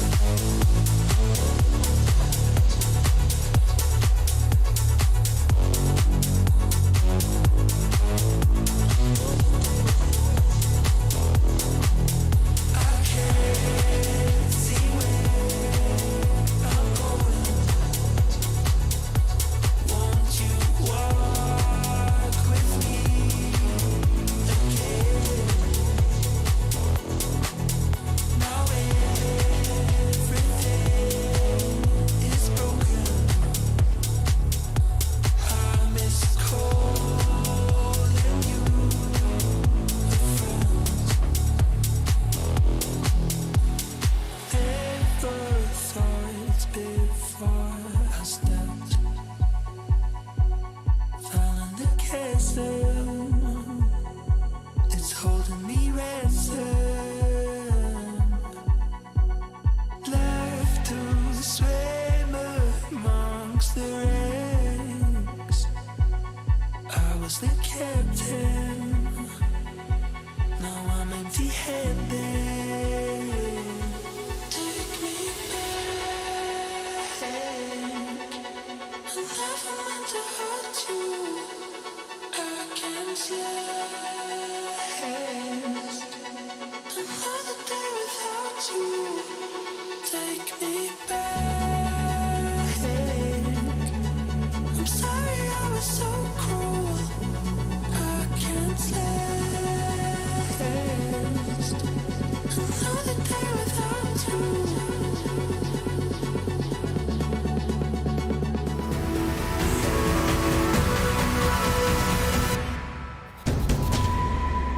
Well, welcome back, everyone, as we're about to dive into two of the surprise teams of Spring in Excel and Misfits. But first, we still have to crown the Kia Player of the Game of BDS versus SK. Now, something really interesting happened. Jezu won, but he won because he got 33.7% of the votes. Certus got 33.1%, and Genax, and Certus got 33.2%. That's crazy. I don't think it's a difference of 8 votes. We've never had it that close. I mean, I feel like it was just close from all the members of SK. It felt like a team effort as well. The way they did it. It was a slow-paced games. No one really stood out. And I think that's the votes are looking like they are. Yeah. I feel like this was robbed a little bit. Yeah, this is robbed a little bit. Just like he robbed the objectives. Exactly, from and I think that's PS, why I think his light steals are super important throughout the outcome of the game. And but huge props to SK. I think it's a good way to start your season. Something Medic and I were talking about was BDS is one of the teams that you kind of expect to be competing with towards the bottom end of the table, at least in terms of our initial expectations for SKR. So getting a win here is very big throughout the rest of the season. And it's not like BDS got kind of like blown out of the game immediately, right? They did have a solid early game, so something to build on at least. Generally speaking, I thought BDS were already looking better in some of the macro decision that we saw from Spring coming in. I actually thought Adoza had a really good read on the map as well. He was matching treats, and it felt like there is more to be done. So I'm hopeful, actually, for the roster. I genuinely thought the level of play was higher.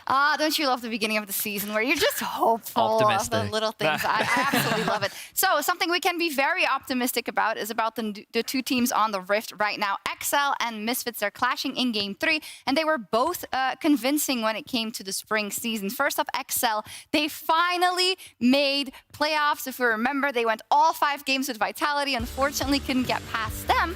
But Goldberg, it was such a long time coming, and they finally got over that hurdle. It definitely felt deserved this time around, because even in the game they finally qualified, I remember it so vividly against SK, right? It was just a stomp. It wasn't really close at all whatsoever. So it was just in general, a team that came together, but I still think they have a lot of improvement to be had. As a roster, I genuinely feel like they're coming off a good foundation. They finally have a full roster from the start of the split, unless they, decide to change out one of their players again mid-split. But either way, I feel like XL, there's reason to be a little bit more optimistic than last split, at least. I'll never forget XL when they came into the league. They were like, we want to invest in young talent, the 2-year plan, and all they had to do was bench all their rookies, get a bunch of veterans, and hey-ho, we're in playoffs. Like, a lot of credit, of course, to XL. This roster is finally finding a lot of success for the organization. Of course, when they got to playoffs, they weren't able to find a lot of success, but, baby steps. Yeah. And I think one of the most important things about the roster is it stayed the same. And that, for me, is the most important thing for XL. This is not something that we get to see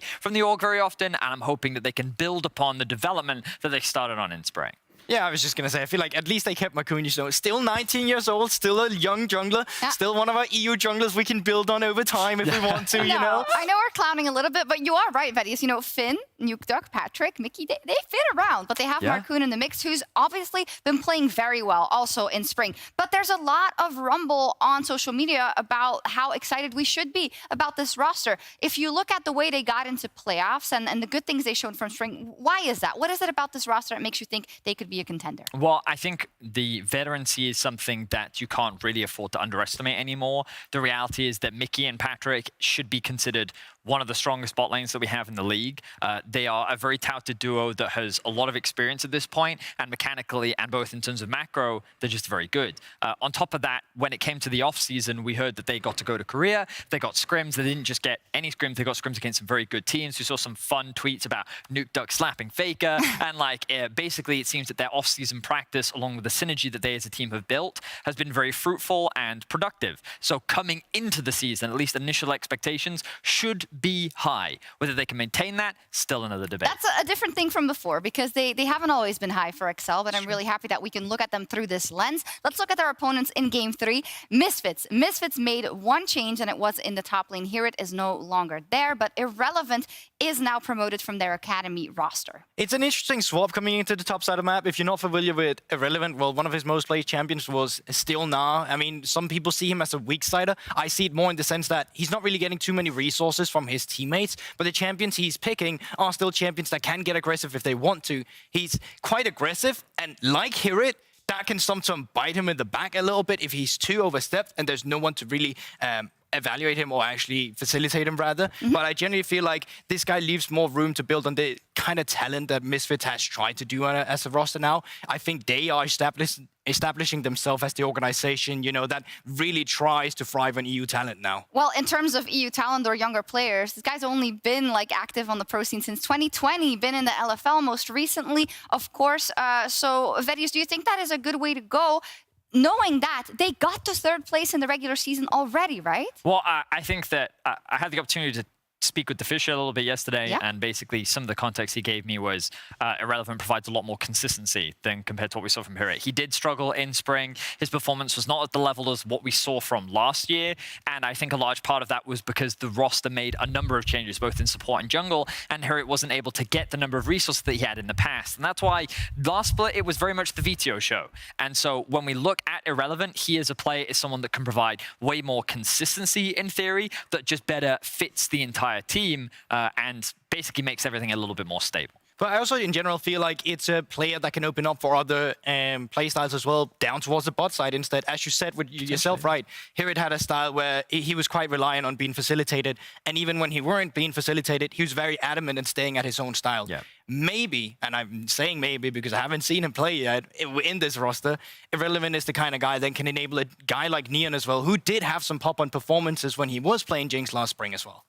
He didn't get that much jungle proximity attention, but he still did admirably in his lane. So I think in terms of stability for Misfits, that's going to be very helpful.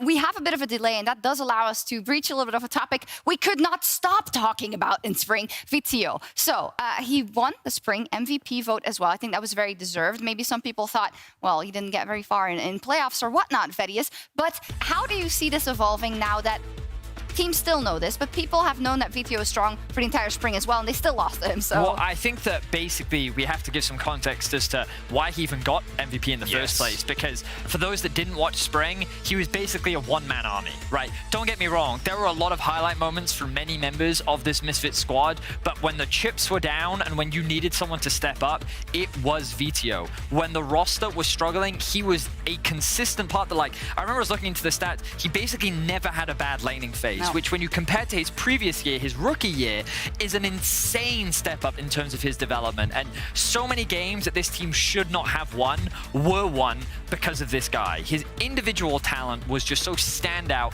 it was difficult to not award him the MVP vote of spring. And you can look at some of his statistics on your screen, all very impressive, but coming to this split, I think everyone's expectations are he will still be the main man. He will still be the front and center superstar. The question is, will the meta allow for him to be that player? And will this new team environment best set him up to be the superstar that he was last split? Well, I fully agree with the VTO point about him being a solo carry, essentially, as well. Because I remember just looking back at spring games, and I generally thought Misfits are not making playoffs, because I thought their wins were too inconsistent. They were too reliant on VTO. Luckily for them, well, VTO was just a consistent apply we actually had to the team that allowed them to move forward. Some of those inconsistencies, though, I feel like were lying with Zlatan, were lying with Mercer, and then even more specifically, them teaming up as a jungle support duo, because that's something that's incredibly important when we are playing higher level League of Legends, how you function as that team dynamic. That is something I'm hoping now moving forward as well with this roster,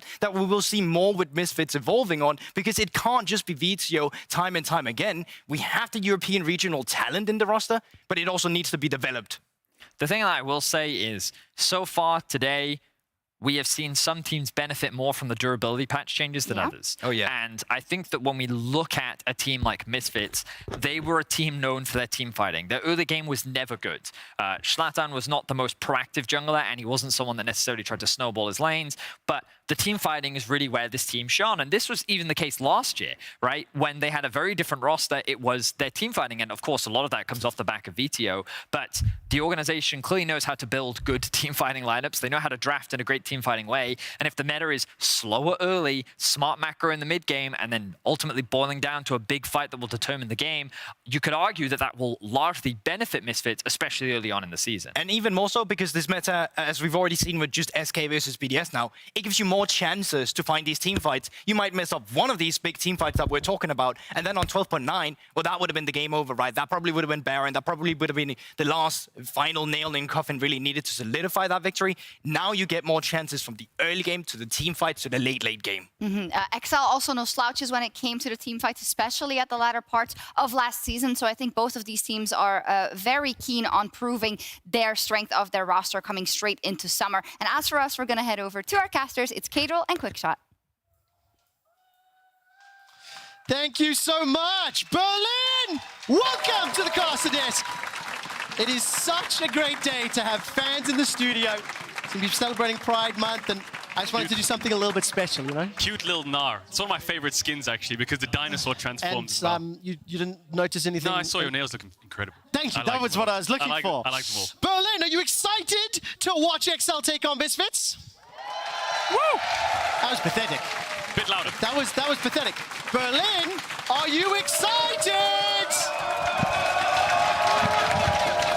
It is going to be a great game, because if you actually look at these two teams, XL finished 5th last split and Misfits finished 3rd. And you might not expect it, but this is actually a top 5 game in 2022. Playoffs fell short, both these teams, but XL's been on a Korean bootcamp. Misfits picked up a new top laner, and both teams want to upgrade going into summer. I mean, it's going to be very interesting. Obviously, first game against one another. Both teams surprising somewhat towards the latter half of the season. I think Misfits in particular, their regular season run, you cannot really explain what happened. They just managed to find magical clutches in games that, frankly, they shouldn't have won. They just got away with it, didn't they, Trev? I don't know how they pulled it off, but they won so many best of ones off the back of VTO, but best of ones are volatile.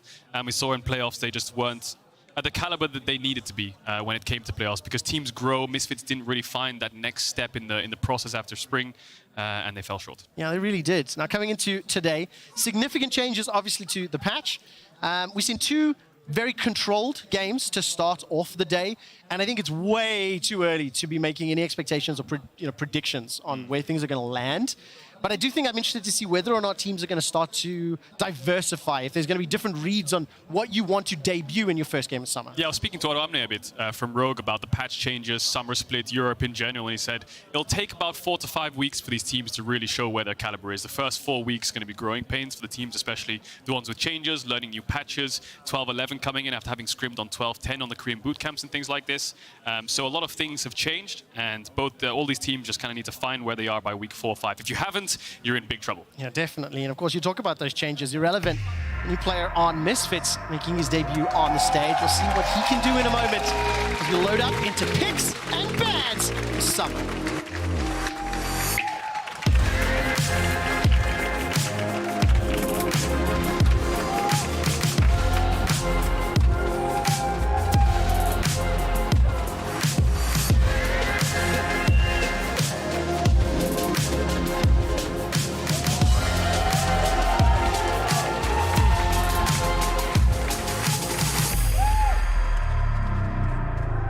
This just feels right. I will be honest, this is the first time I'm looking at the fans in the eyes because I was so anxious about having a full crowd for a regular season game.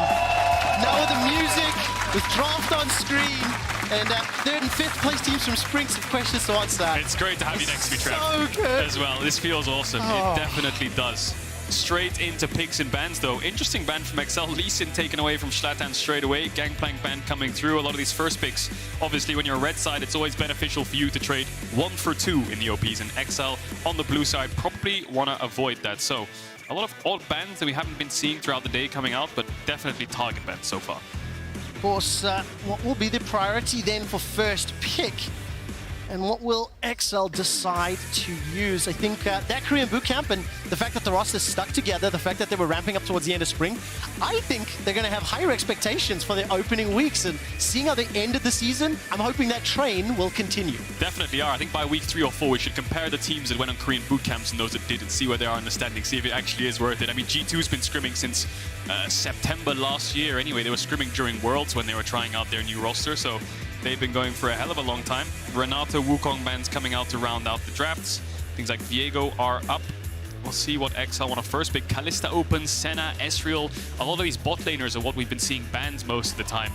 That Kalista, by the way, hasn't been played once by Patrick this year. It's a Yuumi first pick. Thank you, Berlin. That is the correct response to a Yuumi first pick. I never thought I'd see the day. Oh, she's back. She's back. But that signals to me that XL probably wants an Ezreal on 2-3. We'll see if Misfits want to deny it.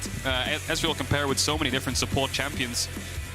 Misfits will know that they want the Ezreal, so you have 2 options. 1, blind pick a very strong AD carry that does well into it, or just take it away yourselves. And of course, that Ezreal, Neon's not played it this year at all.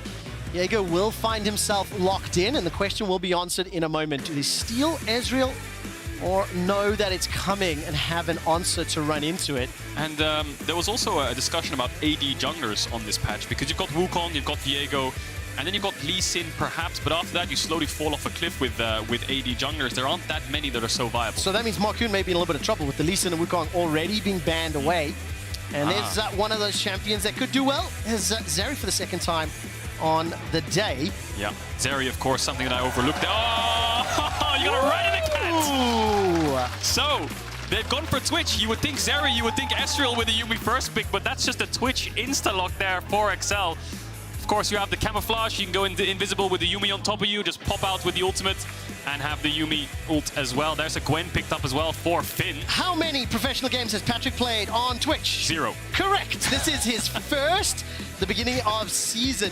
And Gwen will be followed up as well. So, what the hell does Mercer want to run into this Twitch Yuumi combination? Is some form of lockdown, obviously. Yeah, I think Misfits just don't get caught off guard. It's the important thing. Just keep it calm. Nautilus, Alistar, anything that can lock this Twitch down the second he opens up is important. I expect their draft on 4-5 to revolve around it a little bit. Some champs that can shut down the Twitch, and Ornn, for example, would do brilliantly. Any kind of hard engage, the second the Twitch opens up, he's gone. Now it's going to get interesting when we start looking at the rest of these solo laners, figuring out what Nuke Duck and VTO want to run in that middle lane. Once again, we're seeing the makings of some good team fighting again. I think both of the two previous games, a lot of 5-on-5 options and availabilities to them. Yeah, feels like that one kind of 5v5 just naturally breaks the game open, whether it ends it on the spot or just runs away with it. There's one of the AD junglers that we saw today from Haruk. Sinzao got a little bit of a buff on 12.11, I believe it was. So he does fall into that AD jungle pool, got a little bit of passive healing increase, W damage, all that good stuff. And just going to try to deny that for now. So XL looking towards mid jungle. Misfits looking towards their solo lanes. And of course, with the Gwen pickup, they can afford to ban out top laners. Jack's taken away already. We can. When you take a look at Irrelevant, by the way, most played champions over in the LFL, Nas 6 games, Jace 3 games, Akshan 2 games, Jax, Gangplank, Renekton. Likes to play the champions, they'll get in your face, have impact throughout the stages. And Ari, another favor of the moment, banned away. So Nukeduck, you fall back on something else. And this is definitely a slower pace. I think the Yuumi Twitch throwing some prep off potentially. It's exciting to see, but when you realize that this is probably going to be scaling till 2 or 3 items, you know it's just going to wait for a team fight. Unless XL can somehow get their bot lane towards mid and get that 3-man gank in. I hope they do something level 1 as well, because I feel like Twitch Yuumi level 1 can pull out a whole load of shenanigans. Sneaky, sneaky, sneaky! That's exactly... Okay, now what do you run into this composition and how do they start to play it out? This is such a drastic departure from what we were seeing during the course of spring and MSI, and I'm hoping it gets a little bit spicier. That's... Sylas ban to me just stands out a little bit. I really wonder what XL is going to blind pick, but there's Irrelevant's Gnar, as we expected, his most played in the ERLs. Bit of a comfort champ there. I think there's a lot better counters to Gwen naturally, but comfort's key when he's got his first debut game in the LEC. 6 games played, 4 of them were victories. I think it's interesting as well, Herrick played a lot of Gnar, and he tried to play Gnar in spring with little success, unfortunately. So this is interesting for me in my perspective, just seeing how Irrelevant will be piloting the champion that Misfits as an organization has leaned towards. And Nukeduck will be locking in that Twisted Fate. This is a terrifying combo when you add up the addition of the Twitch that can be roaming, ganking, and invisible from time to time. I'm a bit worried for XL here because, yeah, Volibear lock-in to me doesn't... This 4-5 from XL is quite weak, I have to say. You're playing AP top, AP mid, Volibear hybrid. You've got Yuumi who's AP as well, so quite heavy on ability power. Quite easy to itemize for Misfits, but like you said, a lot of kind of surprise factor on this draft. Twitch Yuumi out of nowhere, TF ult coming in. You can instantly turn a 1v1 into a 4v1. And there's an Orianna just to safely round out the comp of Misfits, which is a bit more well-rounded, I would say. It feels like they've got more versatility. They can look for some picks if they find some CC. I do feel like the XL comp, though, very powerful at finding picks if they can combo that TF plus Twitch. Yeah, picks is the name of the game for XL's comp. Their damage share is quite weak. We were discussing AD junglers earlier in the draft, and with Xin Lee Sin down, Wukong down, XL couldn't really find any. We've seen Kindreds every now and then. I think it was Piosik who played it for DRX a couple days ago in the LCK, but you really have to dig deep and have some kind of pocket picks to pull that out. Looks like Markoon didn't have it, but like you said, XL full pick comp, Misfits full kind of teamfight-esque comp with a little bit of side laning in it. Do you feel like the pressure is on XL to make proactive moves to get ahead so they can continue making picks and not allow the Misfits comp to scale up and potentially be a teamfight threat? 100%. I mean, they've got a lot to fall back on. You know, Gwen and Twitch, Yuumi, these 3 champions in the late game will always scale extremely well. So the only problem you run into is a lot of single target damage and a lot of unreliable engage, I like to call it. You've got a TF, stun card, and then a Volibear follow-up, and then that basically needs to be enough lockdown for your team to follow up. When you're playing on Misfits draft, Nautilus can buy you enough time, Gnar in the front line can buy you enough time, so the setup for XL, they need to hammer it home, they need to hammer that nail in as soon as it lands, and if they can't, Misfits will just take over. It means you need to execute every single skill shot. I seem to remember XL playing challenging drafts in the spring season as well a number of times and not being able to necessarily execute it, but has this Korean bootcamp helped them out? That's what we're going to find out. Definitely is. And I mean, you got the solo queue, you got the scrims, a lot of many different things that you could play, and the environment change, I think, is what's the most important. You know, when you're in a completely different environment and everyone's tryharding in solo queue and tryharding in scrims and you're playing against different people all the time, you know, it just brings that kind of breath of fresh air. Was it worth it? We'll have to see. Misfits, quite a powerful draft, I have to say. And digging into the traditional day one, show one question marks, obviously for XL, they stuck together as a unit, they went away to practice, to train, they come back as a unit, the assumption being they're working on things, things are going well, you know, they didn't need to make changes. Misfits, on the other hand, a disappointing end to spring. After finishing 3rd in the regular season, after having some of the most dramatic and entertaining games, that they found those moments again and again to win, they did not live up to their own expectations in playoffs. Definitely didn't. Instantly fell short. The problem is Misfits had one win condition. Let's be realistic. It was VTO. Yeah. It was really their only way to win the game was just funnel everything into mid and then pray that VTO clutches it, carries, has those shining star moments which he had so well, so many times, so frequently throughout the regular season. Didn't end up having it. And I think when you just kind of invest resources towards mid and stop that from happening, then you can shut that down, slow the game down, and then allow your side lanes to take over. But Orianna, a bit of a harder champ to just sort of individually carry the game on. You know, LeBlanc and Ari, these kind of champions can make individual plays, solo plays. You can be decisive on your own, whereas Orianna needs a little bit more setup around her to make those clutch plays. I do remember Misfits team fighting being pretty on point, and many of those fights while in a goal deficit. So as a squad, they do have some hope there for that. Kind of like Mad Lions, really, aren't they? You know, Yes. Mad Lions of last year, you always think of them, you know, they're down 2 or 3k gold, but they just do this one incredible team fight, and then bang, they're straight back in it. And who's the front, who's the spear behind the entire team fight? It's VTO. Yeah, he's going to have to do it again today. As you can see, ladies, gentlemen, and everybody else, there's just a small delay here as we get the players back into the lobby. I believe it had to get remade, so hopefully we will get them into game in a moment. I am going to put you on the spot a little bit and try to give me some expectations for the laning phase. And I think maybe the focus for me has to be this bottom lane. Yeah, I think XL, I mean, you can use a Volibear early game to try and find innovative ganks, I will say, you know, level 3, some crazy pathing, 3 camps on blue side into mid gank from top side, something like this for XL. But yeah, level 6 is where you want to strike. I think a lot of people see TF and they think you have to do something. And as much as you are correct that you have to do something, TF can also be a pressure point. You know, I want to make a play on the enemy team. I want to dive your bot lane. But then I'm told by my mid laner, TF has ultimate. I can't do it. So yeah, the power and the pressure that spell puts on the enemy team as well to stop them from making plays naturally slows the game down. So when you do use that first TF ult and it has quite a long cooldown, you have to get something for it. So XL level 6 is where they'll strike. On the side of Misfits, good scaling. Viego, Orianna, Zeri, you're happy to chill. Gnar, not a huge fan of this champion myself. Will struggle into the Gwen later on, but of course, if you can do a good Gnar ult in teamfights, then happy days. So I think Misfits are kind of just on the back seat, chilling. You know, Viego will just farm up and it's on to X. They just have to answer XL's plays. Yeah, XL, you're looking to throw the first jab. They're going to be looking for the knockout punch. They don't land it. Chips will start to be stacked in Misfits' favor. I really want to see how these two teams hit the Rift as well, because they were both willing to play aggressive, get into the thick of things earlier, very high CKPM across the first 14 minutes of game, and we didn't see that the first 2 games. No, definitely didn't. And just to note, as I think we're slowly getting into the game, the desk talked about it. Oh, look at the balance on that minion. Will it stay there the entire game is the question. I think they can get more minions on their heads. Can anyone pass a minion down? Can they stack this up?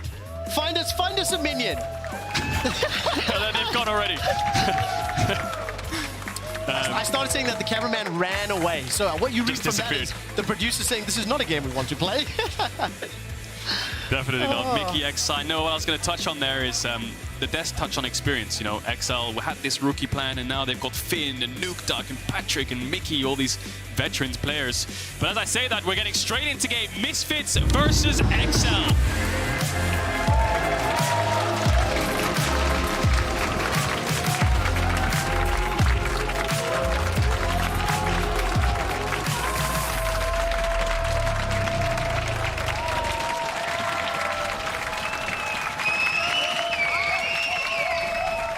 Will there be any shenanigans with Volibear? It looks like a defensive setup here from XL's perspective. Mercer and Neon stepping forward. VTO coming in as well. Taking a quick look down wounds and keystones. And of course, nothing's going to happen just yet. Both teams respecting, playing a little safe and slow. Ooh, are they going to fancy themselves a level 1 invade? I mean, Nautilus level 1 is pretty powerful. If Viego starts W, you could try to force something. Yuumi, of course, level 1, quite weak, but does have the double summoners. Maybe Misfits just want information. We were talking about the Volibear being able to make those early plays. That early ward should spawn him out when he goes towards the Raptors. But then again, Markoon now knows that it's there, so he can have tried to avoid it. And that's where we're going to start tracking, where Markoon and Schlatzan, where they move around the map, who they can influence and when. XL going to need a little bit of time. You mentioned in draft, as soon as Twitch was locked in, really wants to get 2 items before he starts to set up those spray and prays. Is this the level 1 shenanigans? Is he going to use his Q and run in, or is he just covering to see if there's invade? No, they have sweeper. So when you put a ward down and base for the sweeper's only available at around 1 minute 28, 29. So you have to stick around, awkwardly stand there for your sweeper to come up and then use it, get the ward to make sure they can't spot out your jungler. And that means you're late to the lane. That does tell Misfits that XL's bot lane didn't leash, but they'll be back in time for the experience. Well, talking about experience, you mentioned it just before we went into game. Take a look at how many LEC all-time games have been played between the teams. Nukeduck and Mickey just single-handedly together over double the entire Misfits. Yes. Maybe even over triple. Neon's got the highest number at 109. Is Irrelevant is being jumped on for now. First LEC game for Irrelevant, 25 for Zlatan. Of course, just a little bit ahead of Markoon, who came in last season. Yeah, so future players, future teams to keep an eye on, because these are the teams that 3rd and 5th are looking to contest and catch up to the G2s, Fanatics, and Rogues of the world. Yeah, speaking about veterancy on XL, and I think Nukeduck's probably the most veteran bid. Mickey's probably at least top 2 most veteran support next to Hilly, I presume. And then Patrick maybe would surprise you, but I think he's probably tied 2nd or 3rd. Kobe first, Upset and Patrick probably 2nd and 3rd. So those 3 players alone. A lot of games under their belts. Yeah, definitely. I actually asked our stats team a little bit earlier who the oldest player in the league is. I think it might be Chachi. So he's 29, and I'm not 100% certain if anybody was older than him prior. Good old Chachi. Yeah, and I'm very excited to see him back for summer. I wonder if, age grows with the game. League of Legends came out, 12 years ago? CS came out, I don't know how many years ago, early 2000s, something like this, and some of the players are still playing in their 30s, right? So I wonder if League follows that trajectory towards longer and longer kind of career lengths, or getting towards the 30s. Players in 5-6 years will still be competing. Well, Berlin, I have a quick stat for you. The oldest player to have played in the European LEC is Vizichachi. He currently holds the record because he's the oldest. So there we go, 29 years old. And he'll be playing next game. They are indeed.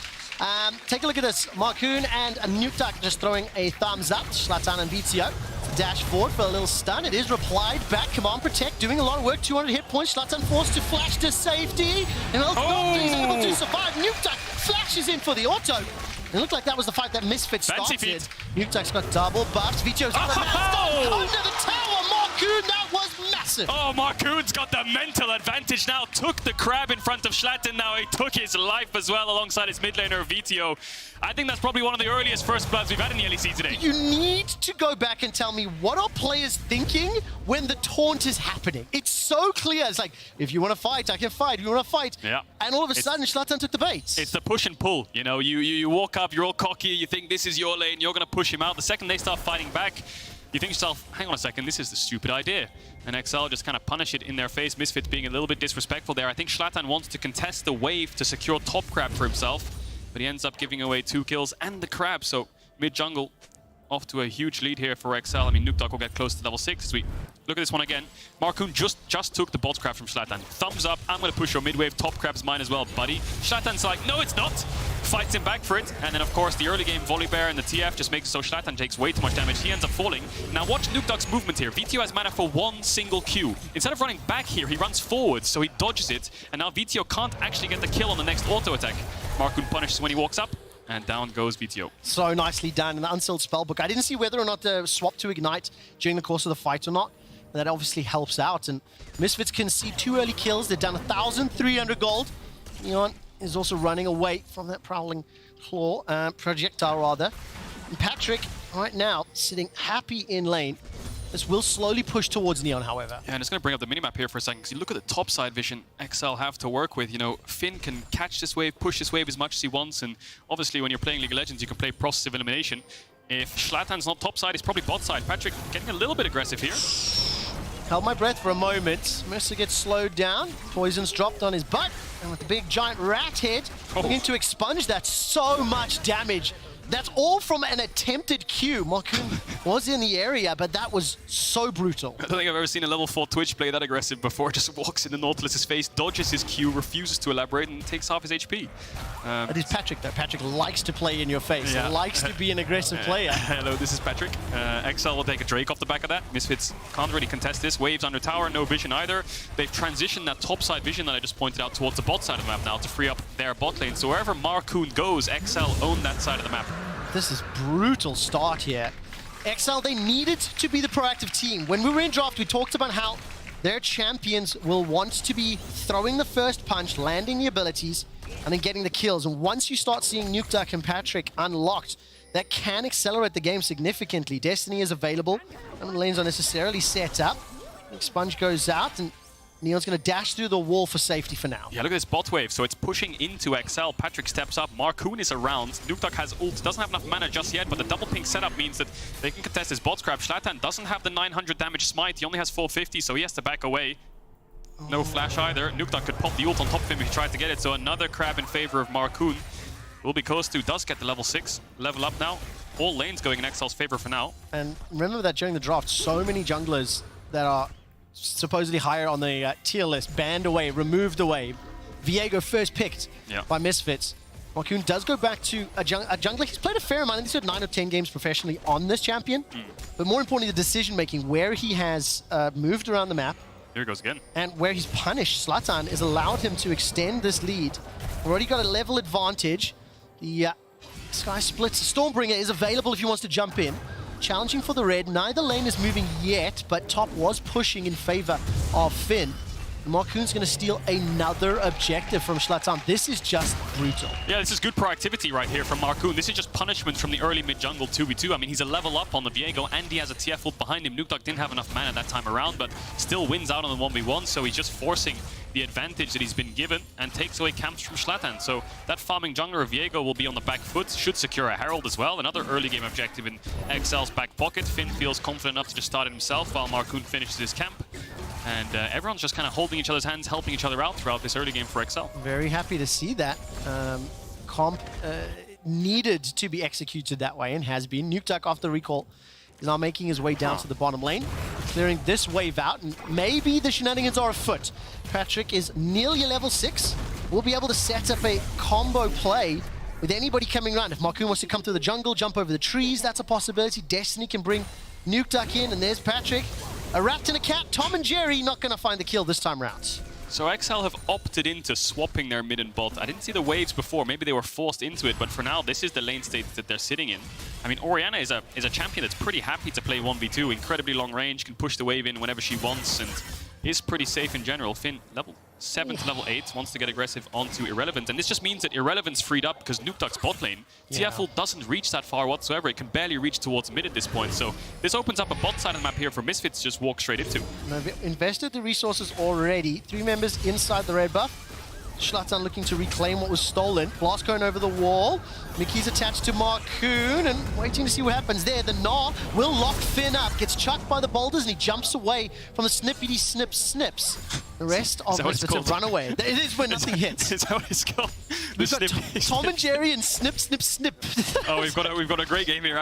I think that we do. Is it still called Ratatatata, the ult? It will be when I say it. Okay. I actually get messages from fans telling me off for saying that because it's been changed for years now. It's spray and pray now, isn't it? I know. Ratatata was so much better. Yeah, I think so. It fits the character as well. Rolls off the tongue nicely. And if anyone in the audience is like, I don't know what they mean, you are very young and I'm very happy for you.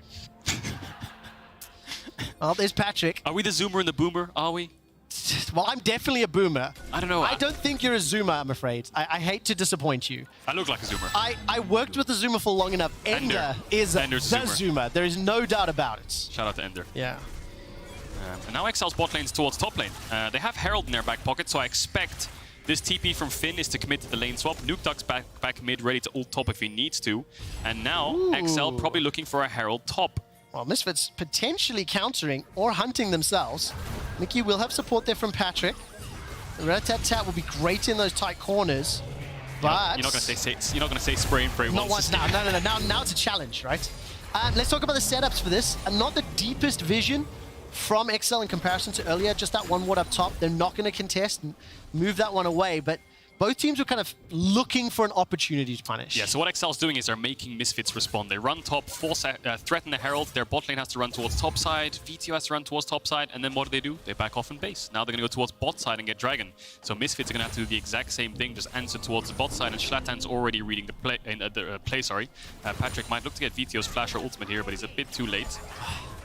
What I wanted to try do, if we get a super clear, obvious setup where Twitch goes invisible and is hunting, let's just go silent and only start commentating after he's had his line. Because that was really what I was hiding. And the next one will do the jaws. There we go. Dun, dun, dun, dun. Okay. Absolutely. Well, Mercer is looking forward, and I think if you cast your minds back to spring, Misfits would quite regularly fall behind their opponents during the early game. This one at 11 minutes is relatively stable, 1,600. It's the pure pressure from XL, the ability for Destiny, plus you have no idea where Patrick's going to come out. That's what you were sort of talking about. Yes, Destiny was used. No, it didn't need to be cast, but it gave the information, the threat that Misfits have to respect and back away. Yeah, it's one of those tie for a leash moments. You know, Misfits thought they had it. In comes the Destiny. They have to back off. And yeah, Misfits just end up with nothing. There's the Herald play spot. I think it was probably timing out, and they didn't have enough setup to just commit for a full tower. So just pop it, get some plates over to the Twitch. And Finn's just hovering around for now. Someone's going to have to catch top wave. I mean, XL have an option here to send TF running top, and then he can catch the next mid wave. Otherwise, Finn's just going to have to base, because his job right here is a bit useless unless they dive. Oh, that's the dive forward. Stunned up, locked up, read a book. Mercer is taken down. U2 arrives to the party, but he's too little and too late. Zlatan's making his way through the river, and Irrelevant can gnaw out, has flash available. This needs to be magical. This needs to be massive. This needs to be immaculate. Flash, that's just one. He found Winnie the Pooh, but it did not take him down. Irrelevant throws out the boulder. He's taken down where he stands. Zlatan's trying to make things work, but he won't be able to do so, and taken out on the retreat. Only one from the flash gnaw into the wall. Oh, Irrelevant saw it in his eyes. Debut game, rookie season in the LEC. Flash, 5-man ult. Trevor screams, "No!" in his sandals, but it didn't happen. He only got one, and XL win the fight. 5 kills to them. You can see he's wearing sandals. Yeah, the whole audience just sees it. Yeah. And yeah, great dive from XL. Really, really well played. I mean, that was set up from moments ago as well, because at this point, Finn had already left, and the threat is now re-engaging. But this combination, I mean, the Stormbringer coupled with the final chapter, it is just so powerful against what are very short-range champions. And it looks good, doesn't it? I mean, if you look from Irrelevant's vision, this looks like a nice flash ult. Zlatan's on the side. We can get them. Oh, damn it. And XL just, you can see how they split up. Nukeduck went top side, Patrick went bot side, Finn was around the middle. So they were split up just enough to avoid that. Could have been game-changing, but instead costs 2 more deaths. Didn't see the flashes in response. I think everybody was waiting for that. They were, you know, XL were fully aware they were walking in front of a wall, and they were just holding their trigger fingers on that flash button. And props to Irrelevant, right? They have the balls to just go for it and say, screw it. We could lose a fight here and give up 3 kills, but I could get a 5-man ult, and I think being a rookie in your first game and going for that play, why not, right? Yeah, 100%. I mean, it's a game of inches, and unfortunately the inches were in XL's favor, but 5 kills to 0, 4,000 gold up, 2 dragons. The first Herald didn't take down that tower. I don't know how many objectives Marcoon has stolen away from Zlatan and Misfits, but is starting to look like a very dominant opening game. And now for XL, transition. I want to see their mid-game play. I want to see what they've learned throughout the course of the off-season. I think Mickey was a little bit outspoken about how the organization had brought him in to try give some leadership, try work on those issues, and we saw development, but I want to see more. And that's why we were skeptical, right? We never really saw Mickey as that leader on G2. We saw him as kind of like the quiet, incredible mechanics playmaker. We'll play some random support champion. I mean, I was streaming today just asking my chat, what other support in the world would pick Yasuo, you know, and make his AD carry play center? I think Mickey would probably be the only other one that would fall into that category. But yeah, I think he probably has kind of taken the reins in terms of shot calling. I know Marcoon is quite a vocal player, and we'll see how their macro evolves, because right now 4,000 gold lead, going to break open this first tower of the game. 1 minute left on the next dragon, will be a Cloud Soul. Do Misfits find an opportunity to fight? No teleport for Irrelevant, no Norbot either. He's making his way up through the mid lane. Nukeduck was hovering just in range of Destiny. And XL, they pull that gold lead even further ahead. Just remind everybody of what their spring season looked like. XL went 1-2 in the first week. 1-1, 1-1, 1-1. Finally got that 2-0 after a couple weeks of playing with Mickey. I think he joined in week 3, if I recall. Yeah, I think it was week 3, week 4 was when Mickey came in, and there was definitely an improvement curve. I think the 1-1s were not exactly what XL wanted. Managed to push himself to playoffs, which is great, and I just think they want to do more damage. Yeah, I mean, crucially, wins against Fnatic, Vitality, Mad Lions, all in the back half of the season. It's what pushed them into their first ever playoffs. And they pushed Vitality really, really hard. So the only reason we, do all the setup and remind everybody of the history is then it gives context when we see them playing the other teams. Coon didn't find a juicy target with 20 seconds from Cloud. XL doing their due diligence. Push into the jungle, clear the wards if any, take out the tower. And now Zlatan is just running for his life. Destiny comes in, the storm has been brought, the gold card has landed, and Zlatan gets dunked. Another kill for Patrick as Finn finds Neon. The Misfits are literally running for their lives with their tails between their legs. Misfits were kind of all over the place there. I thought Zlatan was going to try to say, hey guys, let's kill the Volibear here. He's making a mistake. We're collapsing with 3 members. But then he Qs the air, Ws the air, misses everything. And then Marcoon's the one chasing after him. So that's going to be 17 minutes in, 7 kills to 0, and 3 dragons under XL's back belt, and 2 heralds. Don't be mad for what I'm about to say. Is it the year of the duck? 303 on the Twisted Fates. Flacket has been having a good year. So multiple ducks, we didn't have to specify which duck. Exactly. 302 so it could be the year of the duck. Oh my word. I actually would love to see that replay previously to find out. I wasn't 100% tracking Patrick. I was just focused on how long Marcoon would survive. And all of a sudden, Patrick and Yuumi, Mickey show up, and then the Destiny brings the gold card down. Yeah. XL is just styling a little bit. And that's the power of the comp we were talking about. You know, you think you're making a pick, you think Marcoon's alone there, and then the Avengers just come out of nowhere. You hear the music just playing in the background, and everyone just comes straight in. And so it looks like here, Marcoon thinks he's found Irrelevant. He manages to base in time. So now Zlatan's thinking that there's a jungler in his own jungle, sees Marcoon, but watch what Zlatan does here. He sees Volibear, and then he just kind of Qs the air, Ws the air, and then he's got nothing left. No flash. Ultimate's away, and then he's the one being chased. In comes Nuktuk, in comes Patrick, and Misfits have lost the fight. Oh my word, and he was rat-a-tat-tatting over the wall! Patrick is on a rampage! He was hiding! He was, Trevor. Man, this is such a great game here from XL. I'm very excited to see them play this draft very well, and Misfits, frankly, they haven't had any answers. They've just been on the receiving end of every single play. They've lost 2 towers, all 3 dragons. We're on track for Soul in 3.5 minutes. Wow. 22, 23 minutes, Soul could come in. Finn might be caught here. Misfits looking for a play themselves. All we see signs of life. Okay. Finn has the ultimate in a 1v3. It's going to be very tough to catch, especially now that Marcoon is arriving.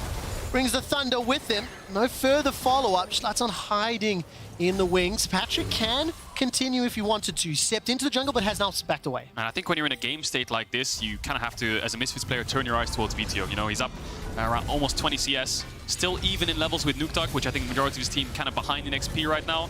Can he find some kind of 4-man shockwave, 5-man shockwave, Mega Gnar? You're looking for that kind of wombo combo, but the person who needs to set it up probably is VTO. He's going to farm up towards that Seraphs, get 2 items, and will deal a lot of damage. I mean, XL don't have that much frontline. You know, Twitch, TF, Yuumi, if Shockwave hits that backline, they could get melted. But for now, XL just playing very controlled, using numbers advantage across the map, currently playing on 2 lanes. Oh, I think it's so sneaky, passive-aggressive, rude for Patrick just to pop out, say hi. But I do appreciate It's a good gesture. Giving respect. He was stepping back, didn't go further than he needed to. And the only thing for VTO finding those moments, you need a multi-man shockwave to do massive damage. Definitely. Definitely do. And I hate to say this. I hate to look through this lens, but right now Misfits are facing a perfect game. If they don't get anything. No Heralds, no Dragons. Hello, Neon. Oh, Marcoon coming running in the wings as well. It is such a scary combination. Destiny has been popped, the gate has been opened, the gold card has landed. The man that was targeted first is now continuing to run for his life. Ooh. The final chapter has not been read. And XL, this time around, do not land their punches. 20 minutes in. 1 minute and 40 seconds. It is possible for XL to set the fastest Soul of 2022 if they can secure it before 22 minutes and 41 seconds. Do you want to know who got that Soul? And it's G2 against Misfits. Oh, was that the game that they lost? Okay. Yes, that is correct. Ooh, so it might be will history for a repeat itself? We will see, but just go back to that play there in the jungle. Neon, no cleanse, no flash. Nuktuk stunned him, Everfrosted him. Mickey was popping the ult, but Marcoon looked extremely hesitant. He could have ulted on top of him, chased him down, but decided not to go for the play. And crucially, Neon loses his flash for that minute and a half or minute away dragon fight. Looking across the list here, Patrick's is on cooldown, but will be available for the fight. It's up in 20 seconds time, and you can see backing, spending, Kraken Slayer secured along with the Blade of the Rune King. Nukeduck's got that rapid fire cannon to extend the range on those gold cards. And yet again, Kadrill, vision from XL is spectacular. Every time I look at the minimap, it's just blue dots littered across the rifts. Yeah, the only vision Misfits have is the defensive 3 pinks in their top side jungle, which first of all you don't want it there, and second of all you need to move it towards bot side for this dragon. They're going to push in mid, control this bot side. Misfits, what are your options? You have to try and push mid in as 4 or 5 members and then walk in through into the bot side river through mid, or just engage straight up on the next mid wave, because otherwise XL are just going to finish the dragon. Okay, new theory. Just kill Patrick without losing anyone and you can win the fight. Just kill Patrick. He has so much damage. He has so much protection too. We are setting up. Neon is getting jumped on. Oh my god. Neon He's dead. is burning to a split. He cleanses away the poison. He gets away with his life. He's alive. Now Irrelevant is in trouble. Gold card tags as well as the prowling projectile. Neon escaped with a slither of health, but Patrick is not done yet. Gonna camouflage up once more, looking for somebody to ambush. And 22:41, that's the time. 22:41. No, don't go away. Go back to Dragon. The Dragon is secured. Misfits, the first and second fastest souls conceded. The Destiny was used there by Nukeduck, pushing this wave in, pushing that vision, and yet again, another successful play. Perfect game is on the cards. Definitely is. I wonder what the world record is in a competitive game in major regions for the fastest dragon, you know, the fastest dragon soul, because maybe XL could be in contention for that, because that was extremely quick. They looked for VTO there, got his flash. I wonder what HP Neon had as well, because that must have been a single-digit health bar. Oh, no. Patrick! Maybe they're listening to you, Trevor. Just kill Patrick! Just kill Patrick! He's dredged like Get him! He's silenced, but he's not dead! He's not dead! The perfect game is still on! Now all of a sudden, Maku's turning around. Neon is down! The 5th kill for Patrick! The Mercer's trying to spy away. The 6th kill for Patrick! And the dream is now dead as a tower has fallen. That's what I was going to say, yeah. Irrelevant got the top tower, so the perfect game is gone, but they can still keep Misfits on 0 kills. Irrelevant should be as good as dead here. I mean, actually, XL's going towards Baron. Maybe he can kind of hop over the wall and try to kite away. Nukeduck doesn't have the ult. This is going to be one of the longest chases in history. If it continues, gold cards, the Narbar starting to ramp up. Oh, missed! Hop sidestepped. Okay, Meganar will buy a couple seconds. It doesn't even get up. Well, they tried to listen to your advice, Trevor. They tried to kill Patrick. They dove him on the tier 2s, and they all died for it. Gave up a Baron, but at least they tried. Do you know how low they got him HP-wise? Patrick. Single digits. 8. That was Patrick's points. HP? Patrick's HP. Wow. Okay, well. Production team on point today. Yeah, snappy on that stuff. And yeah, XL. Soul, Baron, 24 minutes in. We'll see what Misfits can get. They're going to get themselves a bot tier 1 and a top tier 1, which I presume the first and the second now are going to give over objective bounties. Here's the just kill Patrick in action. Mersa starting it off. Patrick flashes next to the tower and then the hook bends it like Beckham. So I think Patrick definitely didn't go towards 6 HP there. I think maybe Neon was the one who lived on 6 HP from Patrick earlier on in the single digits. Got it. Patrick was a healthy boy there. Durability changes doing him wonders in that dive. Tower is doing a lot more damage. XL begin the siege. My word, 8,000 gold. Sold the Baron, 3 minutes to Elder. And while they're setting up the siege, do want to just remind everybody of things that this Misfits squad did in spring. Do you see that G2 logo at week 7? Oh, yeah, I saw it though. Okay, great. I'll bring it back in a second. It looks like the fight's happening. Turn off the tower! There's the zap coming out as well. Underneath everything, and VTO goes down. The shockwave wasn't even pulled. Mark Owen's looking for 3, but it'll be Finn that picks it up. I mean, that is just obliteration. It's not very fair, is it? It's like in an MMO when you duel someone who's 20 levels above you, you know? You just stand no chance whatsoever. They're just too tanky, deal too much damage. XL gonna crack open the first inhibitor of the game. Can they end? They have 2 range creeps. Finn's going down to pick up the wave with the Baron buff. Doesn't give him move speed anymore, but it'll be buffed up when it arrives. XL want to end this game. Patrick's destroying the towers. The minion wave's been pulled up with the buffs. XL are now onto turret number 1. Irrelevant and Mercer asking for mercy because they are irrelevant right now. Nora into the wall does nothing. Patrick buys some time with the stopwatch. Irrelevant will be taken out. Patrick's looking for another kill to pad the stats. 605. Exquisite. Excellent. Perfection from XL. I mean, what more can you want from a game? They gave up no kills and they gave up 2 towers. Had a soul, a Baron, and 15 kills. in 26 minutes, and they had 50k gold back on. I mean, I think if you're a coach of XL, you're probably pretty proud and happy with them for that game. No one was getting caught, no one was inting. Misfits never really found a single play. Two things are true about this game. XL played exceptionally well, and Misfits did not show up. They did not have answers to everything that was happening the moment that snowball started rolling. Yep. Since Marcoon started to steal away those camps and picked up the kill onto Zlatan, the pace just picked up to the point that they set the fastest soul of the year, taking that record away from G2 both times, Misfits being recipient. And I think there was a lot of expectations on this XL roster coming back into summer after doing pretty well against Vitality in the playoffs, a lot of promise throughout the regular season, Mickey coming in after a couple months, doing wonders for this team, them going to Korean boot camping, and now you look at this game and you think, wow, is this the summer of XL, you know? It's only game one, of course. Misfits probably disappointed in that game. A lot to think about, a lot to rethink, a lot to reevaluate, come back. Still 2 days left in the Super Week. Correct. Coming back with a new roster, of course, and needing to work on issues that were glaring in the playoffs. But now I've just got this uncomfortable feeling in my stomach, Mark, that I can't get away from. Every time I see something from XL, I like the story. I like the team stuck together. They went to boot camp. They're, you know, developing on themselves. Every time I bought that ticket to train station, it didn't get me where it wanted it to. And I bailed in spring. I got rid of my ticket expecting to be disappointed. Did you get a full refund? No, I did not. Oh God, you got scammed, Trev. Well, I think the train looks a little bit more refurbished now. A little bit more refreshment. Seats are a bit more comfy. Train goes a bit faster. What will be interesting to see is whether or not this level of control and coordination can hold up against many of the other teams, of course.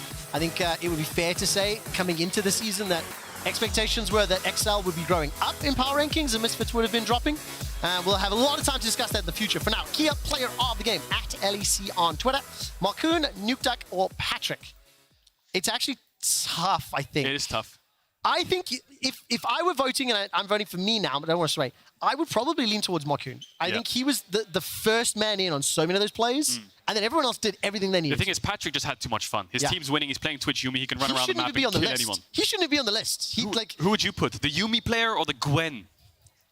God, they all suck. It's I'd put so Patrick tough. on the list. Yeah, there we go. I mean, what a great game from XL, and we'll have to see how they perform over the course of the rest of the weekend, and whether or not they're going to play some more of those funky drafts. What did you make of the draft? When you look and you think about it holistically, how surprised are you versus what you've seen from LPL and LCK? Definitely a lot different, but we're the first major region to play on 12.11, which has a lot of changes in it. I mean, 12.10 was big, 12.11 was big as well. Pick comp worked out well. Very bad damage kind of share later on in the game, unless Twitch is very far ahead. It was on Misfits to slow the game down, and XL just found so much productivity after that one mistake in mid, I think. I'm very hopeful that our region will continue to be creative and develop. We've heard from a lot of other regions talking about things that we discover. Anyways, we're going to hit to break, and when we come back, Marcoon will be joining the analyst desk. Good job, youngster.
Welcome back, everybody, to the LEC, where we have a very special guest, Markoon of Excel. After Excel absolutely crushed Misfits. Markoon, congratulations.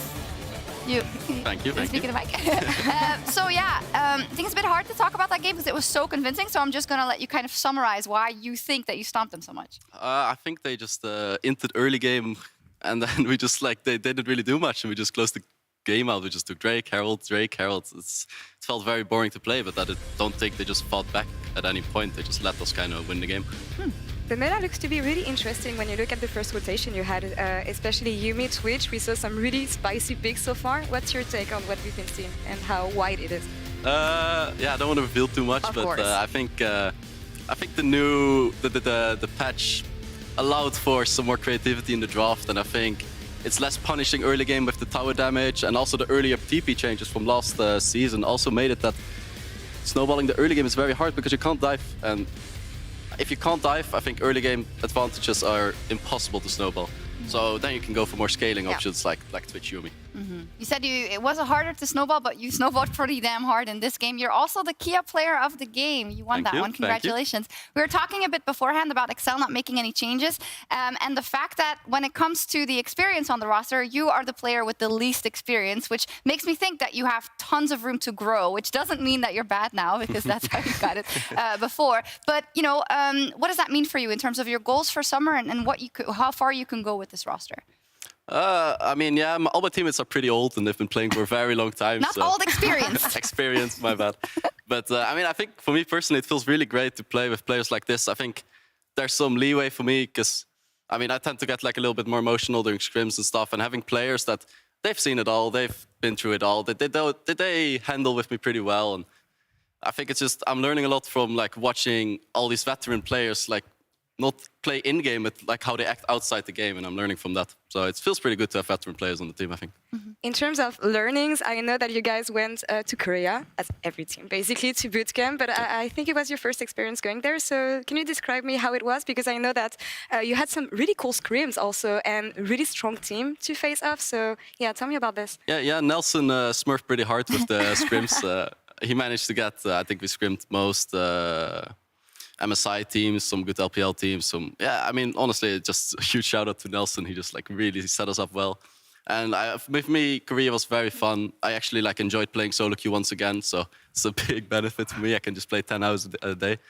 And yeah, the scrims were just on a higher level, and the higher level League of Legends I play, the more fun I have. So it was just a very good experience. I can imagine that it's also a lot of information. That's what teams often say, because this is really unique that all these teams are going to Korea, right? Sometimes it's only the team that won the split that goes to MSI and that gets all this knowledge. How much do you think it's helping, and how do you compartmentalize that? Because I feel like you probably got so many influences, so many ideas. I'm not sure if it's like really knowledge. I think the players are all just individually a lot better and they play better as a team. So it's more as you just have to step up. And when you're like playing scrims every day against better players, you either step up or you fall down. And I think usually if you're good players and you know how to improve, you step up. So it's not information. It's more just you have to adapt and you have to learn from how they play and then just get better. And you just like, I think you automatically get better when you play against better players. Yeah, a bit more on that maybe, because whenever I interview junglers especially, and it's their first international experience, they tend to say that, wow, the way a Korean and Chinese jungler play the game is so much different. So have you had this impression also, and anything you've been able to bring back and that's going to help you in the LEC? I'm not sure if they play different. I think they just play better. I think they're faster and they punish laners harder when they misplay. They punish junglers harder when they misplay. So it's not different. It's just straight up better. Okay, cool. Nice to hear. Thank you so much. Congratulations on the Kia player of the game, Markoon. And coming up next is Astralis versus G2 Esports. And we talked to Astralis' new top laner, new old Vizichachi, on his return to the league. So yes, after I was at the World Championship with Splice, I retired and wanted to try out a few different things in life as well, other than League of Legends. So I ended up taking a German course. I improved my German and tested out another job, which was Hörakustika, which is like some hearing aid technician. There I tested it out a bit, and I also did my driving license. So I did basically stuff that I have always wanted to do. It's kind of like improve language, do driving license, try out something else. And meanwhile I just kind of like regained my passion towards the game. and I started to watch more and more League of Legends once again and started to play it more and more as well, and that's how I ended up coming back, and yeah, now I'm married as well, so a lot of things happened ever since. Wife buff. Apparently we were already on wife buff. This is crazy. He's like asked about what he did in the time that we didn't see him. He's like, oh, I like learned a new language. I got my driver's license. I picked up a whole new career. I was also playing a lot of League of Legends. And now I'm back in the LEC. What the hell? It's making us all feel bad. And he's married. It's all the things I'm not. I don't have a driver's license. I'm not married. Well, I did have another job, but certainly wasn't hearing it. He's become more expertise in the entire grasp of being a human. But what a great introduction into Vizicachi, who is now on Astralis. And Astralis is up versus G2. It's kind of battle of the opposite, the team that ended up winning the season over the team that was last place. So let's talk about the new additions for Astralis. We've got Jonghoon in the bot lane, but we also have Vizicachi and Xerxes. Fabivan, you played against these guys a lot back then. What are they about? Oh, 7 years ago. Yeah. Oh, I mean, I think that these two players, they're like Vizicachi is like very solid. He's consistent. He will. I mean, he can int sometimes, but he's usually consistent, and like he's a very good shot caller from what I've heard. And Xerxes is like the kind of cheesy jungler that will maybe cheese your red buff away, then maybe take your blue and evade some more, and kind of control the enemy jungler at all times. He's not really that much of a carry jungler, but yeah. It's also just crazy with them. When this is recorded, I'm like 15 or 16 years old as well. So just once again, the age thing as well. I'm sorry, Shucks. But why are you apologizing? I'm fabulous. Yes, that was never the question. Oh my God, why would you do that? Either way, I completely agree with Feather. And for the time being, they were players that, you know, really solidified Europe as well with the fact and international experience they got as well. But we can't stay in the past all the time, right? I generally feel like, yes, these are players that are storied, but we also need to set our expectation as to who are they now and how good are they, right? Cersei went to NA Vizicachi, as we just talked about, had a little bit of a break, came back, played LFL, but even in LFL, as you said yourself, he was consistent, but it's not so much that he maybe stand out too much as a carry. Yeah, I think that's a great point. It's always a question when you bring out these players that are very experienced, how much they still have in the tank, and that's what we're going to be looking at. And on the other side of the matchup, we have Laura, who caught up backstage with G2's coach Dylan Falco on their MSI run. Dylan, thank you for joining me ahead of your game. Welcome back to the LEC studio after MSI, especially. Can we talk about this, actually, your run in total, and how do you reflect especially on the series you played against T1? Obviously, the series versus T1 was a bit of a stomp. It didn't really go the way we wanted it to. But I think our journey at MSI definitely had a lot of very high highs, some low lows at the end. But I think we had a crazy win streak. We took games off of T1, off of RNG. Especially some of our younger players got really valuable experiences in front of big crowds and on the international stage. So I'd say overall, like a very positive experience for us. What is the impact of momentum, though, for a team like G2? Because it feels like, I mean, you had such a long win streak, and then the moment you lost, it feels like you weren't quite able to grasp it again. Yeah, definitely some negative momentum when we started losing at MSI. But I do think like T1 and RNG were quite good teams, and I think we had pretty poor match preparation against PSG, so it all kind of happened to line up that way. But definitely, like, when you're winning a lot of games in a row, I think you have a lot of freedom in draft, a lot of freedom in gameplay. Like, you feel like you will win or can win, so you are a lot more free to make decisions, so for sure. But coming back from MSI, you didn't have much time to prep, especially given the changes around the patch for summer. So how did you manage your players' time in terms of they need to rest, but also need to get ready for summer? So we had, I think, less than 2 weeks since the end of MSI. We're definitely coming into this week with not too much practice. We just played a few days before this week. I think actually, like, gameplay-wise, we're not too rusty. We're in decent form. I think that we're a very strong team mechanically, and our scrims even this week were quite good. For me, my concern is just meta-wise. We didn't get very many games on the new patch, and you're seeing a lot of wild stuff, like there's a first pick Yumi in this game, for example. That stuff we have a bit less experience with, so I think we'll be okay. Well, we'll see how it plays out in the first game for you. Dylan, thank you so much for joining me. Yeah, thank you so much. Against Astralis. And Shucks, back to you. Thank you so much. Yeah, it's a big question, of course, always when a team comes from an international tournament, specifically Febiven, MSI. You've been in that position as well. You don't get that much time. You maybe don't feel that comfortable. How do you think that's going to affect this roster? Yeah, it's rough because the patch is actually huge. And if you can go from like a Yuumi not being played to Yuumi being first picked because it can suddenly scale and then take over the game in the mid-late, then it's like a completely different game. So I'm really curious how they will adapt, actually. I think it's also interesting when you take it into the context of what made G2 good when they rose towards playoffs and they had that 12-0 streak, right? They figure out the meta that just was really good at the time. The Ornn, the J-Force just play for the later team fights. Their reads back then was incredible. Now you have Dylan Sadewell. We just played a few days.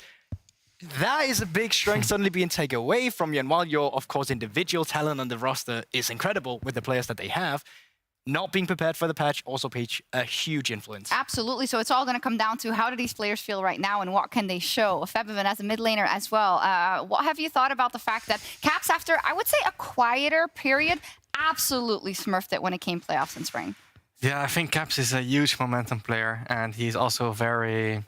From playing against him in solo queue and just knowing that this guy is very emotional, but this is why also he has such a very high skill cap, because he just keeps learning, keeps getting better, and it is just like when this guy plays against better players, he also plays better.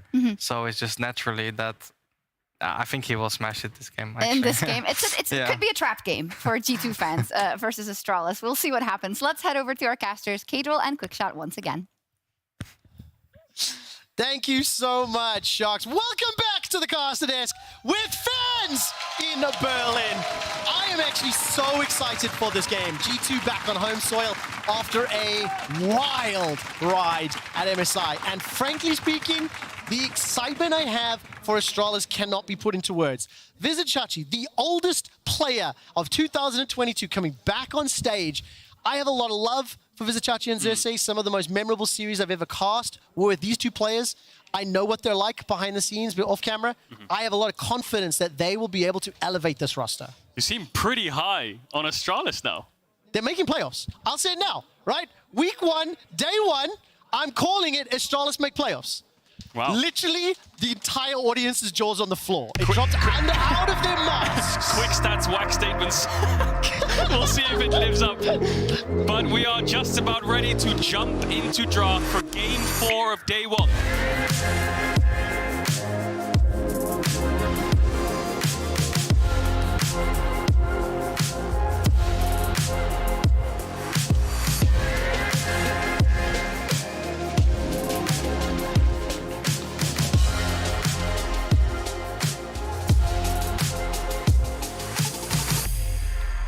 Groovy. Groovy, baby. Groovy. Mellow tones as they take us into draft. Quick stats, whack statements. I'm on record that I think this Astralis roster can and will make playoffs. And when they beat G2 now, you're all going to have to bow down. Ooh, are they going to beat G2 now as well? Okay, now I'm really excited. You got me pumped, Trevor. Yuumi's banned. You know what else gets me pumped? Yuumi's banned. Are we going to see a lot of Yuumi this weekend? I hope not, Trevor. But it looks like it. Yeah, but Ornn banned away, Yuumi banned away, Kalista, bot lane bans, we expect Lucian. There it is, taken off the board. Wukong, Viego, Estriel, Senna, these are the kind of contention picks. We also saw a high prior on Gwen in the early rotations of the draft. Xinzao as well, it's one of those AD junglers that have come to fruition. I just wonder, you know, G2, new patch, all these other teams that have been scrimming on the newer patches. G2 obviously a little bit slower out the gates we expect. For example, RNG last year won MSI, and in summer I think they had a 0-6-0-7 record coming into it, and they made this miracle run to playoffs. Conversely, G2 as a team and an organization have always been very comfortable experimenting and trying all sorts of different things. So if there were a team that you were to bet money on that could do something a little different, a little unexpected, I think it might be this squad. You were talking about Carry as Yasuo earlier today, and I was thinking to myself, what will Flecken and Targamas run in the bottom lane? Are they going to be bold like we saw when Perks was there, for example? Yeah, we saw Fleck as Sion in MSI. Didn't look too shabby. Yeah. But Zeri's going to be picked up for him, we expect, in the bot lane. Victor, early rotation for Astralis. Now, Last game we saw Victor banned away on blue side as a target ban to deny that, I believe it was from BTO being able to pick it. XL took it away from him. And so we're seeing EU teams quite high prio on Victor. Xerxes doesn't go for the Viego, doesn't go for any AD jungler, just instantly picks up his Volibear. And we know Xerxes, I played against Xerxes in 2019. Every time you play against him, you have no bloody clue what he's going to pick. He's the player of Warwick, Hecarim, Zac. He played all these whack champs when they weren't really meta, but he opts to the Volibear. This time round, what will he do with it? Can he have the same early game impact that we saw from Marcoon just moments ago? This Victor, by the way, will be Dayo's first of the year. The Gangplank has been locked in, so no giant surprises yet. Gangplank 2 games played this year. Broken Blade hasn't won either of them. I just checked that as well, yeah, Trevor. There we go. You see, we're on the same wavelength as well. I was looking at his PP and stats. By statistical, historical stats, this is pointing towards a loss for Broken Blade's Gangplank. Hey, that's exactly how it goes. And there's Jankos' jungle pick. Trundle picked up against the Volibear. Wow, are we in Season 10? I think it was this jungle matchup. Trundle and Volibear, of course, good if you build towards tank. You can take away those resistances and be a bit more of a nuisance in team fights with the pillar. So, of course, maybe anticipating more tanks coming out of the side of Astralis. One of the first bans was Ornn with the Volibear in the jungle already. Trundle's going to do very well with that subjugate, stripping away and allowing Flacket Zeri to just dash around and look for kills. Another Twitch. I think I know who Astralis have been scrimming. They obviously have the prior on Twitch without the Yuumi, interestingly enough. What do you want to see it paired with? Well, I expect it to be with some kind of range support, you know. When Yumi's down, I think of Twitch Lulu. We'll see if G2 gives that over to them. Twitch could work with a melee support, but a lot less peel, a lot less kind of late game hyper carry damage threat. Any kind of shields and damage buffs for Twitch are always a good sign. Do you know what's going to be so difficult to track, even with just these 6 champions? The amount of zone control that every single one of them has, even just from, Kabi going invisible with the ambush. The way that you position and place yourselves around team fights is going to be crucial to find success. Yeah, I'm thinking of Renata as another pick that could kind of affect those team fights a little bit more for the Twitch on the side of Astralis.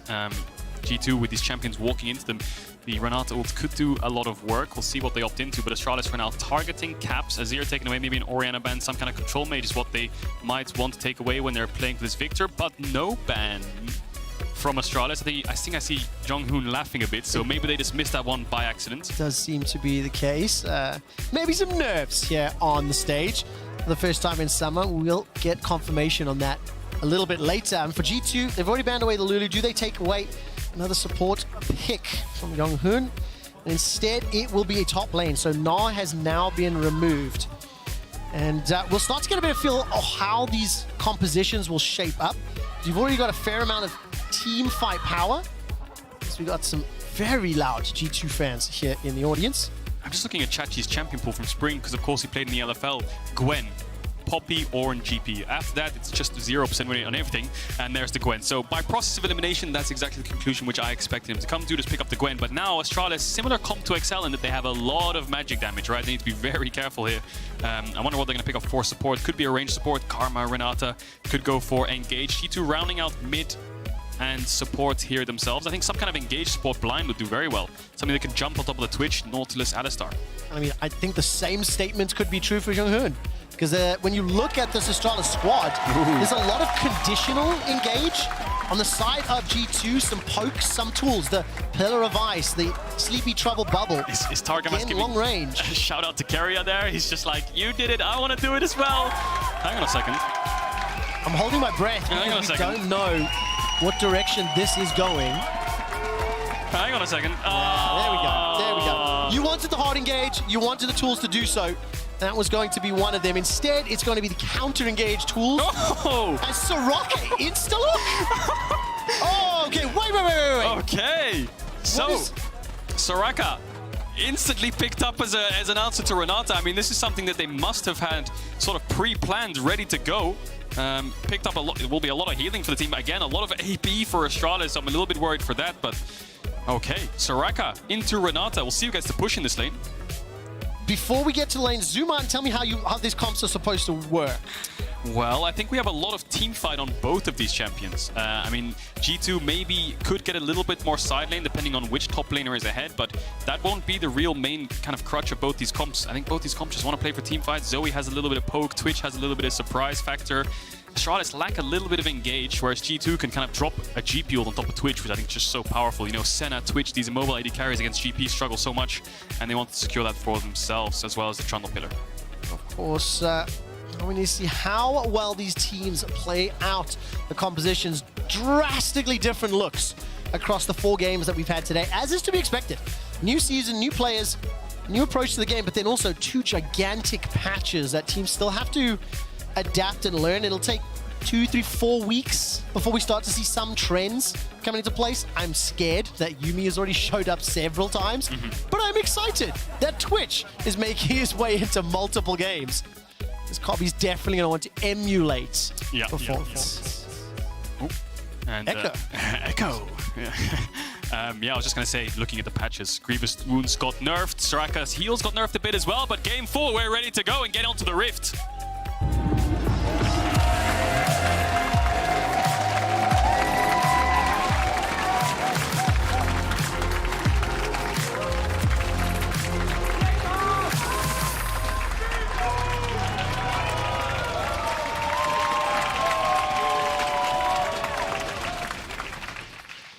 Marcus Aurelius, welcome to Summoner's Rift. Quick stats, wax statements. How many Soraka games have been played in Europe this year? The answer is 1. Okay. Limit played the champion, and he won with it. Okay, so you're telling me, with Broken Blade having never won a game on Gangplank, and Soraka having never lost a game in the LEC, that Astralis is going to win? That is how it works, by process of elimination. The debating technique on display is called sophistry, if anybody wants to look it up. Numbers right now, don't lie. G2 are looking to hunt Jonghoon. 3 members making their way forward. Flash heal available to him. A nice handshake onto Kabi from Targamas. Cleanse already used and steps away. So Cleanse now on cooldown, and that was just waltzing into lane. Nice little early ward there from G2. And as I was just about to say before we got onto the Rift, Soraka's healing went down a little bit on 12-10, but then Grievous Wounds went down as well on 12-11. So found its middle ground eventually. Its solo queue win rate kind of went from 53 to 51 and then back up again to 52.5. So it's been up and down for Soraka, but being picked up here, and I mean, will provide a lot of healing in teamfights. The problem is I feel like G2 have too much damage, I want to say, to deal with. You know, when you're playing Soraka and there's a GP ult on your head and a Trundle pillar and Zoe's landing bubbles left, right, and center, it's quite a scary thing to play up against with no cleanse on Soraka against Renata ult as well. But we'll see how it pans out in teamfights. It's going to be very interesting to watch because, of course, all heals and shields were nerfed to keep them at relative effective power. Now that all champions have additional health and armor and MR.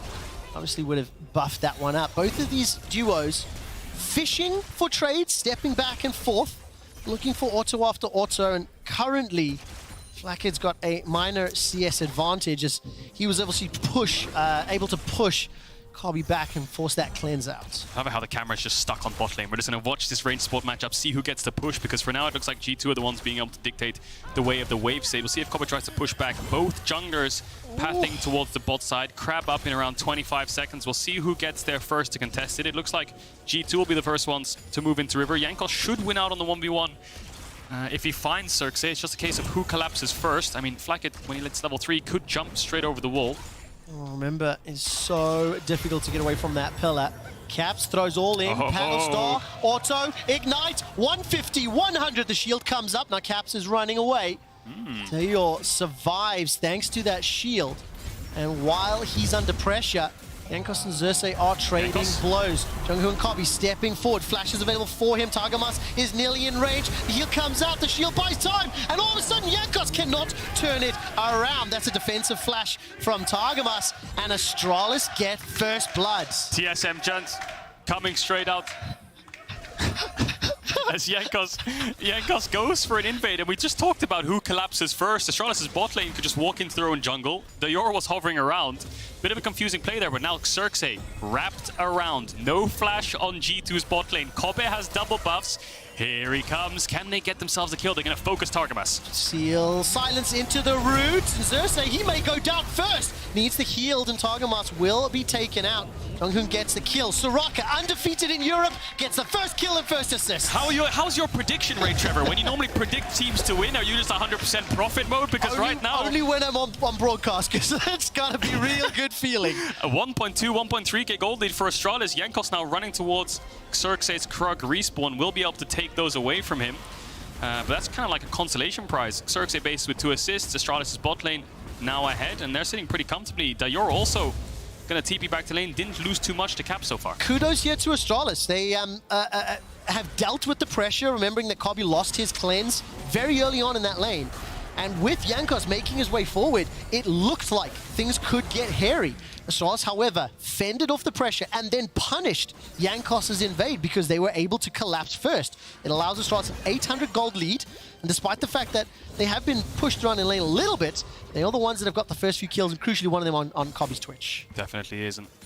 Going to rush towards that Blade of the Ruined King that we saw Patrick build straight away on the Twitch. Seems like the flavor of the month, kind of the Twitch item build straight into the Blade. It got a little bit of a buff again, I think, on 12-11 with Lifesteal going towards it even more.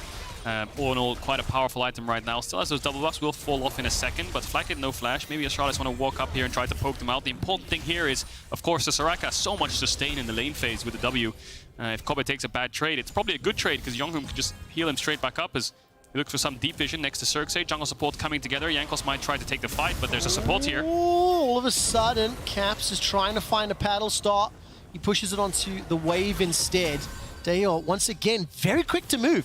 One of the things I love seeing for new rosters, new teams on day one, is just how fast your team will respond to plays. As it looked like Caps was making it to the river, they would have run into 3 members of Astralis, so they maintained that lead. Is this Caps looking for a top dive here? I mean, did get a little bit harder. Doesn't opt into it, but now he's changed his mind. Chachi's come back. You know what? Maybe I do on this dive. Does hit level 6 though. GP does have the ultimate. We'll see how Chachi plays this. Long range paddle star. It'll take out the minions. I wondered whether or not Broken Blade had a barrel set up.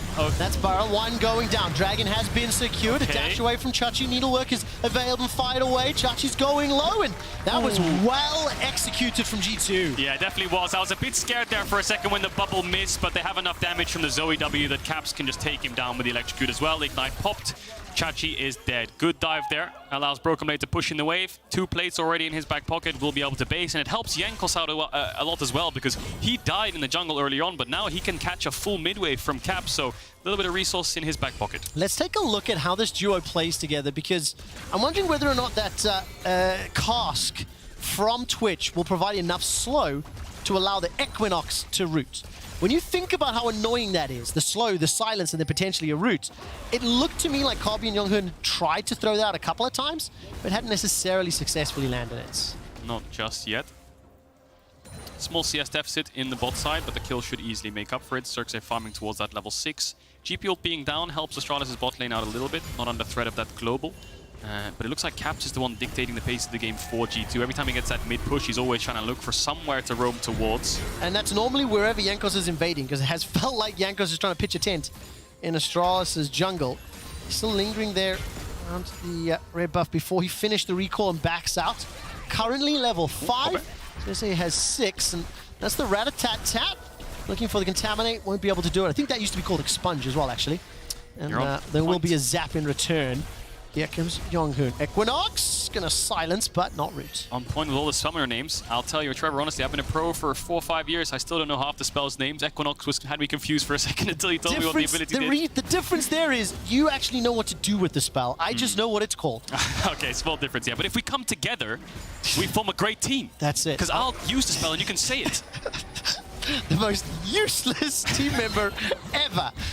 Let's take a look at what Broken Blade can do here. Flashes very early, takes a bunch of needles to the back, and Xerxes is holding on to the ultimate. 2 more members, both Caps and Targamas, making their way up. Snippety snip snip. As Chachi pulls the wheel work away. That's another slow onto Xerxes. He flashes down to 100, and he gets pulled backwards, but survives. Stays alive, thanks to Jonghoon. Soraka, they're just in the nick of time. Yeah, I think Jonghoon had the bonus move speed there. Flash heal straight away to keep Xerxes alive, but that's definitely a warning sign. It's been a while since Chachi and Xerxes played against the G2 army. All of them collapsing straight away. Caps gets a little bit of damage onto Dior. I also just realized as well, running the Soraka into Zoe, if you're able to get in range close enough, you can pop the Equinox down wherever Zoe's going to portal back forwards. Now, that means you have to be in hella danger close range. Trevor, did you just use hella? Yeah, it's a word. It is a word. I just didn't expect you to use it. Children making up languages. Well, nevertheless... That is hella scary if he's in range yet. G2 have clawed back the gold deficit. Broken Blade is pulling ahead in farm. We're 10 minutes in, and I'm very, very happy to see that both teams trading blows. You know, I think Astralis haven't necessarily been as proactive. I think they've responded more to what G2 has done. Yeah, definitely have. I mean, just reacting to the Jankos invade, reacting to the topside play to keep him alive. And Jonghoom's actually been matching a lot of these roams from Targamas, kind of teaming up with his jungler a lot of the time, making sure he's in the vicinity. Caps using the flash he picked up there to make sure he's safe. It's probably timing out anyway, and I feel like Astralis are a bit confused here as to what their lane should be. Chachi just ran from from bot to mid, now going towards top. Kobe ran from mid to bot. They just want to match their respective lanes. For now, Astralis, of course, have that dragon. G2 are the ones with Herald, so Astralis is going to be the ones who have to figure out where G2 want to place that Herald and try to deny as much gold as possible. Okay. I expect it to be top lane. I want you to help me understand, how do you want Astralis to play this comp out as we now move towards mobility on the map?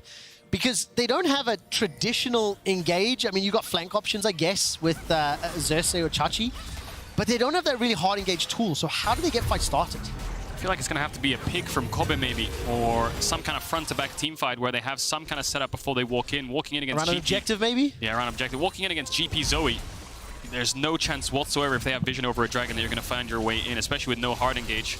So Astralis need to make sure they're clean on the setups before these objectives spawn, or they isolate one member of G2. I think Twitch into GP is perfectly fine for the Twitch to try to assassinate him on side lane. And we'll see how far ahead this Twitch does get, but that's probably going to be their target if they can't find a way in. Xerxes coming back towards top. Broken Blade, no flash. Round 2, Jankos this time even closer in range. Chachi goes very, very low, throws out all the needles. Jankos going down as the storm is brought. Broken Blade gets the kill once again. Xerxes backs out. I was so excited for Xerxes and Chachi to come back, but these two ganks, they're not doing it, boys. Not doing it at all. Xerxes was forced away the first one, now forced away on the second. Broken Blade wins out on the 2v2 and flashes the MSI take notes in his face. Still has the Herald here, Jankos. Does he want to use it? Dior's roamed up towards top, so they're going to have to back away. Xerxes doesn't have the flash to gap close there if Dior wants to force the fight. And there's Chachi's TP mid to catch the mid wave. So now the lanes again are kind of muddled up for Astralis. And we're dead even as far as gold is concerned. Neither tower has fallen just yet. Chachi trading blow for blow with Caps for the time being, only marginally behind in CS. And just as we have a very brief moment, I just want to quickly highlight the two old boys on the Rift. 153 career games for Chachi. Wow. 399 for Xerxes. 300 of which are the LEC and then some international plays. And there's that Herald thrown down. It's two of the longest standing, more legendary names here in Europe. Definitely are, and they're back, and they seem pretty hungry. Yes. Joining together again where they found the most of their success. That hurts a lot. Yeah, and that's the power of the Zoe into Soraka, right? If she's the one singled out, then the Zoe's just going to get the kill in one spell if she gets a couple more items. And that's with a lost chapter and a pair of boots. So Caps isn't anywhere near full power. That's exactly what the G2 composition wants to do. You go fishing, you set up a nice easy pond with a pillar of ice or cannon barrage, and then between Targamas and Caps, they can single out targets either with a hostile takeover, the handshake, the sleepy trouble bubble. G2 want to be the older brother, holding their hand on the forehead of the younger brother, so, you can't hit me. So first... Berlin, this is what they want to do. Take a look here, you'll see it. You can't hit me, you can't hit me. That actually happened to me when I was younger because my brother was so much taller than me, but Caps, he's gonna kill him. He will indeed. The Ignite's burning away. Starkle comes out, and that is the save. The wish does it. And all of a sudden, Caps is now looking for another target. Xerxes is running for his life. The top tower did fall while all of that was going on.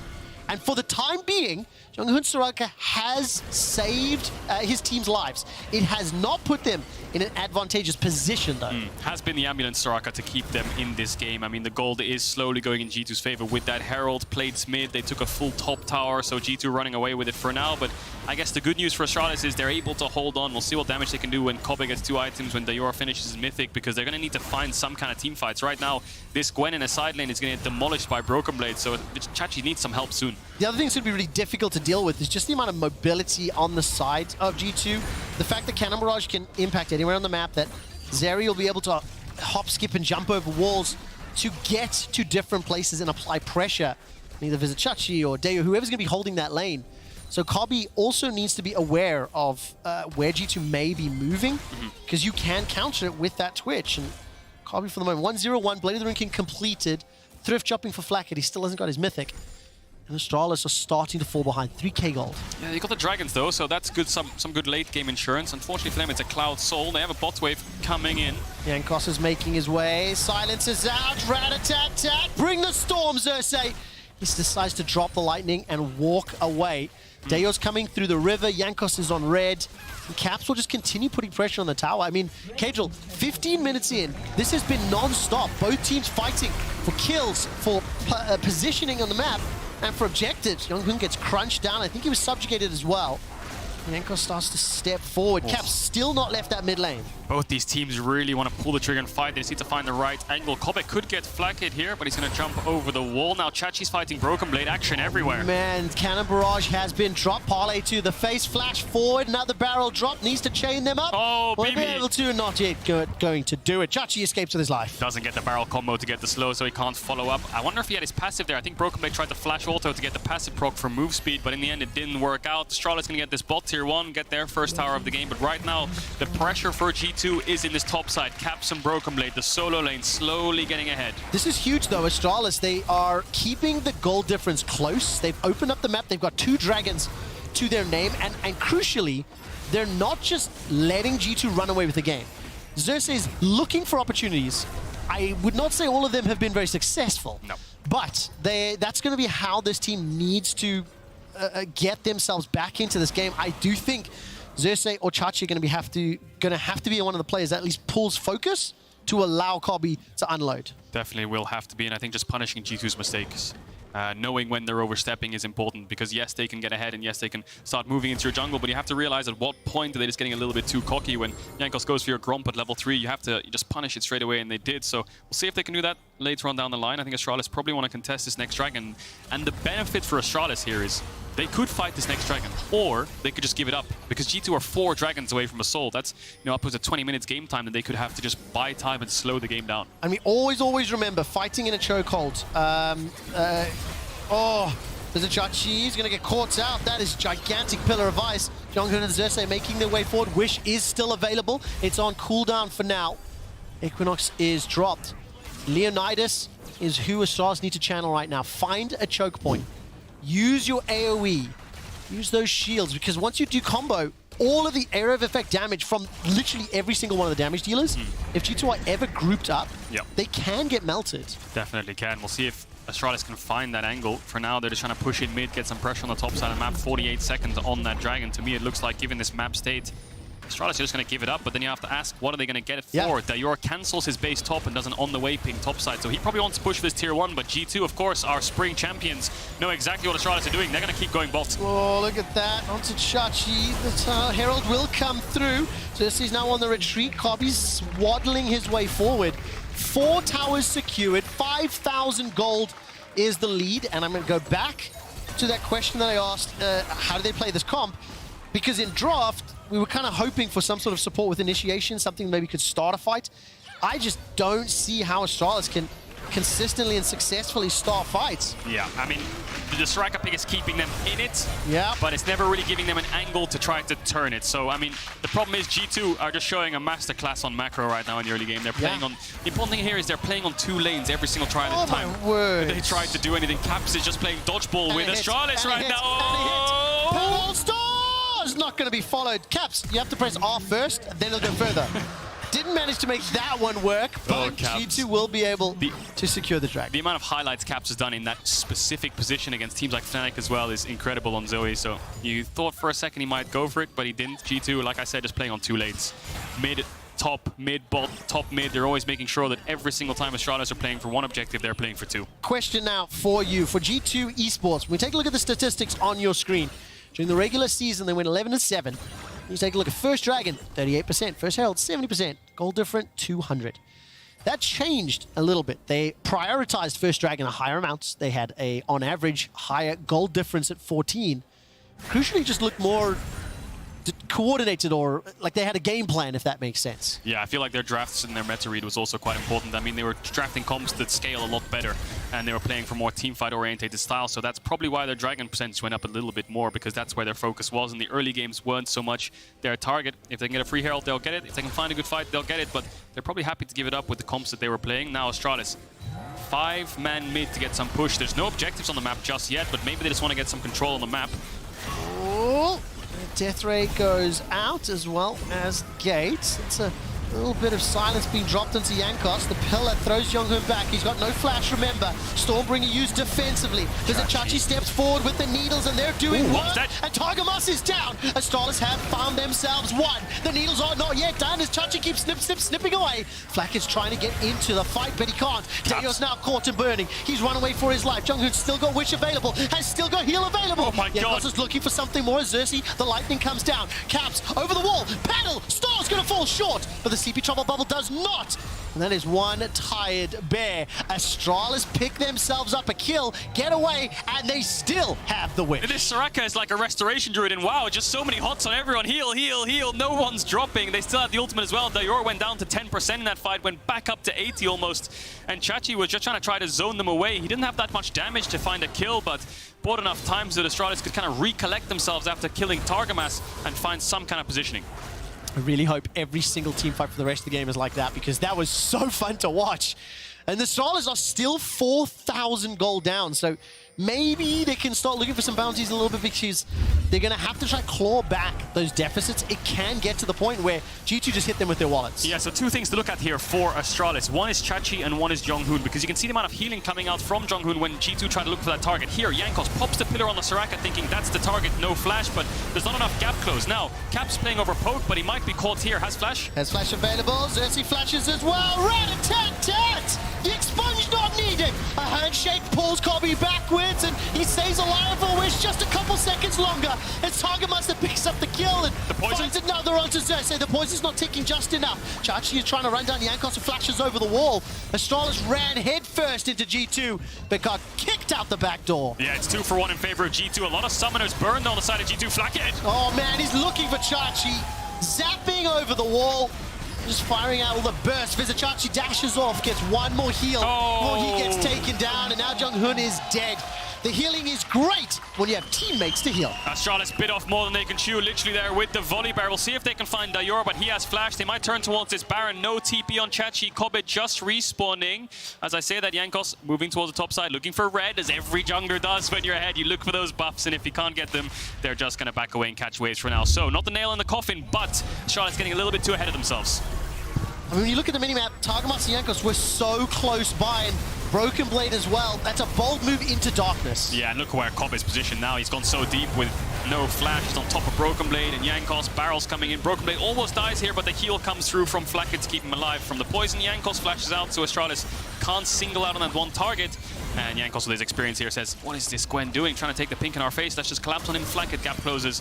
Down he goes. Jonghoon a little bit unlucky with the blast cone, but I think he would have died anyway. Yeah, I mean, just the amount of tools that G2 can use to hop over walls or deal damage over walls, it is so difficult to deal with when you're on the run. It's 30 seconds till the next dragon. Again, G2 just continue to pull up ahead. Pillar of Ice goes up, and Astralis is somewhat split. Dayo's coming from the river. He does have teleports. Yeah, and one thing to note again, of course, Broken Blade has the Mortal Reminder, but it only does 40% reduced healing. It doesn't do 50% anymore, so helps the Soraka out a little bit in these team fights. So we'll keep track of the healing, as we have been doing previous fights. Astralis have found some kind of positioning for this third dragon. Chachi is a little bit split, but doesn't have TP, so G2 could try to pounce here. This AoE could be good in the river if you can line it up. How good is your geometry, Kobe? You find the angles necessary. Flacket fires up, the zap doesn't find a target. Sleepy Trouble Bubble almost catching Dayor. Chachi's looking to hop over the wall. Can do so, has his ghost available to him, and now all of a sudden, Xerxes angers the dragon, pulls him out his pit. Gravity Field will buy some time. It looks like they're committing for this one. Target Monster's making his way forward and waiting for the hostile takeover. It's not fired yet. That was all of a sudden Chachi buying time. 1, 2, 3, 4, 5 members of G2 are on him. But now they turn, and G2 will burn the dragon. Oh, Kobe! Kobe's gonna look for another one. He's untouched. The handshake is great. There's damage! That's one already! Hostile takeover will slow Kobe down. And it's gonna find another ambush if he can. Get that movement speed up. G2 got the dragon. Astralis get the fight. I think Astralis could force a Baron here if they have the confidence. 2 members down for G2, and the Soraka can heal them up, but they're not going to take that risk. Jankos and Flackid are so low. Surely this is the only window they're going to have for Baron, but they don't opt into it. 2 kills will suffice. Jankos gets the red. How much damage did Kobe do with his ultimate there? Because it melted the HP bars. We'll get another look at that in a moment. Yeah, it was unbelievable the damage Kobe did, because the problem they had here was Caps was basically just shooting fish in a barrel. He was having a ball game, and Astralis had to pull the trigger, so Xerxes just starts the dragon up. And at that point, it looks like Chachi's communication here is, okay, I'll buy time. You get the dragon, I'll try to distract them. And that's exactly what he does, but the dragon doesn't go down quick enough. And then in the face of Jankos, he just takes it away. Jankos smites it straight in front of him. Now watch Kobe, because here, he flashes forwards to engage for his own team and make sure that they get a kill. Jeez. And then Dayor's ultimate as well follows up. So many members of G2, like you talked about in that kind of funnel, were all clumped up, took so much damage. It is so hard to do anything because look at all of the amount of AoE/CC. The zone control that the Gravity Field, the Pillar of Ice, the Cast, the Equinox. You move anywhere, you're stepping on mines. Astralis that time round, they get themselves a bunch of kills. They pull the gold lead a little closer, but they are still significantly behind. Xerxes is now in trouble once more. We'll need to use that Stormbringer over the wall. And G2, they are now pushing Vision deep into Astralis' jungle, and the game is just reset once more. Yeah, Astralis are bleeding though. Look at Chachi, he's 2 levels down. He's over-grouping with his team to make sure they can contest his mid-waves. And yes, it's going even, but the Gwen just hasn't been farming these last 10 minutes. So Astralis need to make sure they keep the pace of the game going with these fights. We'll go towards bot to get 1 wave right now, but G2 in full control. Even more importantly, Chachi's got a broken watch. Need that stopwatch available for how these team fights are playing out. The last time Astralis stepped forward like that, they chucked everything at G2. They don't do it this time round. And 25 minutes in, I mean, you talked about 224 CS to 166, 250 for Flackid to 213 for Kobe. He does have, of course, 4 kills and 2 assists. Yeah, I think that's just the nature of overgrouping a bit. But props to Dayor, held his own in lane. Caps almost got the solo kill, but he's pretty even right now. Upper level, has good CS numbers at this point in the game against Caps. So he's holding his own. We expect this rookie coming back into summer to be pretty strong. We saw good performances on the Vex in spring, and now in game 1, I believe his first time in front of a crowd, he's doing pretty damn well. We'll see if they can keep the pace up. 6k gold lead still for G2, but Astralis still holding on in these fights. G2 looks so good in the early game. Yes, a few mistakes or a few things were punished by Astralis. But I want to see how now, first of all, G2 will close this game out.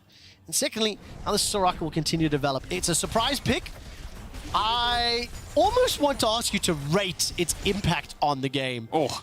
It's hard to tell because you never know what another support champ could have done for openings. But I'd give it a solid 8 out of 10 so far. The team fights have been great. And he's just been keeping them alive for so long and saved them from so many plays that it seems the Soraka pick is working for now. So it's helping them lose slower, is the current translation of that in a more negative way. In a more negative way. That's why I'm here, to bring the mood down. But Kobe, Twitch, getting towards 3 items. We talked about Twitch last game and how powerful it can be on those item spikes. We'll keep our eyes on how much damage he can dish out. They're probably waiting for Kobe's flash to come back up. And they know G2 don't have a Baron angle because they've had this pink just sitting in there for quite a while, and they keep showing on waves. G2 keep going from mid to bot, and there's no real objective there. Still, with this dragon coming up in 1 mid, they have about 6 to 7 minutes of time before they have to fight a soul. And hopefully Vizichachi can find some experience. He's 2.5 levels down, 13 right now. Broken Blade's making his way up to 16.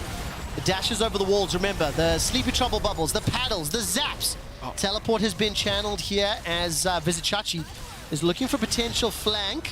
Paddle Star hit by a minion. That's huge because it means Young Hoon's not going to lose 50% of his hit points. I'm waiting for the engage. Cannon barrage is available and not yet used. Bizachachi keeps everyone inside the circle. Caps is just shooting fish in a barrel. Sleepy, Trouble, Bubble onto Xerxes. Young-hoon is the one that tanks the paddle. Caps really is just playing dodgeball this whole game long. Astralis have to group mid to stop the siege, and G2 just want to keep sieging. Chachi's almost like the dam, and G2's all the water. He's trying to stop them from being able to get this tier 2. Even TP's in to defend one mid wave, so you see the pressure that they're under from the Zoe. If you can dodge a bubble, you can dodge a wrench. If you can dodge a pedal storm, you can dodge a zap. Patches O'Houlihan would be proud.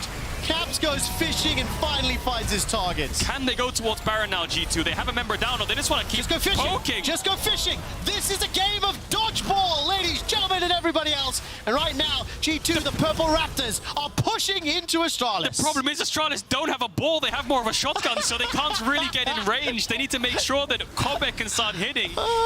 He has flash right now, just picked up the Renowned Hurricane, so 3 items strong. They'll give up this Drake, but again, 5 minutes more time to buy before the Soul will pop.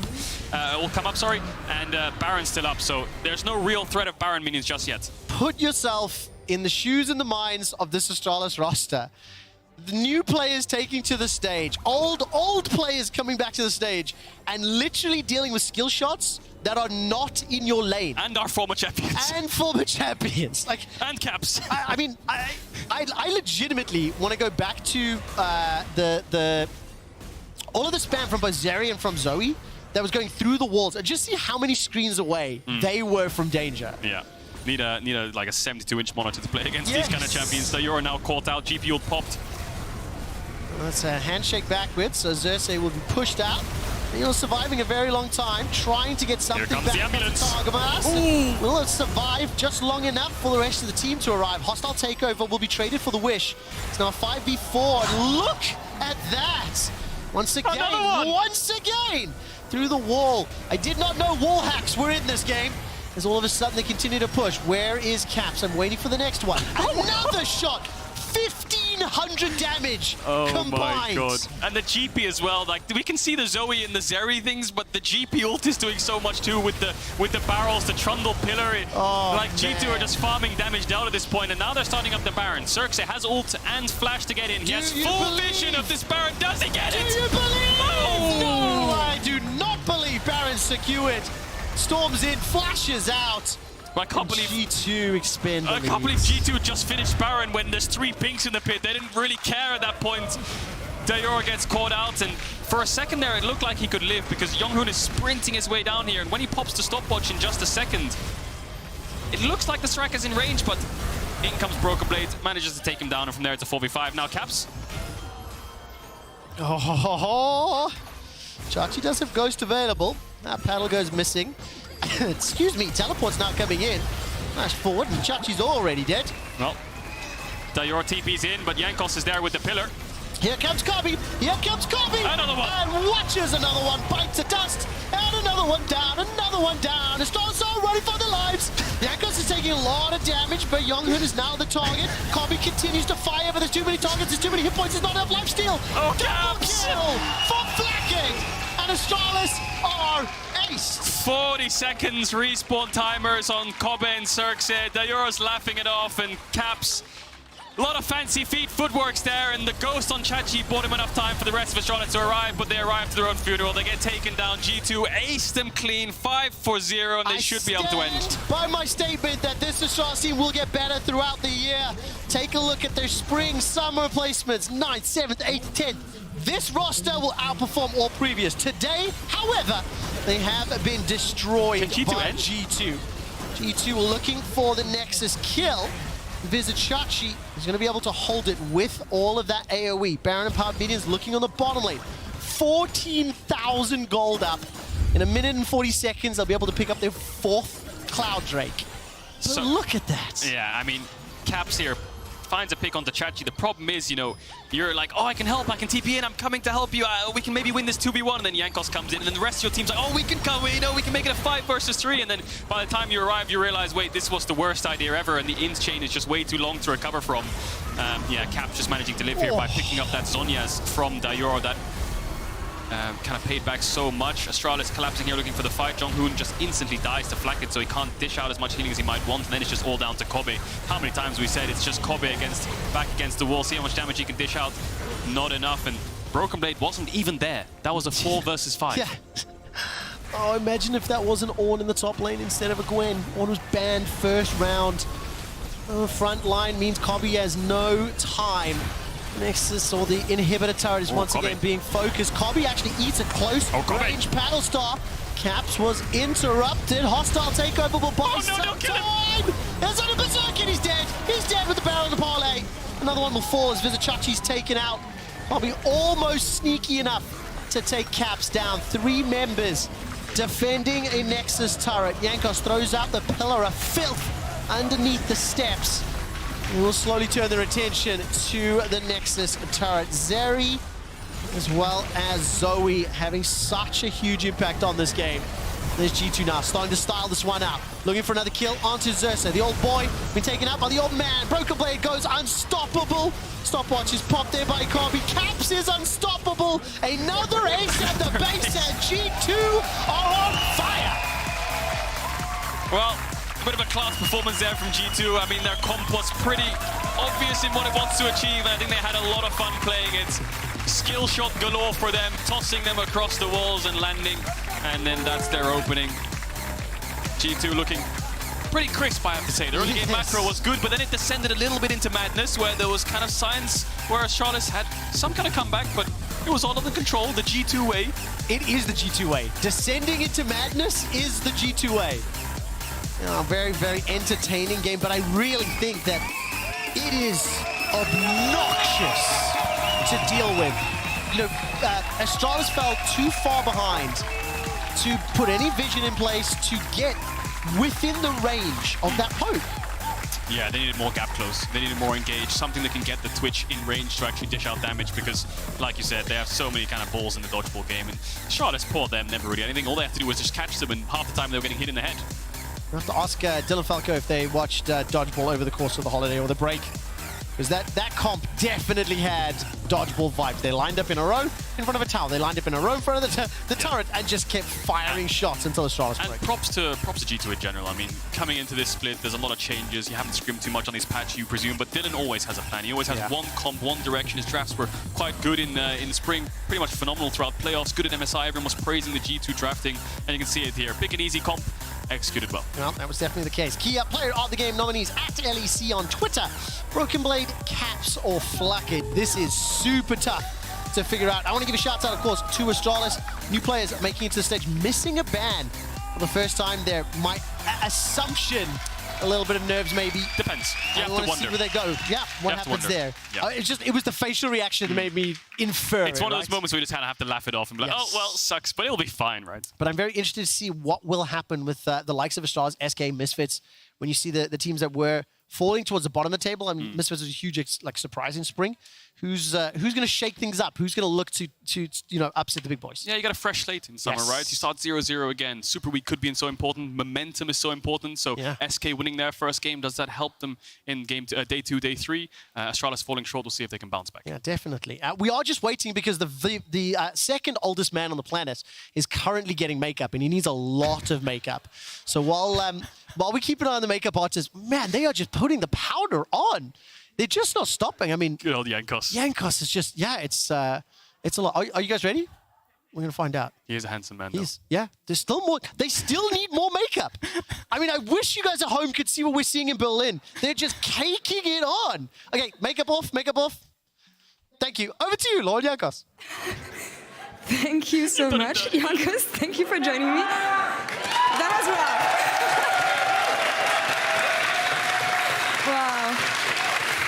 Imagine having a difficult game, being flamed by Quickshot. How was that for your first game for summer? Welcome back. I mean, it feels great, right? And it also feels great that we have such an amazing audience. So thank you all for coming. Yeah. Finally, we are back with everything, so very happy. And finally, you're not the loudest around here, which feels good, honestly, after such a long time. I could but be. Anyway, more about the game. What did you feel about this revamped version of Astralis with the old guys joining in? I mean, I think it's fine, I guess. Yeah. This is the first game, right? So I'm not sure what to expect from them. I also think that we had some shaky plays in the game, right? So of course the game was like not very one-sided. I also feel like the meta is long. It's just long. I don't know what to say. It's just long. So that's an understatement, of course. But I'm glad you mentioned these shaky plays because even though you won, I'm not here to be nice. And let's review what went wrong, starting with the blue buff invade. Tell me why you went for this and so what went wrong. The thing is that I can get his Gramp and die for it, but if my team follows, maybe I don't die for it. So clearly, it is my team's fault for not following and fighting with me. Look, enemy team collapsing 4 people to take me down. That is insane. 4 people. It took 4 people.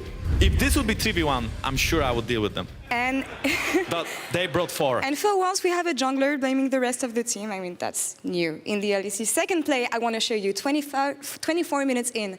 You're starting to group up for the Drake. We have the zoomed out version here because we see Caps trying to go around and flake. I want to talk about the vision you had and what went wrong in this play, Jankos. Well, the thing is, so look at the jungler. He's making the decision to steal the Drake, and of course he steals it, right?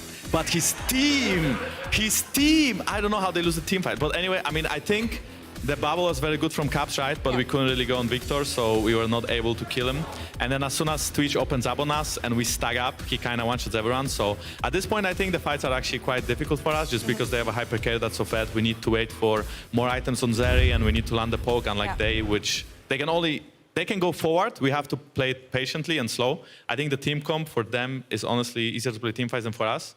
Unless we keep the range, which we did afterwards, and we started picking up people. So I think we adapted well to our team composition. I just think that in this fight, still the team fight prowess from their team composition got us. You did, and you managed to turn it around in the end. And talking to Dylan before the game, he was telling me that you didn't actually have enough time maybe to prep for summer, given that you just finished MSI. You were back 2 weeks later, so how was it for you from your perspective? Because you've been used to that, winning MSI in 2019 and being used to not have longer time, long enough times to prep, but how was it for you this time around?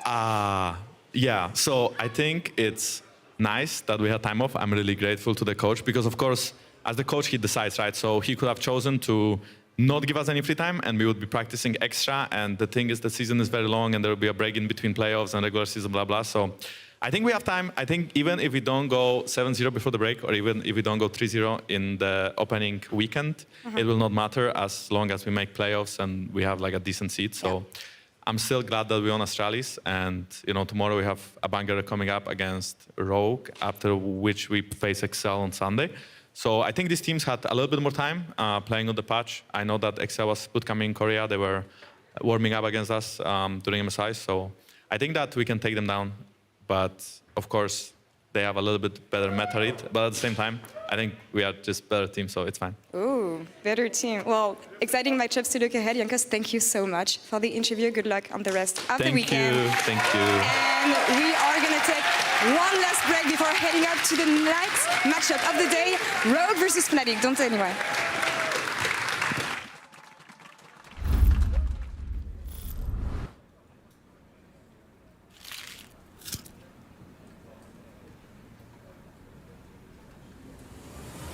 Even the biggest champ needs a break.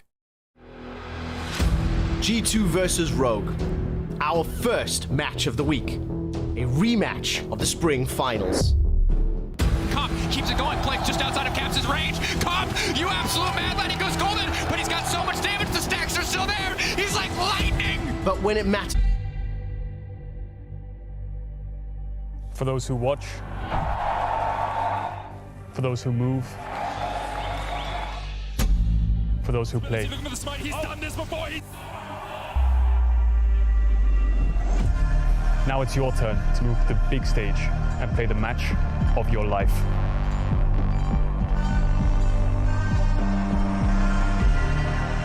Kia, movement that inspires.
Which of our 10 can I get you? The 10? That's a good question. I mean, G2 won last spring, right? But then you still got the likes of Fnatic, who still has a very much competitive roster. And even then, like, you get teams like XL that still might make a good run. I'll take chocolate. Cool. How many scoops do you want? Scoop. I got the scoop for you, Frank. This will be the most exciting summer we've ever had at the LEC. Just the one? Yeah, just one, please. Cup? The cup! Who's gonna take it? It feels so close in between the top tier teams and really any... Honestly, Goldborg, can't you just hold it in for a couple more days? I'm so sorry. I'm just so excited. You know, all I really know is just that it's gonna be legendary.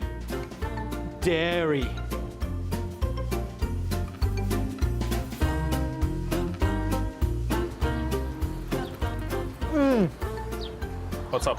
What's going on? Lane freeze. Why? Why? Do you get it? Obviously I do. Why?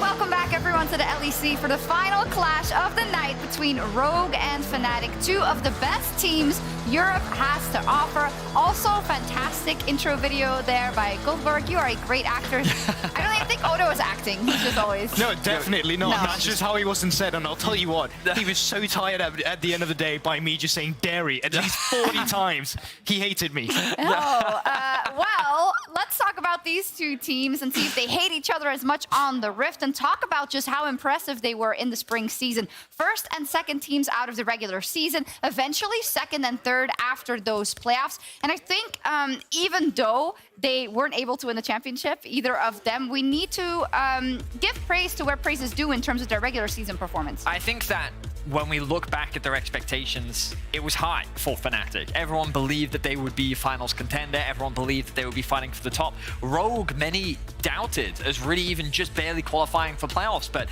their performance throughout the regular season, going 9-0 in the first half, was something that no one expected. And then towards playoffs, both of these teams were considered to be our finalists, and the teams fighting for that title. Exactly. And even moving forward with Rogue, right, even after they had that phenomenal regular season, people were still doubting as a team, could they break the curse that they've always had? And finally, when they did beat Fnatic, people felt like, you know what, this is finally going to be it. Odo is going to get that title for himself. It's going to be Rogue coming together. They might finally be the one to do it. But unfortunately, as the story does go, that was not how it happened. It didn't happen, and there were two important, of course, things that happened after that semifinal. The reverse sweep, first off. Did Rogue break Fnatic, Thaddeus? It does feel like it, doesn't it? Because we did hear from Yamato on Euphoria, where he talks a little bit about how when things were starting to go wrong, they wanted to try and go back to their foundation, and they realized that they didn't really have much of one. And that was part of their struggles when it came to the playoffs. But it's really fascinating to me how we have these two teams where the expectations now are just so high. Yeah. And it felt like that both of them kind of collapsed at the end of the regular season, playoffs rather, because both getting 3-0'd by G2, of course, a massive achievement from the organization, but no one expected it to be like that. No one expected it to be that one-sided. And so the question is, have they been able to fix the issues that plagued them so heavily towards the end? Because these are the same rosters, same lineups, same players making their way back to the stage, and the expectations are just as high as they were. And I just feel like for Rogue that, you know, we talk about did Fnatic suddenly, or did Rogue suddenly break Fnatic? You come in with a really good point with G2, then did G2 break Rogue as well, finally coming through afterwards, right? It was when Rogue had to play in front of a crowd, they crumbled to the pressure. And I feel like you get players every now and then that'll be really good in front of a crowd, that will ride that momentum. But sometimes as well, there's players that will suddenly crumble to that. And I feel like for Rogue, this is their redemption run that I want to see at the start of the split, with all the fans suddenly being back. Oh, absolutely. And I think it's so hard for us to talk about Rogue sometimes because people always say, well, they didn't win the split. But what they have done in the last 4 seasons is incredible. Yeah. The kind of consistency that they have put up game after game, season after season has been crazy. And this guy has been growing in front of our eyes. And I think we no longer have the second thoughts that we did about Larson, right? He is a great player all around. It's one of those things where you look at the performances from this team, the consistency that they've demonstrated over the last 4 splits is something that's very difficult to achieve. Only organizations like G2 and Fnatic have really been able to achieve that level of consistency over this span of time. And sure, they are yet to secure a title, but expectations are that in the event that they ever do, they feel like a team that are almost impossible to stop if they're able to ride off that momentum. And that's the thing, right? Because imagine if they just took one of those titles. Some of the teams at the top, they come and go. At least when we took a look at Mad, for example, that kind of fell through in spring. We don't really give credit to a team like Rogue, how consistent and good at it that they actually are, even with some of the memes coming through when they hit playoffs. Yeah, but at the end of the day now, it is about who can win the summer season and who can make it to Worlds. So let's break it down in terms of what we need to see from these two teams. Let's start with Fnatic. To me, the way they kind of collapsed after that reverse sweep was something I did not see coming because of the caliber of players and the play that they had shown before that. How do you prevent that from happening again? That's the thing, right? I think some of it goes down to building a deeper foundation in Champion Pool, because I really like the point you bring up as well with Yamato on the Euphoria as well, going about, well, we just had to go back to comfort as well. We had to go back with what we knew worked. And for Humanoid in the mid lane, TF, Victor, Oriana, especially the TF, he had 5 games on the champion. Didn't lose a single one on it either. He was incredible on it. So once it finally started going wrong for them, I think people just kind of have a skewed way of actually knowing how good of a player the Humanoid was in the regular season.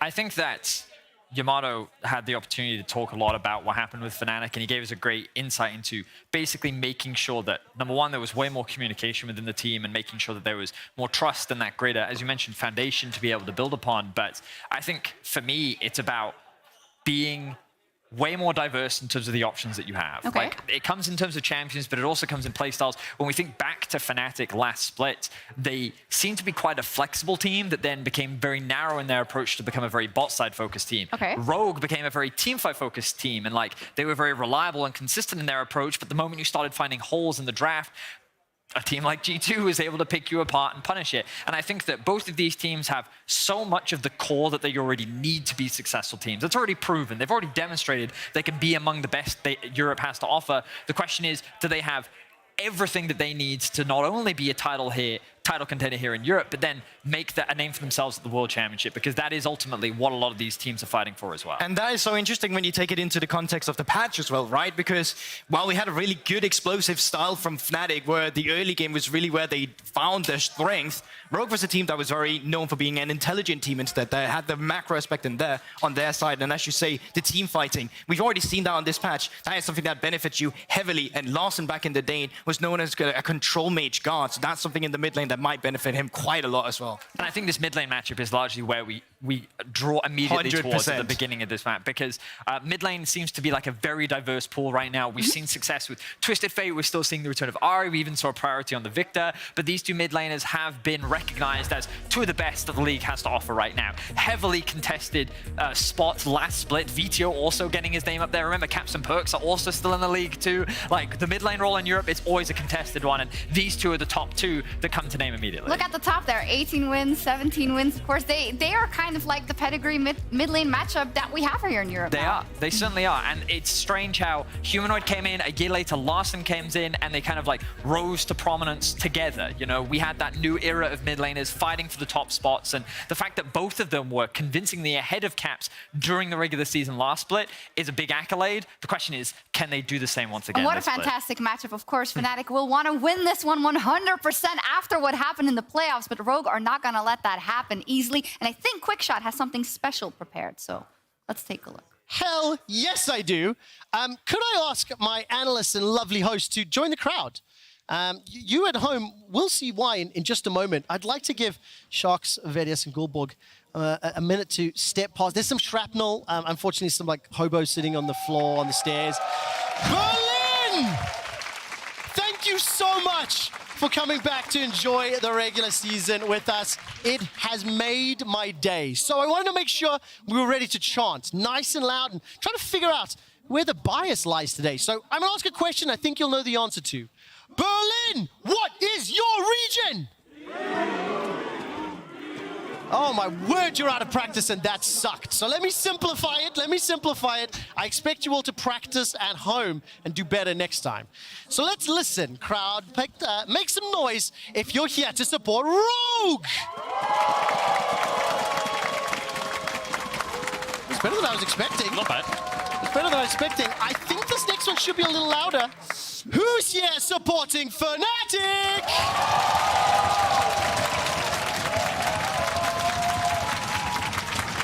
And who's here for TSM?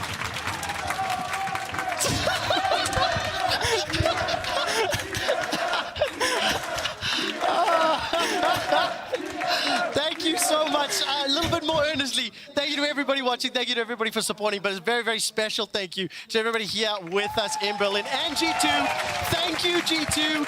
I hijacked them from their fan meet and greet. They are staying longer in the studio just so we can have that moment. I am so hyped. You were really excited. That was really cool.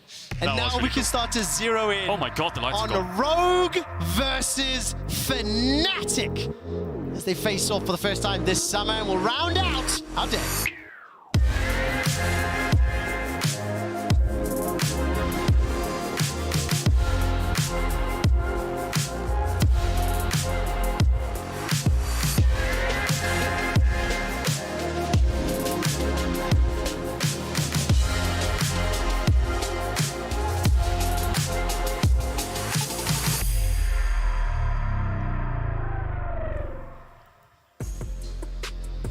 Now, catch my breath and reset.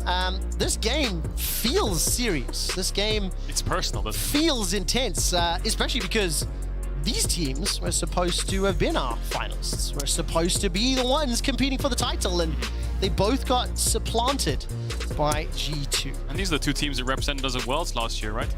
They were 2 of the 3, and now they're up against each other. Of course, Fnatic got reverse swept by Rogue.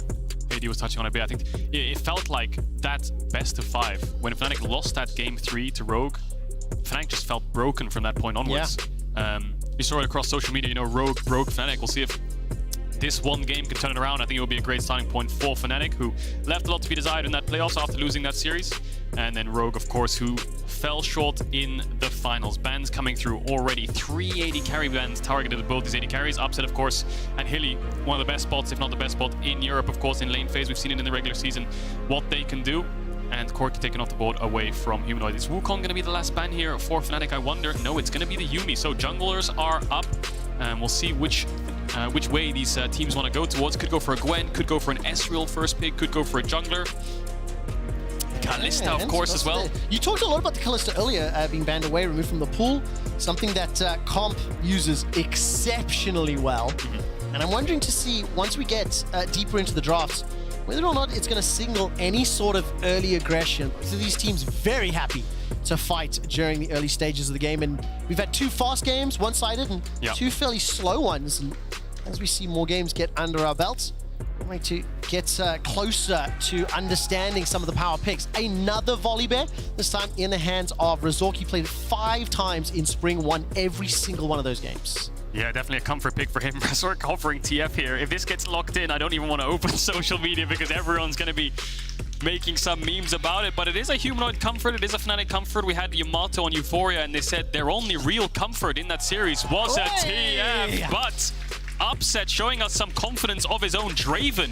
Has Upset played Draven before? Because I can't recall a competitive game where he's played it. Nonetheless, checking. This is definitely the first of the year and the first professional Draven game. Wow, okay, so confidence there. We see it in the Asia as well. When Kalista's been picked up, Draven is normally the answer in the LPL. Or Nazir, Rogue. Doing Rogue things, going full team fighting, scaling lanes right there. Odo's on the weak side. How does Fnatic respond? Do you pick your support here to win bot? Do you pick your mid here to get a good counter pick? Do you pick your top lane for Wunder? They have so many options. Is it fair to say that Rogue's comp right now has a lot of headroom when it comes to scaling and growth? And when I see Odo on that Ornn in the top lane, the Azir, the tools that you have both for initiation and disengage, and the answer there is going to be the Trevor, Gwen. if you tell me 2 champions that have incredible scaling, incredible range, and incredible kind of like mid to late game transitions. Azir Corki. Azir Corki. Azir Ornn. Yeah. It's so powerful. That 2-3 can do so much damage to your team past 25, 30 minutes, the later the game goes. So definitely a scary thing to play against. And normally when you have a late game champ like Azir and a late game champ like Ornn, who can also go kind of even in lane, you want some pressure in the map to make sure you can sustain the early game. And Kalista will be that point of pressure. So I expect Rogue to try to get a very strong support on the 4-5. Still haven't picked their jungler yet, but we know what Malorang's capable of. He's pretty much fine playing anything. And let's talk about Humanoid and what he's going to have to run into this Azir. Victor's been removed from the pool. Corki was removed a little bit ago. Oof. Orianna maybe is the last one I think of Humanoid, but then again, you're playing Gwen, Volibear, Orianna, a lot of AP damage, but the Draven should be able to pick that back up. Wukong, Viego taken away. We'll see what Malorang wants to opt into. In terms of AD junglers, he's still got Xin Zhao and Lee Sin if he wants to go for it. Of course, Lee Sin getting a minor buff on 12-11. In spring, 6 games Xin Zhao, 6 games Job, and 4 games Lee Sin, and then Volibear, Hecarim, etc. One ban left here for Rogue to target Fnatic. Probably Orianna, right? You have to imagine Humanoid, he loves Akali, Orianna, Victor, Corki. But no, they're gonna ban away Hilly's Pyke. They're scared of the Draven Pyke lane. Maybe they think the way that their scaling gets shut down is giving Hylissang something he can roam on. I mean, roaming and initiation. The way that Hilly plays Pyke is just frontline fight starter. Yeah. So I think that is a smart call thus far. And if LeBlanc does get locked in here for Humanoid, it is his 3rd most played champion ever with 30 professional games. What's his first? And it will swap to Orianna. 37 games, 65% win ratio. And this year, he's won 2 of the 4 games that he has played. Wow, okay, so Orianna instantly locked in. Not really a surprise. I expect that to be picked up if it wasn't banned away. We've got a Vi hover. And I believe it was Owner who pulled it out at MSI. It was played in the LCK today by Croco. And there it is, locked in. Vi on this patch, I think has 100% win rate. Did one, I believe it was Sandbox versus KDF this morning. Croco managed to get the win on that champion, had such a powerful engage. And now that'll be a bit of a pain for Fnatic to deal with. We'll see what trim he opts into. Any support champ like Rakan would do so. I think he's hovering Sedge Nasus there for LS, who had a tier list with those champions very high up. They had a little bit of a smile, but he's going to go for Renata. I mean, this is a terrifying teamfight composition. Ooh, Draven Morgana! Oh my god! Okay, there's your initiation, Dark Binding. Talk about lane phase. Something. Draven Morgana lane phase, that's one of the scariest things to play against in bot lane. Caitlyn Morgana, Caitlyn Lux, Draven Morgana, this is like the S+ tier of Kingdom. Does Fnatic have to win early or get a lead in order to make their life easier? Because when I see this game going later and later and later, the Rogue composition just looks simpler to execute in my eyes. Yeah, definitely is. But the reason they've last picked this Morgana is because of the Vi. The Vi ult is now completely negated as long as you save that Black Shield. I think Hilly might have to use it. Rogue has to have good comms here and say, okay, I'm going to Ornn ult, pop the Black Shield or try to knock up 2 members. When that Black Shield's on cooldown, then Vi will go in. But they need to be very, very, very cautious on how they use it and when they use it. But to me, Hilly Morgana, I feel like a lot of the times I see Hilly play Morgana, he normally loses on them. I'm going to check it on his stats here. I want to expand on that a second. When I see a player like Hylissang lock in a champion like Morgana, my soul gets sad a little bit because it doesn't have the same flair that he has on things like Pyke, like Hylissang. I feel the same way when Caps locks in Galio. It's just a little bit like... The charm's gone. The charm is gone. Yeah. Now, of course, he can absolutely prove me wrong by landing every single Dark Binding, finding 3, 4, 5-man Soul Shackles, and then I'll be eating humble pie. Yeah. But, yeah, definitely not something I would have naturally associated. He's the kind of person who wants to play up in lane and try to get in your face and, you know, try to engage on you and threaten you with these things. But yeah, Morgana's not one of those champions, but he's got a Draven by his side, so I expect it's the Fnatic classic. There's 3 things certain in life, Trev. Death, taxes, and Fnatic playing for bot lane. So, I think Razork's going to path bot. I think Resources are going to go bot. And yes, Wunder is playing this Gwen, but he should be fine in isolation.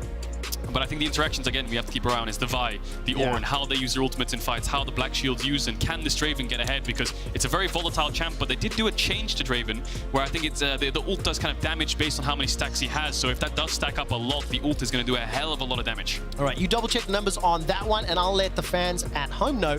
Due to a technical bug in the client, players were unable to swap champions after the pick and ban phase. So because of that, we are remaking Champ Select, which will result in just a few minutes of delay before we head into the game. This issue has happened on multiple occasions during our show today, and we are working on a solution. So we apologize about the delay. We thank you very much for your patience. On a very personal level, it just means I get more time here with everybody in Berlin again, which is just fantastic. I do think I am going to call you all out it does show that you haven't cheered in a stadium for a few years, right? And that's not a bad thing. This is a passing grade, but I know you can do better. I have so many like angry eyes looking at me right now.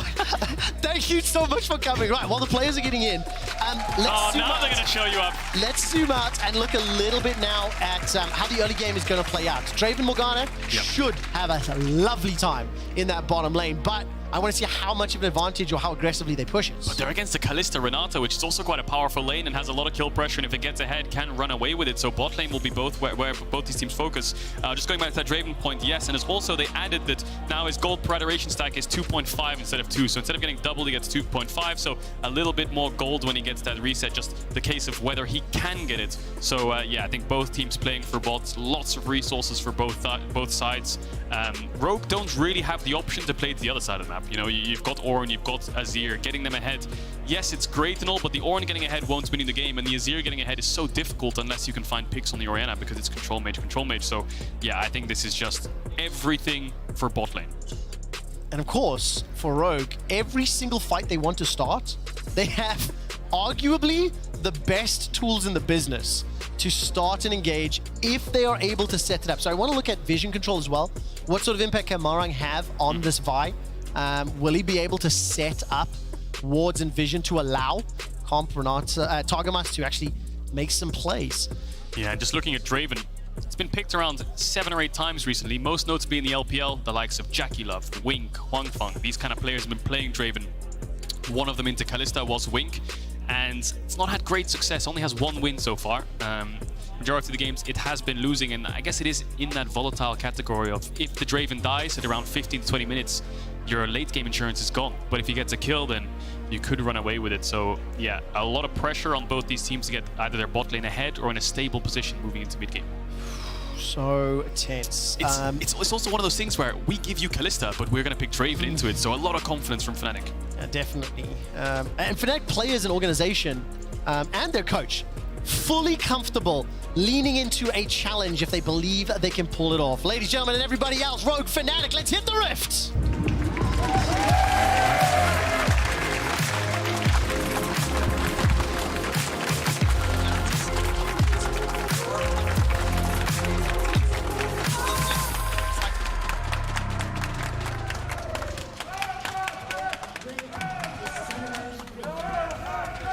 All right, Kadril, take a look at the map. Rogue are starting to group up in the bottom lane. And while we watch that play out, Vi into Volibear, where are you expecting movement to come? We know bot lane is a focus, fully aware of that. Do you think Razork will be the first one to try to set something up? Is it depending on how the trading plays out? Oh, it's hard, isn't it? You can't lock down the Kalista because she has cleanse, and you can't really lock down the Fnatic bot lane because they have the black shield as well. But just a quick interesting thing to note is Razork's running the 1 potion pink ward. Now, you don't tend to use that because refillable is just so efficient and so useful for the entirety of the game. But this pink could give it a little bit of early vision. The only question is, where is he going to put it? Does he put it somewhere aggressive and then it just gets taken instantly? Or is he going to place it on his entrance red or on some kind of bot tri-bush when he paths down there to make sure he gets vision for his team? We'll have to keep our eye on that. Such a good spot, of course, getting a little bit into the inside of what maybe their early game plans are.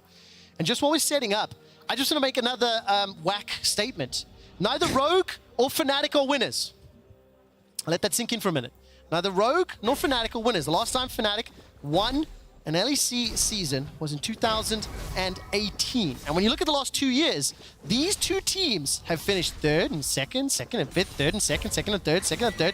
Mad Lions leapfrogged them to pick up back-to-back titles.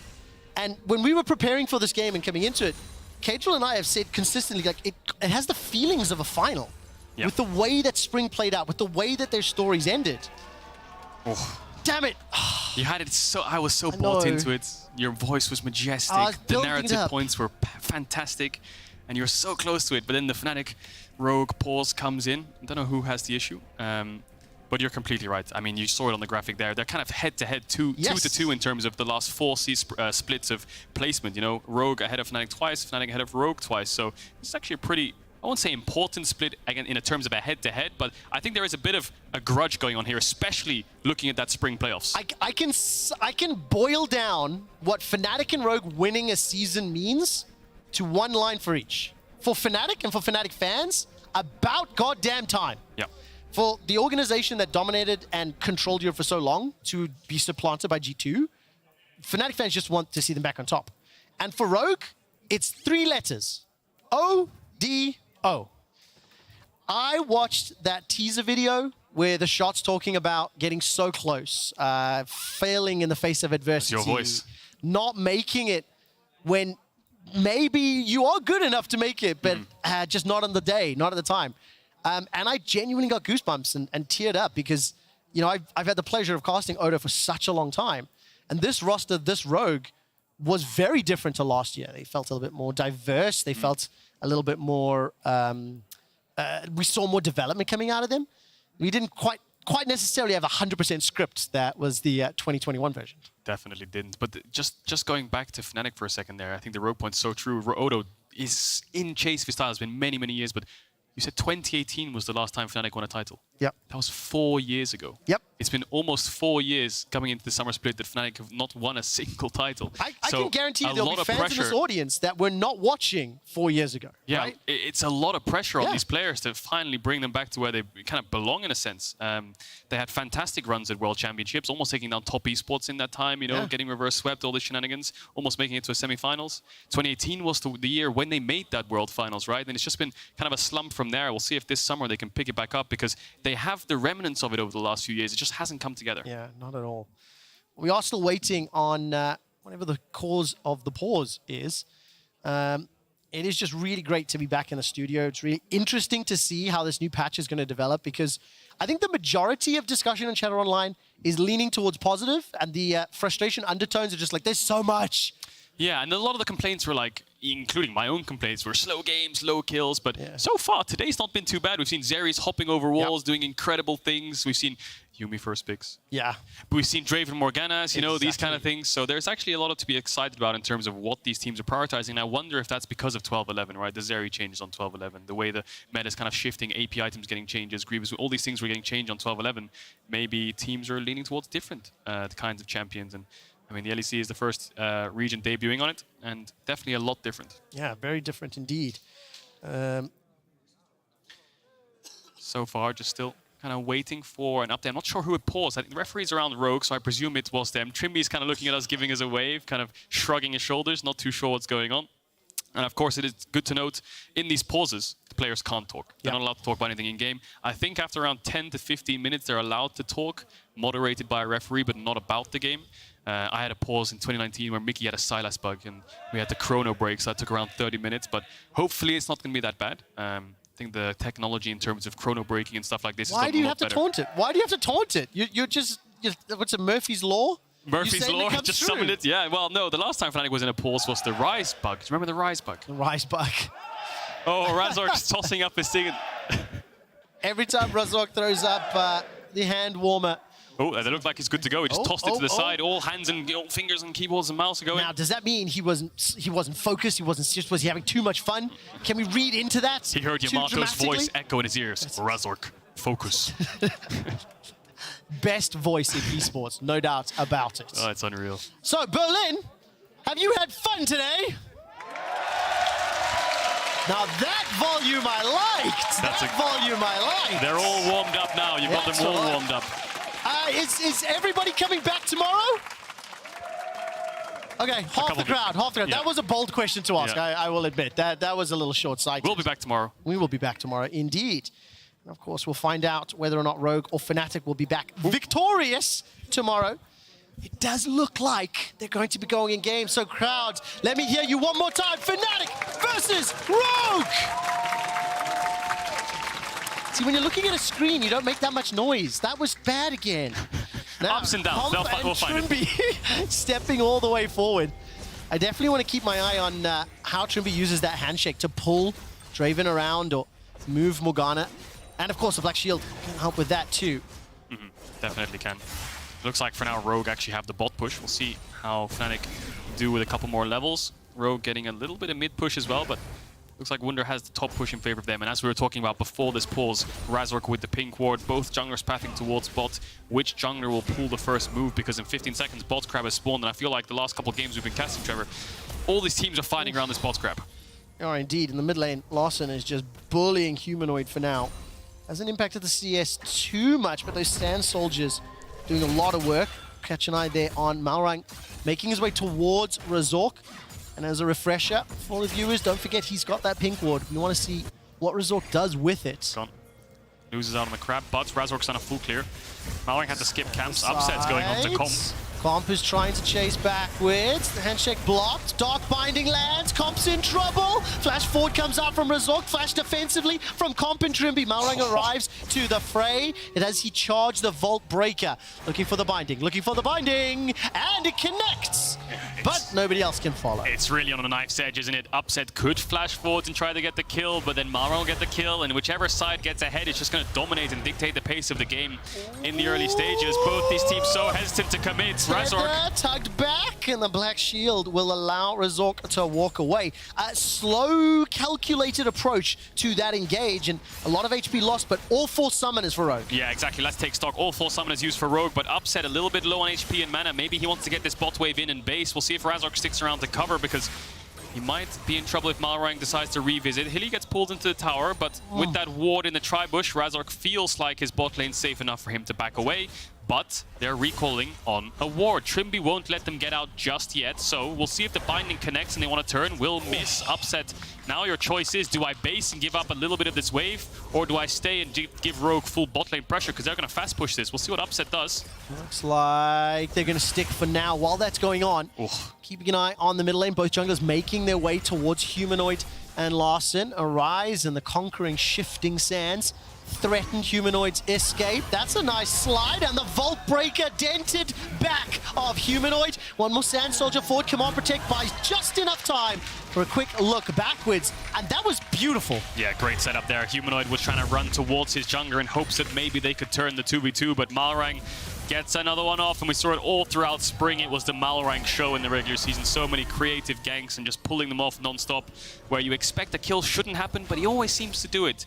And then just taking stock in bot lane. Comp cancelled his base when Upset showed that he was staying, so now both bot lanes are going toe-to-toe still. But let's look at this one again. Malrang, great mechanics here. Instant flash Q. Humanoid, he could flash towards his tower, but then Larson can hit him. Flashes up towards his jungler, but Razork can't really do anything here.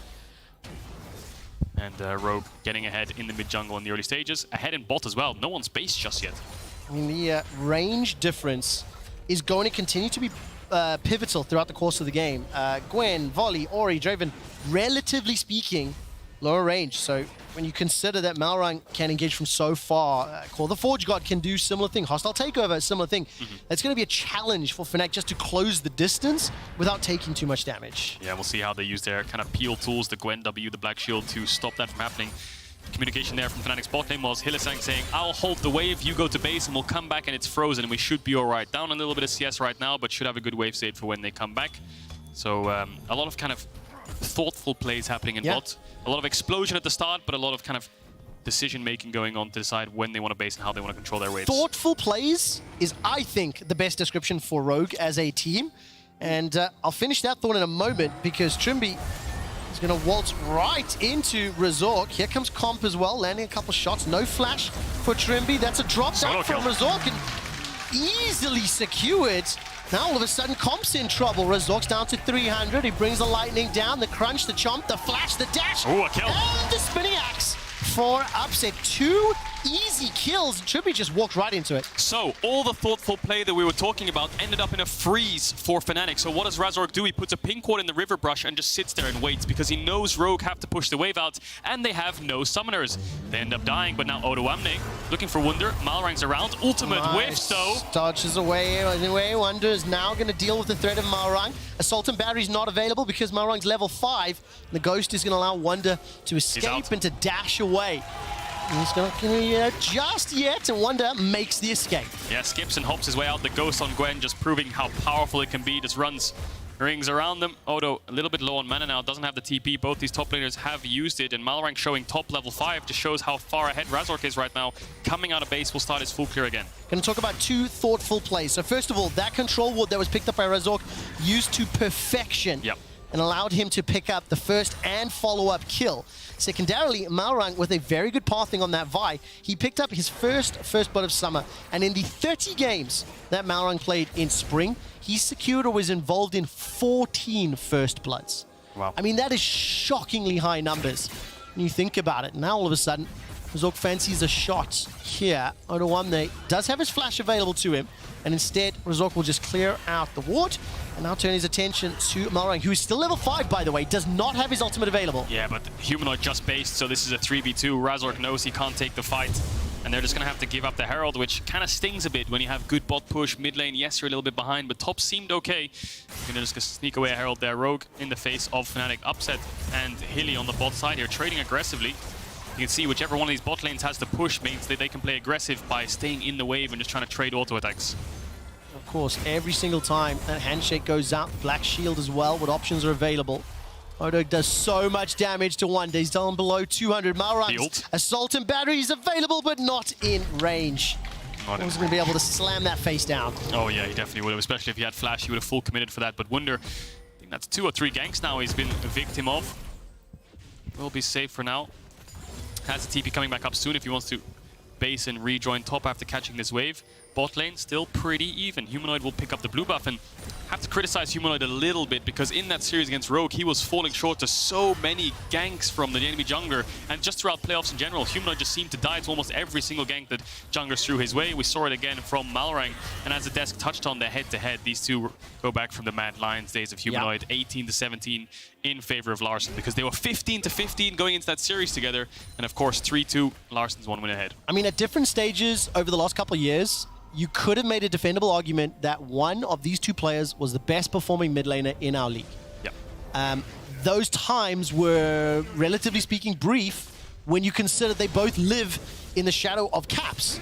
And within the specific matchup, there's beef between them. And there are fans that will believe Humanoid's Larsen's kryptonite and other fans that think it's the other way around. Yeah, definitely. I mean, when Humanoid was on the Mad days, it was definitely him who was the kryptonite of Larssen. As Upset has Razork and Hilly behind him. Does indeed. There's another fight in the middle lane. All of a sudden, the Emperor's Divide, that was used defensively. I think Humanoid popped the Shockwave to clear the wave and do damage. In the bottom lane, no summoners blown on the side of Rogue. But that Stormbringer is available for Razork if they fancied themselves a shot. Soul Shackles are available for Hilly too. We just have to wait and see. It's tense, isn't it, in this bot side? Every time we pan down, either side has push and either side wants to trade. But the important thing here is Razork starting up the Drake, and it could be a 4v4 for Rogue. Wunder has TP. He could TP to the tower if he wants to commit to the fight. Looks like Rogue are going to give it.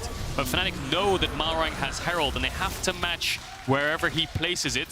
So I think Razork's just instinctively thinking he's not going to place it top, so it's probably mid or bot, and that's where he's hovering. Well, let's see what the advantage is going to be. Hilly flash into Soul Shackles. Comp is going to be able to use the cleanse and flash away to safety, plus the Martial Poise. The hostile takeover does delay a little. But 1, 2, 3 summoners and an ultimate use. Malrang forced to Q away defensively, and Humanoid's got the hat available. Will pull Larssen back. The slide, the glide. There's no Emperor's Divide, but the flash engaged from Malrang. Not enough damage just yet. Humanoid's burning. Burning down. Malrang's now looking for his life. Larssen and Trimby making their way up. Razork's going to be the next target. Can any CC land? Handshake, handshake, handshake is blocked by the Black Shield. And that's the Stormbringer defensively as Razork makes it out alive. Everyone was fighting, everyone in their respective roles, but eventually Rogue are the ones who clump up and come together, and Fnatic are the ones who were split. Great initiative there by Malrang, just knowing his limits to perfection with the flash Q, full combo in the ultimate. Humanoid flashes away, but he dies to the red smite. That means 0-2 for Humanoid, 102 CS on the board, down 10 from Larssen. Larsen's also got that kill and the assist. And now Upset is continuing to farm up. Down 10 CS in this bottom lane. He does have a kill to his name. Yeah. But this is another one of these games where skirmishes consistently happen. Yeah, and you're going to see it just moves from bot to mid to top. I mean, Hilly's flashing in here, and it's pretty much worth for the Fnatic bot lane. They get 3 summoner spells out of Rogue for Hilly's flash and exhaust. Then the fight goes towards jungle, where Razork tries to collapse on the top side of the map onto Malrang. And then the fight goes towards mid. Humanoid and Larssen duking it out, but it's Rogue who are the ones who collapse first. And Malrang just pulling the trigger straight away to punish Humanoid for overstepping. Oh, he almost hit Razork, but he threaded the needle. Man, Humanoid just burning down at the end there. Malrang is definitely at the right place at the right time, knowing... Also, I think, playing to the max range on that charge. Almost every time we see him jumping onto a member of Fnatic, it's from out of screen, it's almost on a max Q, and that's why he's 101. Got his Mythic picked up, so does Larssen. And Razork will be backed up by Hilly as they try to get some wards into the jungle. So top lane winning in isolation for Wunder just naturally because of the matchup. Ornn will go down in CS, but will be a force in teamfights. Mid lane, Larssen is ahead. Binding does connect. Humanoid has the shockwave if he can pull him out, but he knows Larssen has the dash. And bot lane still pretty even, maybe slightly Fnatic favored. We have to see how Fnatic try to step onto the front foot, try to play proactively. Thus far, it's been led by Razork, trying to put gank after gank into this bottom lane. Hilly's making his way down as well. Shubi's going to throw out those missiles. There's another one. Catching onto Comp, but there's no ulti there available. May not be needed.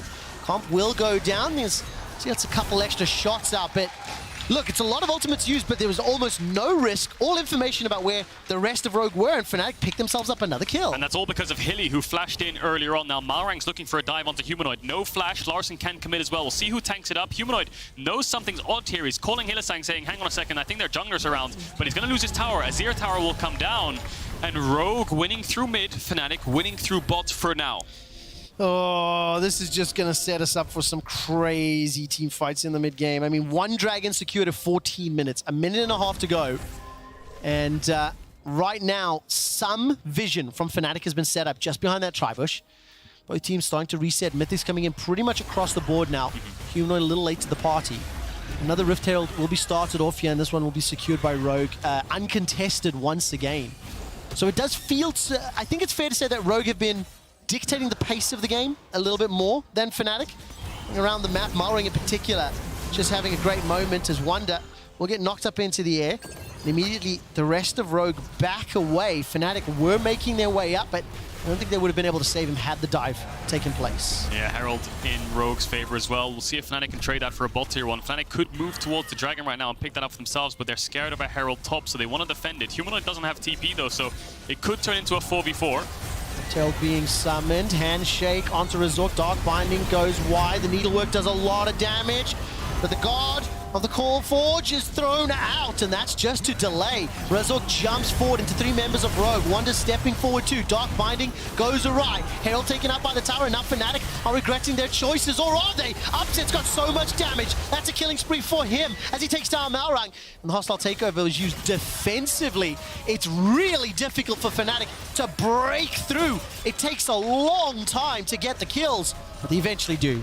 That Ornn is damn tanky, and so is Malrang going towards his build, going for the Frostfire, so he's going tank as well. I think he knows he has enough damage, and we can see Upset being ahead can shred through the tanks. It does take time, but in the end, it's a 1-for-1. The most important thing here is Humanoid gets a bot tower, and he gets to farm up, whereas Fnatic defend their top tower. Now, both teams are going to sprint towards the Dragon, you have to imagine.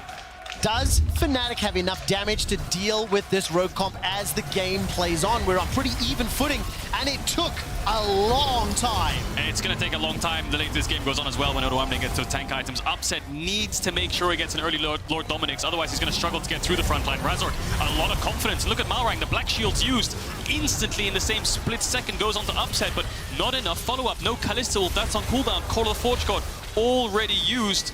And then it does turn into a 1-for-1. Larssen pushes in mid and gets a little bit of creeps, gets the Raptors, catches bot wave, while Humanoid gets a tower. Even overall, Fnatic get the Dragon. 2 Dragons under their belt, and now Rogue get that top tier 1 that they were looking for. And of course, you can see from the Rogue perspective, when those long-range, wide initiation tools are less effective or not effective at all, Fnatic close the gap real quick, and then are able to get damage down. So crucial to find those engages. I mean, for Hylissang, Flash R seems to be one option, yeah, which he's used a couple times already. And Rogue's still sticking around. If Upset and Hilly go too far forward, they may be jumped on. Yeah, they're looking for a pick here. Malrang. That's it. Onto Hilly. Black Shield was thrown out immediately. Here comes Larssen. The Emperor's Divide is available to him. Continues to throw out the Sand Soldiers. Upset's running for his life. Hilly's still there and available, and Razork will be the man that's taken out.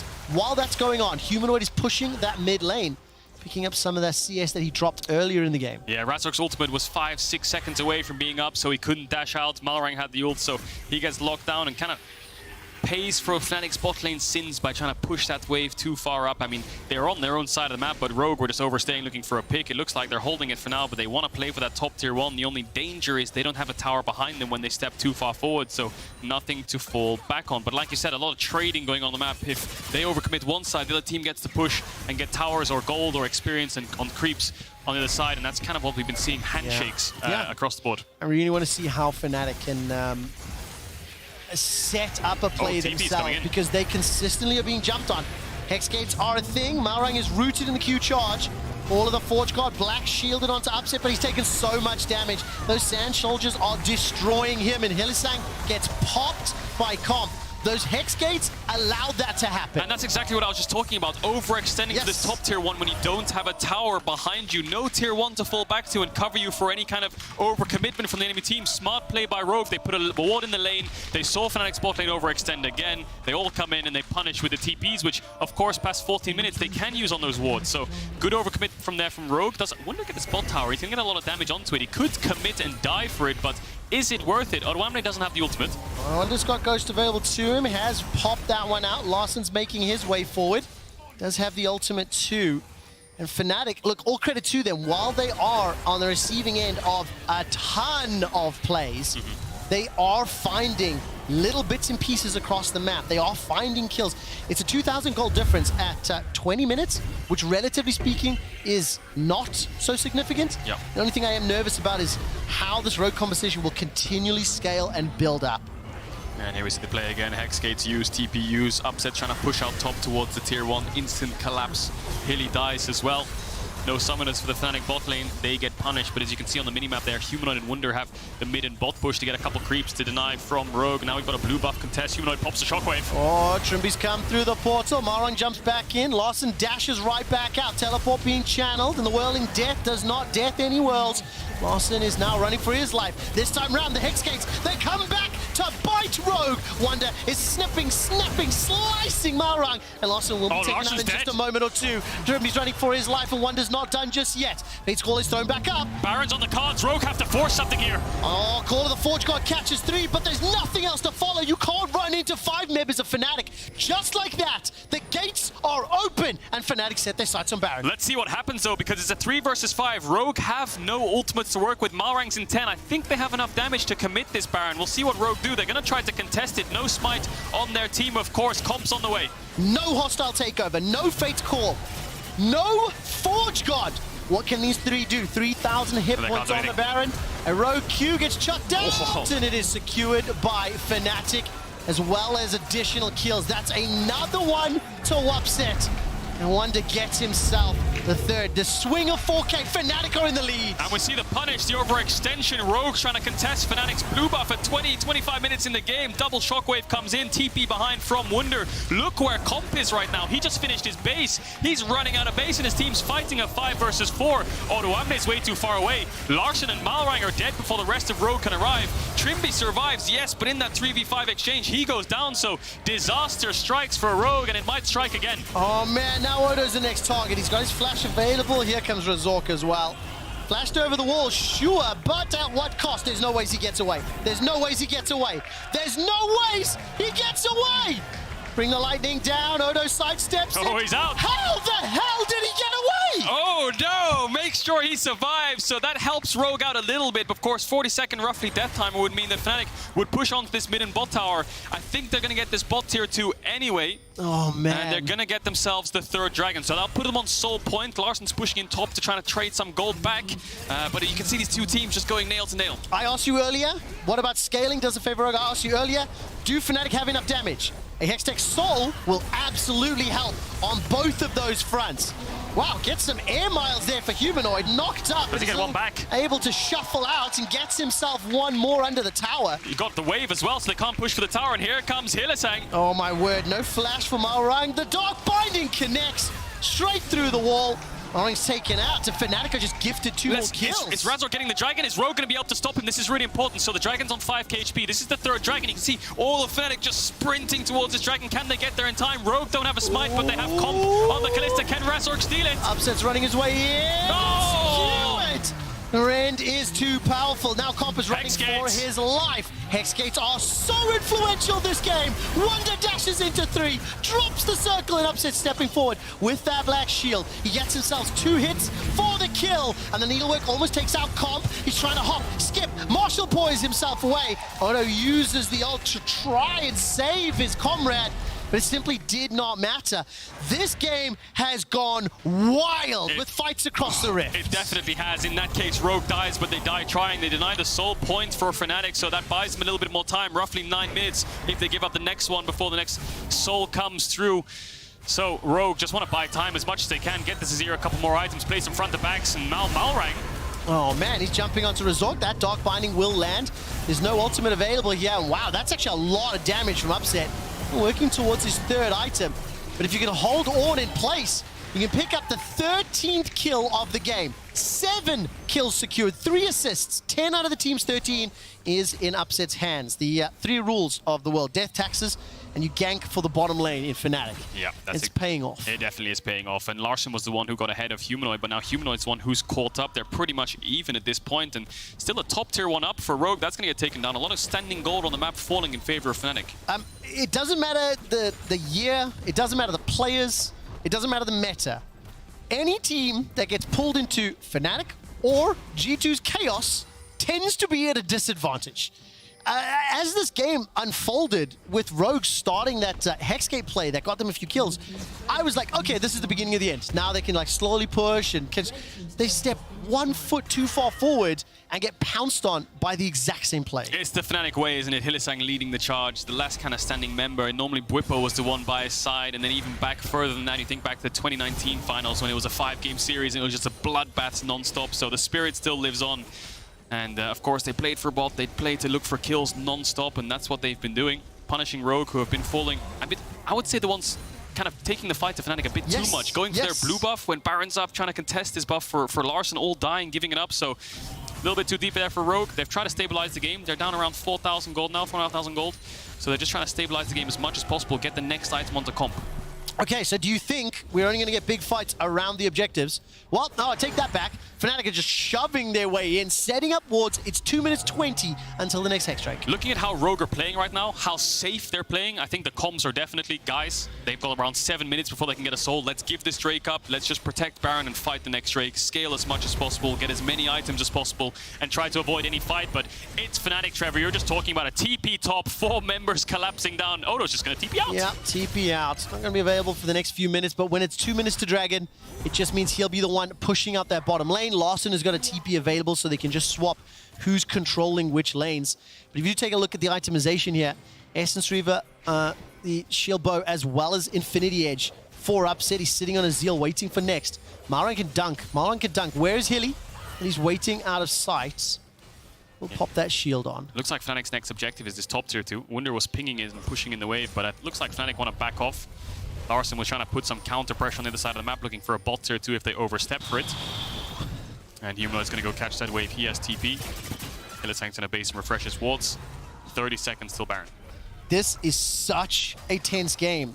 And even though it feels like Fnatic are in a great position, you cannot discount the power of Rogue's engage tools.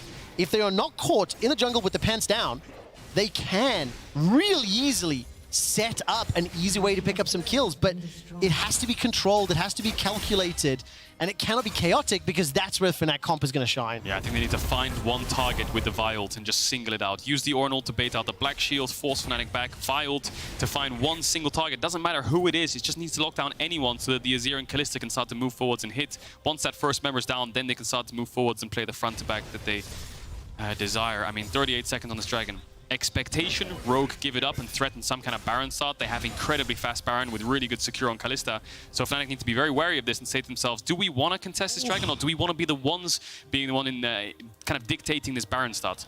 Of course, there's already 2 ornaments on the board. The turbocharged Hexperiment and the Liandry's Lament. It's going to continue to ramp up the damage as well as the tankiness options on this Rogue squad. So that gold may not necessarily mean quite as much.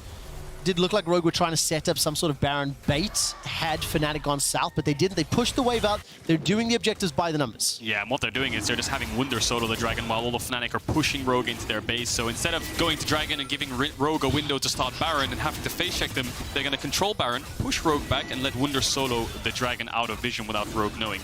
Now, it is a little bit risky because it doesn't have TP, and if Rogue engaged, then it might be a bit dangerous, but they didn't know he was on Dragon. But now they do, so look at Malrang.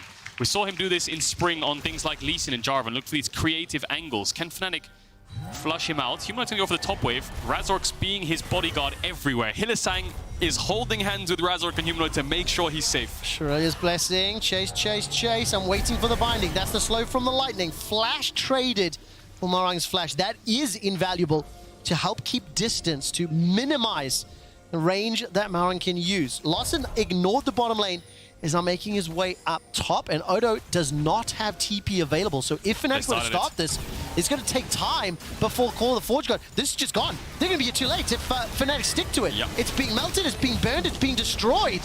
And they're too late to the party. Malrang jumps in, but it may be at his own demise. Razork pushes Lawson away. Call of the Forge God comes in. That just lands onto Wonder. He goes golden, and Razork continues to wreck Lawson. Hostile takeover by some time. Not enough, though, as all of a sudden Wonder and Humanoid are forcing Rogue back. Comp could not use the front line to push into Fnatic, and Upset's not done yet. The Adrenaline Rush is up. Spinning Axe after Spinning Axe. He's waiting to find the knockback. They have a wave top, but I don't think they can end. We'll see what they do. I mean, Wunder could base and TP if he wants to. Humanoid's based, he could TP in as well, but it looks like he's just going to run to mid-wave, and poor Hylissang. He got stuck between Upset and Wunder, and they were just both beating him down. He got taken out in the fight, but still in favor of Fnatic. They come out with the kill advantage and the Baron. I loved Fnatic's communication in that pit. Like, the moment a threat was up, instantly there are people to deal with it. Shockwave just to prevent follow-up. I mean, really clear calls. And look how tanky Wunder is off to the right-hand side. He's fighting the Rogue bot lane, and he's absolutely fine. Odo comes in as well. He pops the stopwatch, and the only real benefit here is when the hostile takeover comes through. Look at poor Hylissang just getting bullied by Wunder, and Upset gets taken out. But yeah, it was all Fnatic from start to finish. You talked about it. The zone control they have with the ball, with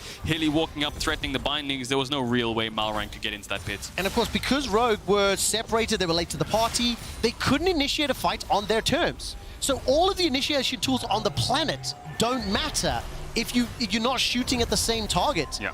I really, really liked how both Humanoid and Hylissang peeled away and moved out to prevent someone chasing. And once that Baron was down, Razork was super clear. I just need to get rid of Lawson. I just need to keep him out. If I can do that, the rest will win the fight. So really, really good to see here from Fnatic. They extend that gold lead nearly 10k. They're 2 minutes away from picking up the soul. Upset has got Rapid Fire Cannon now working on some armor pen. I mean, I didn't think he was going to have this much damage.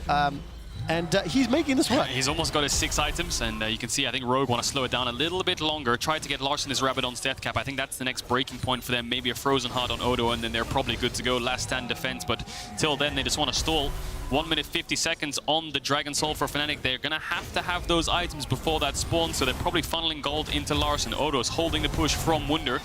Was looking for some kind of pick. Comp was around, forces Wunder back. Now in comes the siege. What do you do? How do they play this? They're just going to take the inhibitor and back off, you have to imagine, but then they have no waves to play on other than bots, so then Rogue should be able to stall the game out. Not the end of the world to lose the inhib. How do they find their target? Upset took a lot of damage there from the Sand Soldiers, but he healed it up very, very quickly. Fnatic off the going, very aggressive in and around the Baron.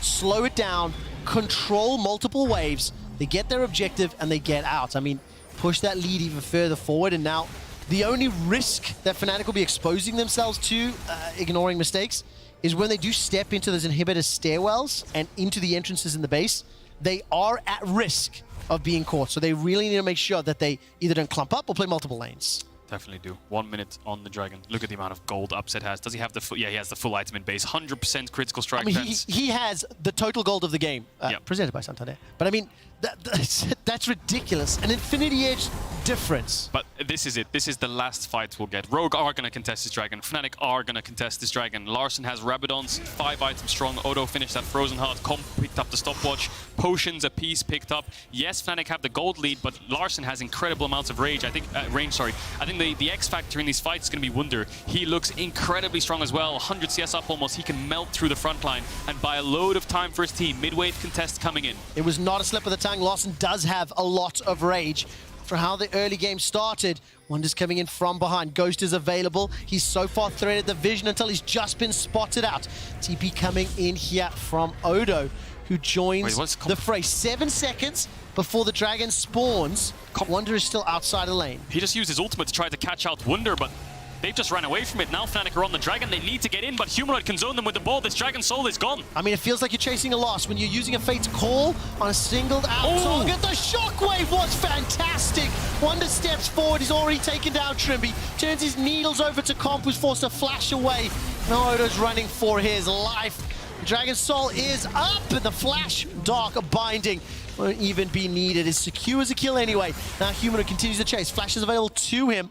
Get those little shocks going down. Fnatic turned this game around and smashed Rogue over the last 15 minutes. Yeah, that fight was so one-sided, wasn't it? One shockwave kind of defined it. Wunder came out on the flank. Rogue realistically stood no chance whatsoever. They had some items in their back pockets, but it just was not enough. Fnatic going for the full dive. Oh man, turn the towers off. They do not care. One more kill for the ace. 2 raw. There is the shockwave used once more. Trimby spawns just to watch his base die. Fnatic have beaten Rogue 15 times in their history. This will be the 16th. And Fnatic make it look good. They definitely do. Really, really well played. Punishing Rogue's mistake on the overextension and just running away with the game from there. Yeah, I really enjoyed that game.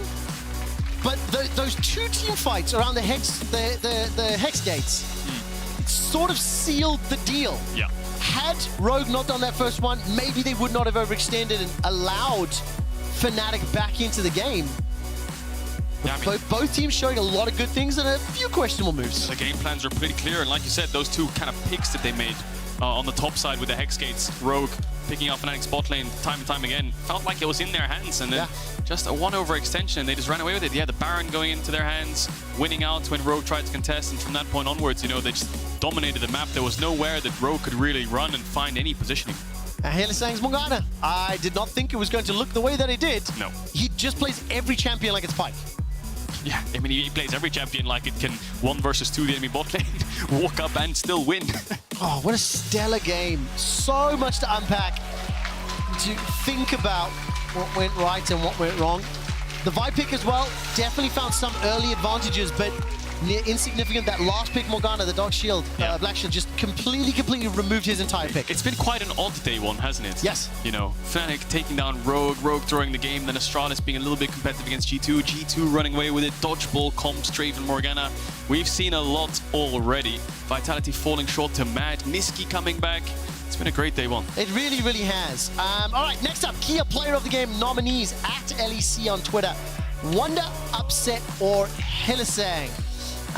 Really tough one, this game. Wunder was like the unsung hero. Yes. I mean, his flanks were really tough. For a team that didn't have like strong initiation tools, they found opportunities so often.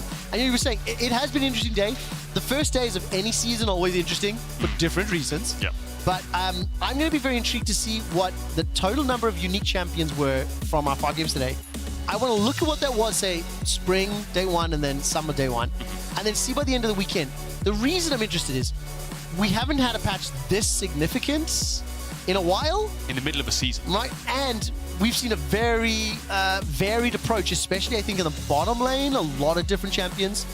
A lot of bans as well, so I'm just interested to see where it develops, where it goes. Yeah, it depends. I mean, it's going to be a lot of scrims, a lot of games, a lot of weeks to practice and prepare. Like Odo said, week 4, week 5, teams will be in there. Not so much final forms, but that's when they'll start to come together. And then come playoffs, that's when the teams will, of course, be fighting for the World Championship. But like I said, very odd day 1. Good day 1, though. A lot of great storylines to see. And I mean, Fnatic coming out on top against Rogue. I mean, their all-time head-to-head, 16-10. Fnatic are up over Rogue. We talked about it right at the beginning of the game. Fnatic and Rogue, they are the perennial seconds and thirds. G2 and Mad Lions have overtaken them. So will this season be different? Will Fnatic be able to get back on top? I mean, they maybe should have, were expected to. Both the teams were expected to, so exactly, maybe this is the split for them. Oh, it's going to be very, very interesting, very, very exciting. And we definitely got 3 awesome games to cast. So, yeah. It was fun. It was really fun. I missed you. I cannot believe you broke up with me to cast with Drake. When we first started talking about working together, It was a break. I literally wanted to have him as my casting partner, and then Dracos took him away from me. Backstabbed Just by the like one who he loved most. Law is going to take the show away Betrayed. from How us. was he Congratulations, supposed to Upset. Your Draven was epic. Definitely was. It was epic indeed, Upset. And it was actually the first time you ever played the champion. So what made you pick this champion this time around? And how come we never saw you play Draven before? Well, at the start of me playing, I didn't really play much Draven, but I figured I should probably start playing it because there's no reason not to play it. And in some situations, it's like a decent counter pick, like for example in this game. Even though we couldn't snowball the lane too much 2v2 or anything, it still worked out really well because you are just so strong in the fights. And I think in a lot of the skirmishes, having a really strong champ was important versus Kalista, so she can't snowball herself. Yeah. And yeah, worked out really well. Yeah, and having the Morgana to back you up also. Quick question about this, because you've been playing for so long, but I'm wondering how difficult is it to get rid of your habits and like try and play new champions after such a long time? Well, it's not so difficult to play the champ for me, but playing competitive is always really different than solo queue. Like I was playing Draven like before on solo queue always, and it felt like pretty good. But playing it on stage is always different because the games tend to be a lot slower, and it's a champ that works with kills really well. But I guess if your jungle plays volleyball like this, it doesn't really matter too much because you get the kills anyways. It was an amazing game from you, which got you to be in the player of the game poll, siding with Hylissang and Wonder. Who should get it? Oof, I think Marek entered a little bit, but all the others played super good. So it's really hard to say if it should be Ivan, Wunder, or Hilly. All right. Or me. But probably, I think Ivan carried the early game the hardest, and Wunder was really, really good in team fights. So I don't know. No vote is wrong, I think. We'll just let Twitter do their things and pick. But focusing more on you and Fnatic, in Euphoria earlier this week, Yamato said that after you guys lost in spring, you guys realized that you were missing foundation as a team. Could you elaborate on that, please? Yeah, I think our practice has not been too great for how good the players are on our team. I think we definitely need to work a lot on building the basics and not just rely on everyone being really good individually. And I think it's been going much better, this split, in terms of focusing on what we can improve as a team and not just the individual parts. So yeah, I think it makes sense. Now, when you think of the state of the league itself, so many teams made roster changes between spring and summer. But I know that Dylan Falco said recently in an interview with Tom from Einvern that it's really hard to guess even who's going to make it to Worlds this year because teams are so much stronger. Do you agree on that? And how do you expect the level in EU is going to rise? Yeah, I think the level is pretty high, but I would still expect us and G2 to make it to Worlds, for sure. But I guess for the third team, it's really hard to say. All right, we'll see about that. Still a split ahead of us. Upset, thank you so much for the interview. Amazing performance on Draven once again. And we're going to take one quick break, and we'll come back in a few minutes with the post-game lobby with Febiven, Shox, and Razor. Stay tuned.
everyone, and welcome to the very first LEC post-game lobby of Summer with Febiven and Razor. And these guys used to play together on Misfits. So are you good friends, or what's the deal, Razor? Yeah, I would say we are pretty good friends. Yeah, I mean, I think we're having a really good time, and we really enjoyed playing together. And yeah, we've been in contact ever since. So, what do you talk about? What do you talk about? Anything really, like when it comes to the game, when it comes to just personal life and stuff like that. Ah, cool, awesome. And also, Razor, congratulations winning the first game of the split. I just asked it offline as well, but so clearly did Rogue break you back then, and did you now undo the course, or what happened? I think we broke ourselves. I don't think Rogue broke us. I think we were in a negative dynamic in the playoffs, and that kind of made us mental block. And now I think like we are different team. We are much positive, and we know how to play games. Even if we are behind, we don't give up instantly. I think we are much together as a group, and I think you can see it at least in this first game. Yeah. It wasn't the cleanest, but I feel like at least we are trying to play more together, right? I mean, it's clean if you look at the fact that you have this whole new patch to play with. You have the fact that you maybe haven't practiced as much on the patch, or you haven't played on stage for so long. So, I mean, I think you can be pretty happy with that. Yeah, I'm pretty happy. I mean, I played Bolivar. Yeah. Champ, that's very hard to play. but seriously, I'm pretty happy with the game. And I know it's something that people say all the time, that you learn a lot from losses, Febby, but it is true, right? Do you think that maybe the fact that how everything happened in the spring playoffs, the fact that the reverse sweep happened, which is a very hard thing to overcome mentally, maybe that helped them grow stronger as a team? I mean, for sure, yeah. Mike is playing around. Hello. Yeah, it's good. I think that, yeah, of course, if you're a competitive team and you have competitive players, then if you're losing, then naturally you should get better. And if you don't, then usually that player ends up being removed of the team, because you want 5 players on the same page and you don't want 4 players improving and 1 guy not. So it's like, naturally, I know most of those players have a very high skill cap, and their skill ceiling is immense, so they will just keep getting better and better. Yeah, it's nice to hear from you that you feel like everyone's just on the same page now and it's working well. The Kia player of the game, rather, was Wonder with 44.7% of the votes. That doesn't happen very often, so it's cool that Wonder also gets a vote for a change. Yeah, I mean, Gwen completely monster this game. Yeah. Like, she can one-shot the Ornn while she can't get hit by the backline, so I mean, the champ is just really strong, and Wunder played really good, so I'm happy that he got the MVP. Yeah, for sure. Febiven was watching the game and was saying we obviously had a bit of a delay today. It was a pretty long day. He said it looked like game 5 of a scrim, and it looked like an absolute fiesta. Is that what you felt like as well in the game? Not really. I think the games that the other teams played today, it was too slow. And me and Healy, before the game, we said, no way this is happening in our game. Like, we have to make it a fast one. Like, we have to fight. And I don't think the meta is like too boring, right? Like, you can fight. It's of course harder to dive, and it's more Drake-oriented and Herald-oriented gameplay. But I think for sure you can fight, and I don't think we fight a lot. I think we had Kalista, they had Kalista, we have Draven, so you can expect that there will be a lot of fiesta in the bot lane. Yeah, at for least sure. junglers.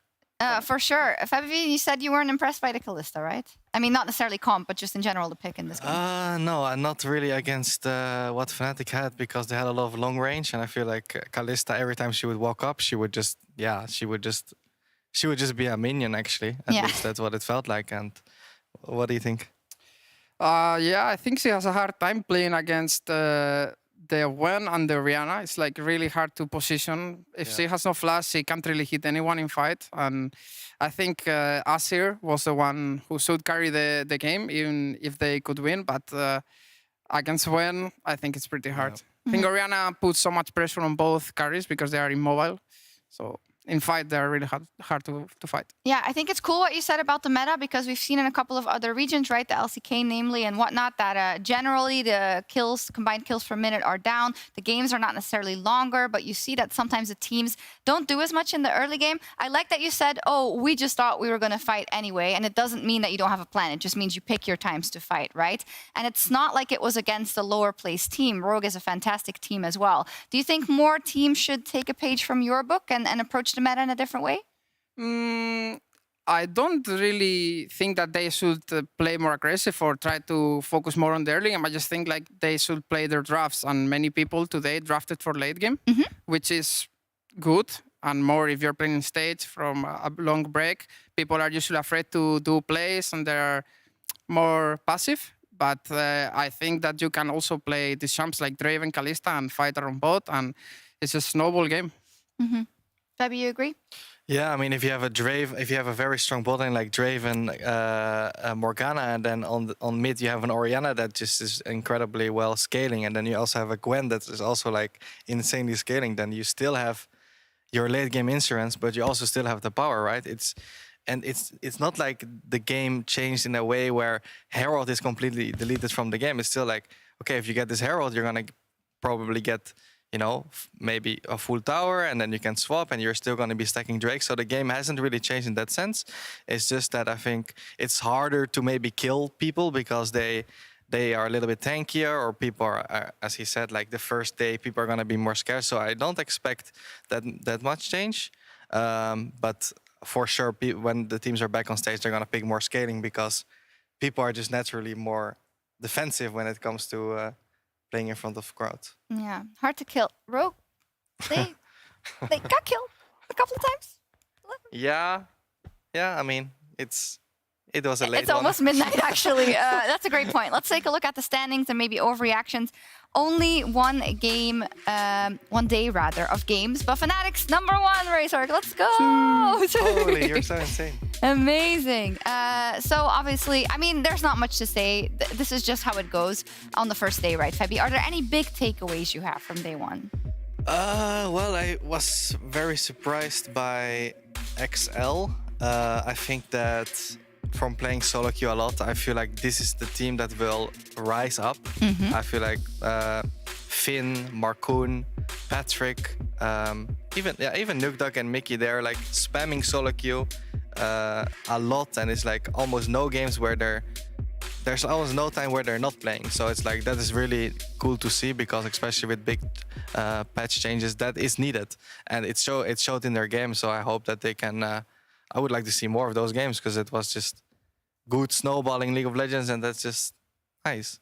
Perks also said it, though. Like, we didn't scrim against them because we played them this weekend, but they said that they were smashing them in scrims. I don't know if they were memeing or not, but Excel seems like they're doing a pretty good job, at least in practice. A lot of people are saying it, so I think maybe there might be something to it. And you're right, if they're practicing so much and more than others on this patch, then of course they're going to be great right now. Do you have fun playing I mean, I know you have fun playing because you love playing League of Legends, obviously. But I know that if you're a pro player, sometimes, you know, there's a routine that steps in and there's all the scrims and everything. Now with the new patch, do you feel like, oh, yes, I want to try these things out. I have fun in the solo queue games even. Or what's it like right now? Well, I personally don't have fun like with the new meta, right? Okay. Like, I don't like the new meta. At least playing the solo queue is just like champs are not fun in the jungle, at least. Like if I could play a set jungle every game, I will have more fun. Why don't you? But I have to play Bolly. Yeah. I have to play Wukong. I have to play Xingqiao. I mean, that's not too fun, but it is what it is. But I still like to win, so I play the champs that I have the highest chance to win. Winning is fun. Yeah, I mean, it's like solo queue is completely different from competitive, and like for sure, assassins are still kind of playable, right? But it's like, I mean, in solo queue, people are still playing assassins because like people refuse to play tanky and just get carried. So it's like it's just completely different in pro play than in solo queue. That sucks because you kind of want to have just as much fun playing solo queue as you do competitive, but nothing compares to the stage. Did you have fun playing in front of the crowd again? They're pretty loud today. I did have fun. I think it's like the adrenaline kicks in. I mean, it always kicks in, but if there is people shouting at you or like cheering for you, it's always like a different feeling. And even in the poses, I was throwing the hand warmers, the guys were like cheering for me and saying stuff. It always hypes you up, you know? Yeah, for sure. Let's take a look at tomorrow's schedule and who is playing who. Actually, I didn't even look at it yet. We got BDS Astralis, SK Mad, Vitality Misfits, Fnatic Excel, there we go. And Rogue, of course, there's G2, that is our match of the week. So there you go, Razor, you get to actually play Excel tomorrow. Yeah. Yeah. What do you think? Let's see. Fabian, what do you think? It's gonna be for sure a good game. Yeah, I'm looking forward to that. I'm hoping for some like early game skirmishes that are actually leading into like a big snowball. That's what I like to see, like 5 versus 5 at Herald, you know, at minute 8, you know, stuff like that. And then from there, the team should be good enough to kind of get a lead and maybe snowball the game. That's what I... Yeah, Markun and me, we played Bolly both together. Yeah. So let's you also see. like Xingqiao a lot? Tomorrow we change champion. Maybe first pick Volibear? Maybe first pick Volibear. Actually, we don't know. We don't know what side are we, no? Actually, we choose. Yeah, because you're first on the graphic. Does that mean you get to choose? I don't know. I get told we are blue. Rules? I mean, okay, who knows just the rules? Pick me, Bolly. Actually, I'm curious. Like, do you think any side is better than? Do you think blue is better than red, or? I think it depends on the team. Like the team priorities and what do you prefer. Like, I don't think there is the meta that is like, okay, there are so many OP champs that the red side has to ban. I feel like there are OP champs, but not like that they break the game automatically. Okay, nice to hear. There's also Rogue versus G2. I love that G2 always had like a sword, and now Rogue apparently has a bat because they needed to bring something. What do you think is going to happen tomorrow, Fevy, in the match of the week? Ooh. Well, this guy looks pretty angry, so... Yeah. I don't know. I think that's some great analysis. It will be a close one, I don't know. Great stuff. It's been a pretty long day, to be completely honest with you. So we're going to say goodbye. But first, we're going to take the PGL selfie, actually. I had a Twitter poll, and I asked if you guys still wanted PGL selfies, and more than 80% said yes. So I'm going to keep doing it. And we can actually... Yes! Nice. Awesome. With my brother. Awesome. Thank you so much. Thank you, Razor. Thank you, Febby. Great first day. That's all from us here on the LEC for the first day of Super Week. We have more Super Week tomorrow and also on Sunday. Ready check tomorrow at 4:30 CEST. And if you're an I'll be sure to tune into the LCS right now. Cloud9 is facing off against Evil Geniuses. Thank you. See you tomorrow. Bye-bye. Bye.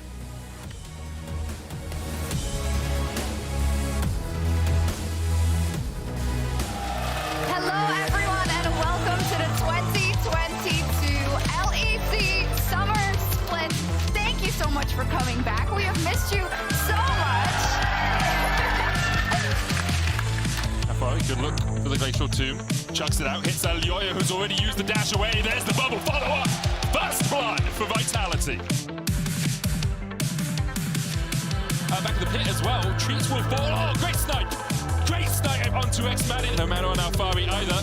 It's on. On always wins. Alfari with the glass block gets a little bit of healing. Trade, they have no mana. And Niski has enough to secure his first kill of summer. Does have the kill of instant, they could look for the chase here. Dote trying to turn it around, and the Berserk comes just in time. Bailing out a possibility as well. Treats, dive, 2D. Haru, call of the 4-shot coming out. Perks looking to get it across the wall. He's knocked up. Look at the damage of the Perks. The Emperor's Divine goes back. He pops the stopwatch on Yoyo in the midst of them all as he's healed up by Kaiser. Shut down goes over to Almond. There's two as Kaiser takes another. Alfari joins, but it's too little, too late as Mad Lions claim their first win of summer 2022. Okay, great. I'll bring it back in a second because it looks like there's a fight happening.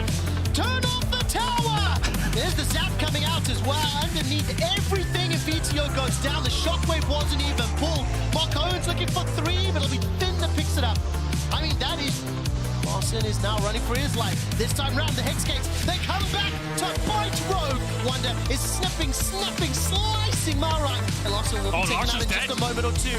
Derby's running for his life, and Wonder's not done just yet. Here comes Kobe. Another one. And watches another one bite to dust. And another one down, another one down. The Storms are running for their lives. Yankos is taking a lot of damage, but Younghood is now the target. Kobe continues to fire, but there's too many targets, there's too many hit points, there's not enough lifesteal. Oh, Caps!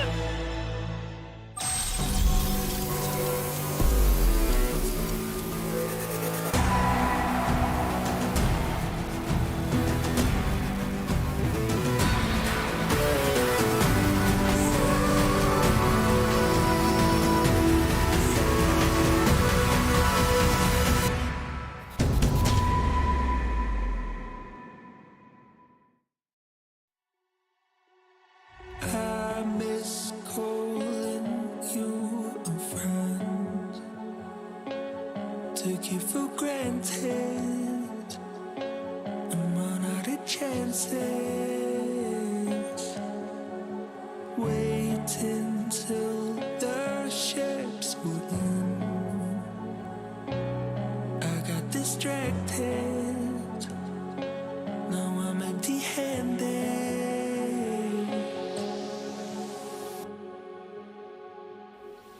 Take me back. I never meant to hurt you. I can't last another day without you.